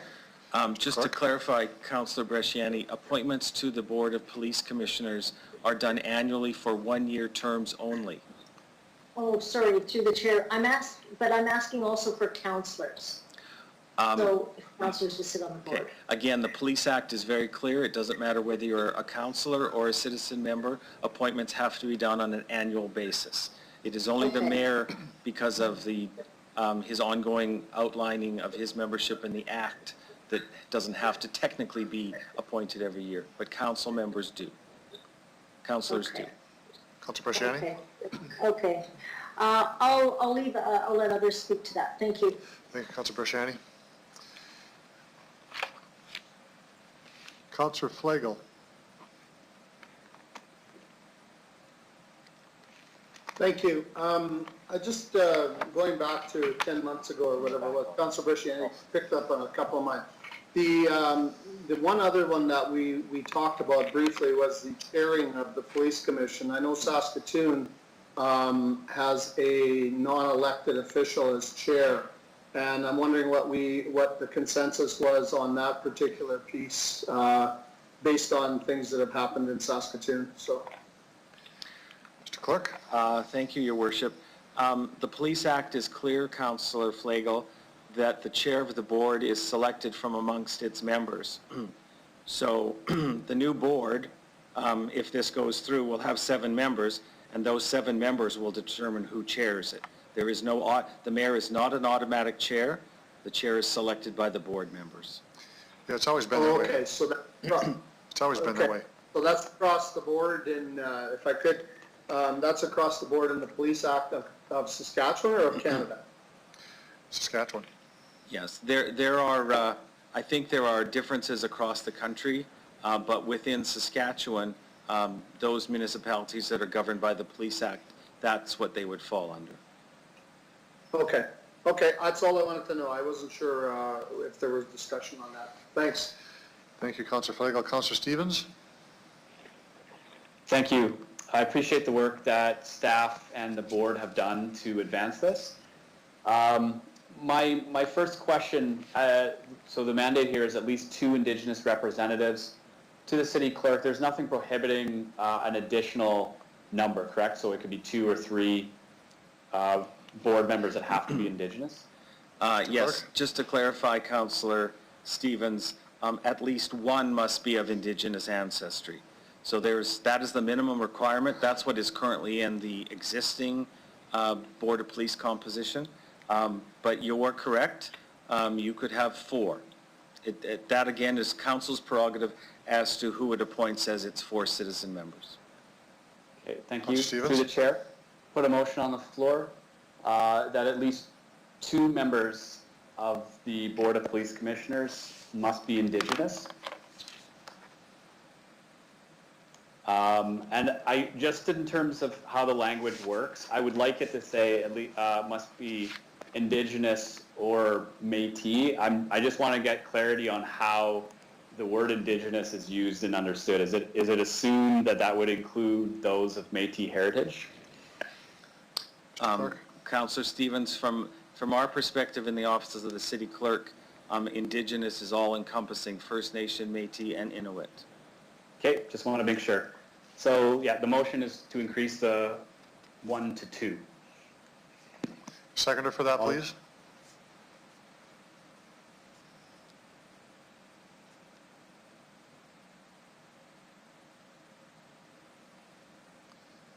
There doesn't appear to be a seconder for that, Councillor Stevens. Great. Check. I'll second that. It's Councillor Murray. I'll second it. Fresh Granny. You have to speak up, people. Okay. All right, so we're on an amendment, so speakers list, if you put your name in the box and state that it's for the amendment, and you have 3 minutes on an amendment to speak. Okay, thank you, Your Worship.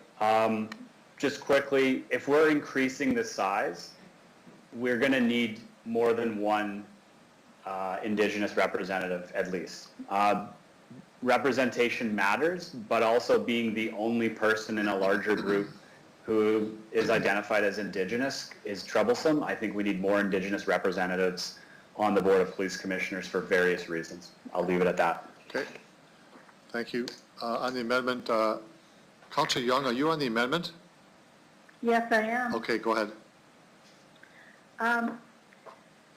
I think that's a good idea, but I also want to draw to your attention that we also have Black Lives Matter, who's very interested in this, and we also have other minority groups within the city who are also going to be interested in this. And so this would limit what we could do in terms of diversity, racial diversity or other diversity on the board. We might very well end up with two Indigenous people, but I think it restricts us from having a very diverse board, depending on who we get to put their names forward. Thank you. Thank you, Councillor Young. Councillor Massanelli, on the amendment. On the amendment, I admire the intent, and I know it has to be accomplished, but I'd have to echo Councillor Young's comments in that it might be a limiting factor, and I think the repercussions might be a little bit too high. Thank you. Okay, Councillor Bresciani to the amendment. Thank you. I would agree that that we might be limiting others. Now, it might be work out to two Indigenous. I think if we keep with one Indigenous, the other one, could be designated a visible minority. But I think that we have heard from Black Lives Matters. We've heard from other ethnic groups that will also want to be a part of it. This is something that people got excited about it when we brought it forward. And I think that, and people report, I met with different cultural backgrounds that they think that so I would say that having, one Indigenous, and then it would be determined on, I guess, whatever we bring forward as for requirements. But I would be okay with just keeping one, not two, and the other one even looking at a visible minority. Thank you, Councillor Bresciani. Councillor Murray. Thank you. I have a question. Thank you. On the amendment, I have a question for the city clerk. Is the requirement under Indigenous ancestry, it does not require status, is that correct? Mr. Clerk? With respect to your question, Councillor Murray, no, I don't believe it does. It is set out in the Board of Police Commissioners bylaw, and it simply reads that it was originally Aboriginal ancestry, and now for terminology it's referenced as Indigenous ancestry, but it doesn't state any requirement or stipulation in that regard.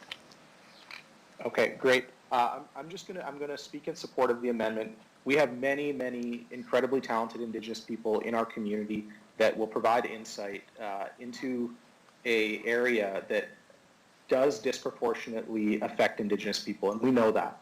We know that through the TRC, we know that through Missing and Murdered Indigenous Women inquiry. So I'm going to speak in support of the amendment. I believe that if we're expanding the board, I believe it's necessary to expand the role of Indigenous people in our community. So I'm going to speak in support of the amendment. Thank you. Thank you, Councillor Murray. Other speakers to the amendment? So I'm going to speak on this one, and I'm going to follow the comments made by Councillor Young and Councillor Bresciani on this. I want to note that under the current recommendations is at least one of whom must be Indigenous ancestry. It doesn't say limited to one, at least one. So right in there, it could easily be two. And so that flexibility is put in there for that very purpose. I do share the issue of that there are other minority groups, visible minorities, persons of color, Black Lives Matter and others, new immigrants, women. There's a host of organizations, people that should be reflected on this board. So I won't support the recommendation because I think the flexibility is built in sort of as a template into be 3, at least one of whom would be of Indigenous ancestry. So I know there'll be lots of interest in this, and there historically are interest from Indigenous people, so I don't think we'll have an issue filling that. And so I recommend that we stay as this is, the flexibility to achieve even more than 1, it could be 3. It says at least 1, so I'm not going to support the recommendation. Other speakers? Councillor Stevens, do you want to close debate on this? No, we'll have a vote. Okay, Mr. Clerk. With respect to the amendment, I will start with you, Councillor Stevens, please. In favor. Councillor Bresciani? Opposed? Councillor Findura? Opposed. Councillor Murray? In favor. I believe Councillor Bryce has left the meeting. Councillor O'Donnell? In favor. No, I'm still here. Oh, I'm sorry, Councillor Bryce. How do you vote? I'm opposed. Opposed, please? Okay. Councillor Mancinelli?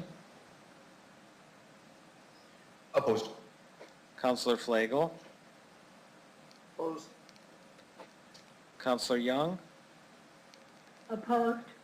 Councillor Hawkins? Opposed. Mayor Fougere? Opposed. The amendment is lost 8-3, Your Worship. Thank you for that. Okay. All right, so I suppose I have a few more minutes. My second amendment, yeah, through the chair, I'd go for broke here and say that all of the civilian members should be either Indigenous or racialized minorities, but I'll go along the lines of what I've heard here, and the amendment would be at least one commissioner must identify as a visible minority. I'll need a seconder. Seconder. I'll second that, Councillor. I'll second that. Okay. Well, this speaks to the concern that others had raised, that if we're talking about Black Lives Matter, racial diversity, this currently will add an Indigenous, at least one Indigenous rep, and now one person who identifies as a visible minority. That's all I have.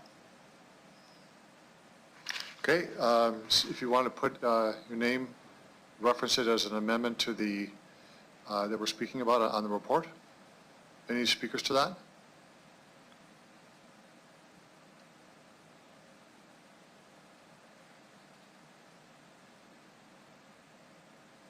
I'll speak to it. I don't see any other names that are up here. I don't have a problem with the amendment, but I think we're being so prescriptive here that I think we should give leeway to council and the commission. I think we all live in the real world. We understand exactly what we're doing here. The purpose of the expansion is, and it's filtered throughout the report with respect to visible minorities, persons of color, Indigenous people. I just don't think we need to be that prescriptive and directive to members of council and the police commission, I think, who have their head on their shoulders to understand that the purpose of this is to bring in those people who are not represented, need to be represented. So I struggle with this one because I understand the intent from Councillor Stevens, but I want to give the creativity and the understanding both of council, the future council, and the board, future board, give them the leeway to bring the best people forward. So, yeah, I'm struggling with this one. I may not approve it only because I think that we all know what we've got to do here. And it's pretty clear what diversity means for us. Your Worship, I wonder if I might speak briefly to Yes, this. Councillor Hawkins, go ahead. I have a further concern with this. We're not just concerned about visible minority representation. There are non-visible minorities who should be at least have the opportunity to be considered. And if we're too prescriptive, there won't be room to consider them. And I'm thinking in particular the LGBTQ community and other non-visible minority communities. I don't want to exclude them by being too prescriptive. Okay. So I won't support the motion for that reason. Thank you, Councillor Hawkins. Other speakers on the amendment? Councilor Stephen, I'll give you the floor to close debate if you'd like. No, just happy with the vote. Okay, Mr. Clerk? Thank you. I'll begin with you, Councillor Stevens, again, please. In favor. Councillor Flagel. Yes. Councillor Mancinelli. Opposed. Councillor O'Donnell. In favor. Councillor Bryce. Opposed. Councillor Murray. In favor. Councillor Findura. Opposed. Councillor Bresciani. In favor. Councillor Hawkins. Opposed. Councillor Young. Opposed? Mayor Fougere. Opposed. It's defeated 6-5, Your Worship. Thank you. Thank you. Through the chair, I have another amendment. And that would be, we would actually impose term limits. So it would be a maximum of 4 terms on the Board of Police Commissioners, and this is for the civilian members. And just to make clear, my understanding is that the terms are for 1 year, so this would essentially limit commissioners to 4 consecutive years on the board. So you're saying for 1 term of council? This is referring to the civilian members. Right. That would be equivalent to 1 term of council. Yes, correct. Okay. Okay, I'm going to take those who speak on the amendment to this. Pretty straightforward. If you can put in the chat box that you want to speak to the amendment. Councillor Murray has a question. Councillor Murray? Thank you. Just a question to the city clerk. Are we able to just choose citizen members as opposed to council and the mayor? And also for president, do we do that on any other board? Mr. Clerk? Well, how it works under the Police Act, Councillor Murray, is that council itself still goes about selecting its 2 members along with the mayor, because that is prescribed in the act. And then with respect to the citizen members, that again is your sole prerogative to appoint members. And the act already has essentially has a 1-year term limit. It just doesn't have a limit on the number of terms you can serve. Okay, thanks. So just for some context, I'm struggling a little bit because we've had members, Board of Police Commission members that are citizens that have brought incredible insight over, I believe it was 6 or 8 terms. And it takes, to be honest, it takes almost 3 terms to really, really understand what you're dealing with and the complexities around policing. So for that reason, I would speak against it. I know we've had citizens that have brought incredible knowledge to the table after their 3 years, after already 3 years on the board. So I'm going to speak against it. I extend the intent of the motion, but I'm going to speak against it. Thanks. Thank you, Councillor Murray. Councillor Young, you're next. Thank you, Your Worship. I'm going to speak against it because, well, for some of the same reasons that Councillor Murray used, but also if you have everybody leaving the board all at once after 4 years, you lose all your history and you lose everything that you've worked for 4 years to be able to get a group of people together who can debate and make good decisions. So, and that's something we should probably think about. Maybe people will leave on their own, but we shouldn't have all of them leaving at the same time. Thank you. Okay, thank you, Councillor Young. Councillor Findura? Thank you, Worship. That's the thought I've had. With, if someone's on the board, Councilman already mentioned, it's a heavy load to carry, but at the same time, previous times the turnover was very, very slow happening. So a lot of citizens that were interested got disinterested because they couldn't wait long enough to get on board, because we kept and I understand about the knowledge and understanding of complex issues in policing and community policing and all of that.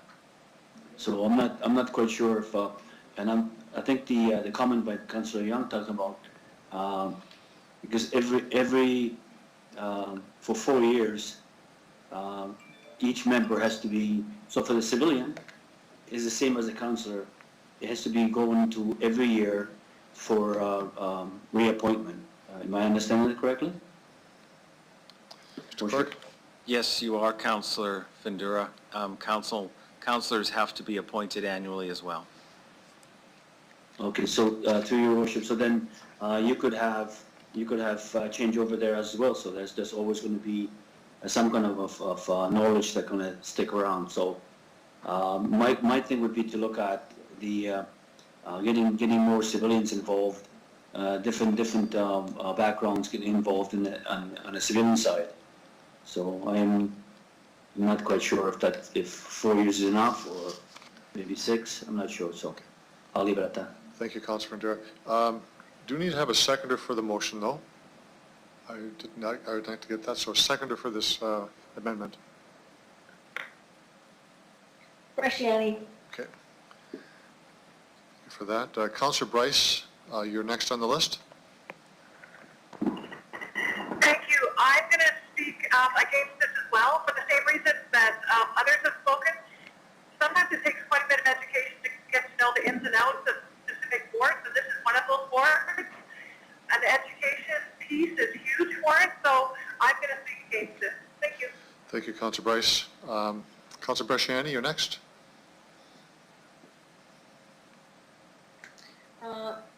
Thank you, Your Worship. So I just want to be clear that this means only civilians. This does not mean councillors. Is that correct? Well, I asked Councilor Stevens that. It's his motion. I initially had just meant civilian members, but if you were thinking of expanding that to councillors, then I would consider that a friendly amendment. It could be both civilian and council members. I don't know if you can do that. Thank you. Councilor Bresciani? Thank you. I'd like to do that if I could, Your Worship. And I would like to make 2 amendments, that the amendment be include councillors as well, but also, I don't know if Councillor Stevens would agree to going to 6 terms. 6 years, you mean, not 6 terms? Yeah, 6 years, yeah. I'll accept that. So now it's 6 years. And if I can just speak to the reason, or can I not? You've got 2 minutes left on your time. I just think that it is, I think it's imperative that we also move councillors, civilians, we get people moving on boards. And I understand there's a lot to learn on this, but I also feel very strongly that we all benefit, and residents also benefit from being on this board as well. I understand that there's been councillors that have sat on for 5 terms, 4 terms, 5 terms. I think we all learn and we all have something to offer. Just because we don't have the highest crime, we maybe bring other areas of expertise as well, but it also helps us as councillors, and that we all get to participate in that. So that again is part of that diversity, equity that I think is needed on this board. Thank you. Okay, thank you for that. Councilor Murray on the amendment from Councilor Bresciani, the sub-amendment, or the friendly amendment. Thank you. Yeah, the amendment within an amendment. Go ahead. So I absolutely understand where you're coming from, Councilor Bresciani. My concern is, well, I mean, we already do annual appointments that I see as council's prerogative to do. At any point, if council views that, the work that's being done by any councillor on the board is not sufficient, council will remove that individual. We also have elections every 4 years. And if the community views that the councillor isn't doing a good job on that board as well, they'll remove that individual. So I don't see putting in a term limit. I feel like it's putting in a stop when there could be councillors doing a great job, and the rest of council would already like to continue their work, whatever it may be. So for that reason, I'll speak against it, but I absolutely understand where you're coming from. Thanks. Thank you for that. Councillor Flagel? I'm not sure which one I'm speaking to, either the Well, amendment or the It's the main one. actually... The amendment is for six years, right? Councillor Flagel, just to clarify for you, a friendly amendment from 4 to 6 years now, for both councillors and citizen appointees. Yeah, that's, okay, I just want to comment on that one real quickly, but I'm okay with that because I believe that we get to a standstill sometimes, and Councilor Brashani was right, and even some of the large members or the citizens have been on certain boards forever, and no disrespect to any of them that they weren't doing a job, but I mean, to grow and bring new people in is sort of the way you get 6 years. It's no different than a lot of other boards. I forget Chamber, Downtown, they all have time limits. The Rio Board also does, et cetera. So I think that a 6-year plan, especially when the city's growing the way it grows and diversifies, I think we need to make sure to keep up to date on all the different things that are going on. And I mean, we are, as a board, the 6 or 7 people that it's going to be, are dealing with the police, the chief of police, and that area as well. So their updated information should be more readily available than maybe it was in the past. To take 3 years to get up to speed might be a little bit of a, it may not take that long. I mean, if you think about councillors after 2 years, we have to learn what 225,000 people are doing a $900,000 budget. And a lot of us go through that or did. And, after a year and a half or so, you're pretty much ready to go and loaded for bear. And so that's where I kind of see that. If it's the police commission, you've got a little bit more of a focus on issues at hand as opposed to futuristic developments, so much like the city councilors have to look at. So I'll support the 6 years. I think it's a good idea. Thank you. Councillor Massanelli. I intend on supporting it as well. I had some of the trepidation about taking people who've been educated in the role and their knowledge out. I appreciate the consecutive year clause in there. A break off this committee, if a person has a knowledge and a viewpoint that's been worthwhile, will receive a recommendation to come back on, I'm sure. So having that breath of fresh air and a little bit of new insight from time to time and the ability to make sure that's enforced and done, I think is important to having a wholesome discussion. So I'll support this. Thank you, Councillor Massanelli. Other speakers? So I have a couple of comments on this, and I start by saying that the current recommendations provide a great deal of flexibility for both council and for the commission. A yearly affirmation or change is a powerful tool, and it's rare to see, at least over the last couple of terms, anyone on longer than 6 years in any case. Now, in the past with the Board of Police, there was 1 or 2 who stayed quite a long time. But I think it's going to take at least one term anyway for citizen members in particular to understand what the role is going to be.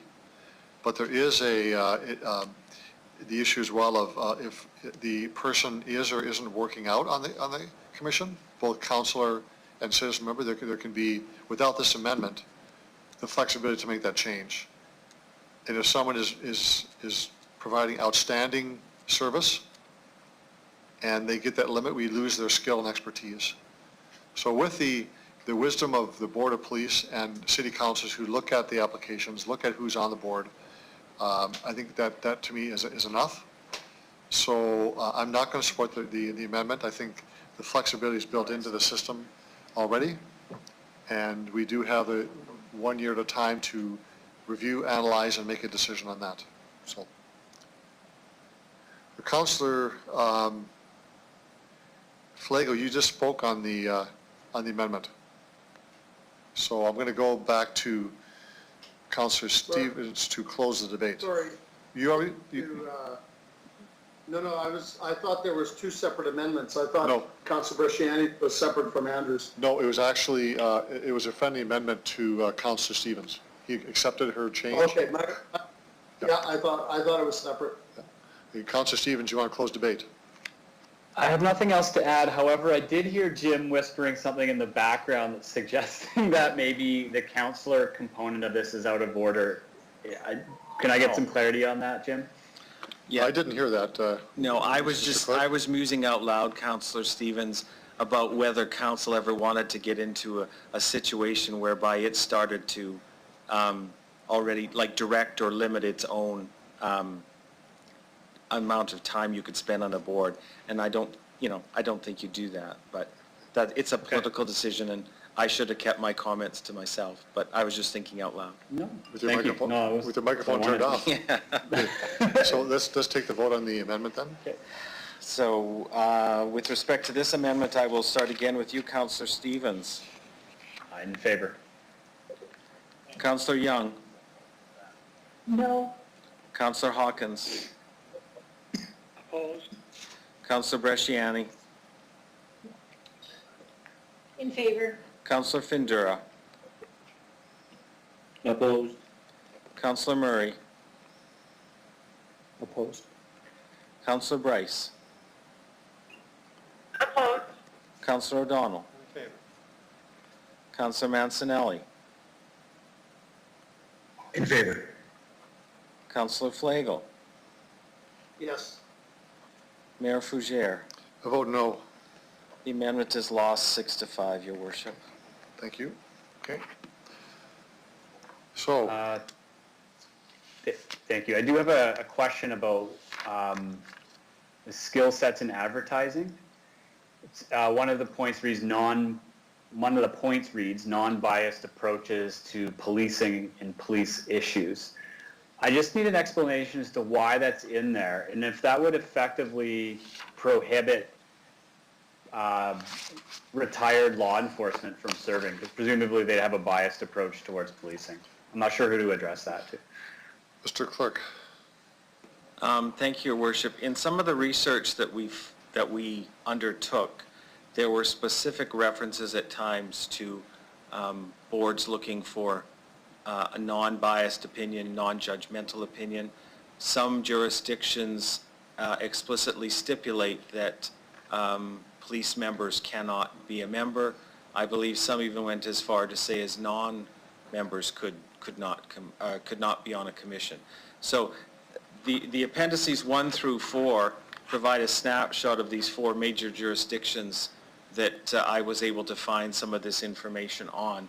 And it is still relatively generic at times. I mean, it is subject to the interpretation of the screening committee. Okay, thank you. That's all I had. Thank you, Councillor Stevens. So, back to the main motion. Last speaker I had was, I don't see any other ones past Councillor Stevens. Most on the chat box didn't put in, they were speaking on the amendment, they just put their name in. So, anyone else want to speak to the main motion?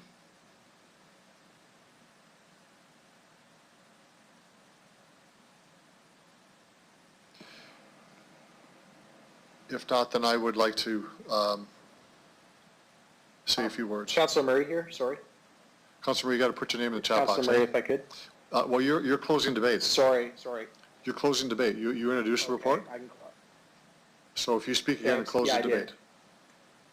Okay, I do have an amendment. I'm sorry, everyone. Well, you can't do it yet until you close debate. Okay. Well, as it sits right now, we discussed this at length with citizen board members as a board. I urge council to support it, even with the changes that are made. I think there are no changes at this point. On a point of order, sorry. I don't want to start from talking, but you introduced the motion, so if you speak now, you close debate. Yes. I haven't spoken yet. Others may want to still speak, so it's not that I want you to talk, it's just that it's the rules. Others may want to speak that have not spoken on the main amendment. So you close debate. I have a couple. So you just want me to? I want you to wait until Go ahead. other speakers Yes, have happened, I because you will be understand. closing I the understand debate. that. Thank you. Okay, so other speakers? Okay, I'll say just a few things. I agree wholeheartedly with the report. I want to thank the clerk for doing the background work on this, the comparative analysis and the summation, and I think it's very well done. I want to thank the Board of Police for its consideration as well. I believe very much they took the spirit and intent of the motion from council to provide a citizen-led Board of Police, citizen oversight of the Board of Police, which I think is a fundamental perspective that really is characterized around the country. So I fully support the report itself and urge members of council to support that. Councillor Murray to close debate. Thank you, Your Worship. Sorry about the confusion. One thing that I would like to ask at this point, now that we have a 6-year term limit, is that we stagger the terms by 1 year. So I'm not sure if that requires an amendment at this point, or if that would be an undertaking. Councillor Murray, that motion was defeated. Oh, it was defeated. No amendments have been passed. Okay, apologies, I mixed up the 6-5 vote. Sorry about that, everyone. So I'll close debate. Again, this creates a citizen-led board, a citizen-led as opposed to just elected representatives. This puts us in line with the majority of Western Canadian cities and even cities across Canada. I think it's a progressive step that we need to take, and it allows a more diverse viewpoints on the Police Commission. So I'll speak in support of it, and I hope members support the motion. Thanks. Thank you, Councillor Murray. We've closed debate, so I'll turn it over to the clerk for the vote. Thank you, Councillor Murray. I will begin with you, please. In favor. Councillor Findura. In favor. Councillor Bresciani. In favor. Councillor Stevens. In favor. Councillor Hawkins. In favor. Councillor Young. In favor. Councillor Bryce. In favor. Councillor O'Donnell. In favor. Councillor Mancinelli. In favor. Councillor Flagel. Yes. Mayor Fougere. I vote yes. Carries unanimously, Your Worship. Thank you very much. So it is past 6 o'clock, which is when we need to get the direction of council. We have 3 options, generally speaking. One of them would be to continue the meeting. The other one would be to recess to another time where we can get everyone together, or we table the reports to the October 28th meeting of council. I would ask for a motion in direction from council. I move to continue after a 10-minute recess. Seconder? Bresciani. Okay, I ask for the vote, Mr. Clerk. Thank you. Councillor Mancinelli, I'll begin with you, please. In favor. Councillor Flagel. No. Councillor O'Donnell. In favor. Councillor Bryce. Opposed. Councillor Murray. Opposed. Councillor Findura. In favor. Councillor Bresciani. In favor. Councillor Stevens. Favor. Councillor Hawkins. Opposed. Councillor Young. Opposed. Mayor Fougere. I'm opposed. That was defeated, Your Worship, so now we either need an adjournment motion or Another motion a sometime. recess to another time. Point of order. Could I make my motion from the floor so it's active come next council meeting? Pardon me? Point of order. It's at the call of the chair tonight's meeting. Before we recess or have anything else happen, I wonder if I might have the indulgence to read my notice of motion so it's an active motion. Should it have time next council meeting before the end of this council? Well, I think we need to get direction first. I don't think we can cherry pick a particular report. I think it would be, we have a long list of important items. So what we have right now is we stop. So unless another one asks for, on a point of order, I'll finish. We can have a motion to, with the grace, let me, just one moment. we can continue the meeting with another motion that asks for a longer break. We can recess the meeting to another time that we agree to prior to October 28th, or we can adjourn the meeting and have the remaining reports go to October 28th. Those options are still on the table, and I would look for a motion and direction. Your Worship, Hawkins, I move point of order. On a point of order, with respect, we got people speaking over each other.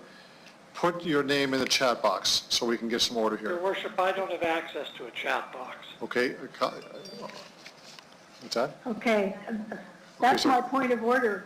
Okay. Some of us don't have sight, we can't see anything. Okay, I'm sorry. And I didn't realize that. and there's a recommendation coming forward on the roads report that no one will be able to see if they're not online.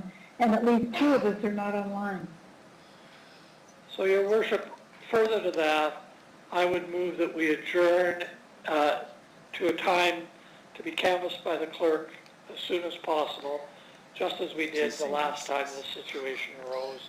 Okay. So I'm not suggesting we wait till the next meeting. I'm suggesting a time as soon as possible on the canvassing of the clerk.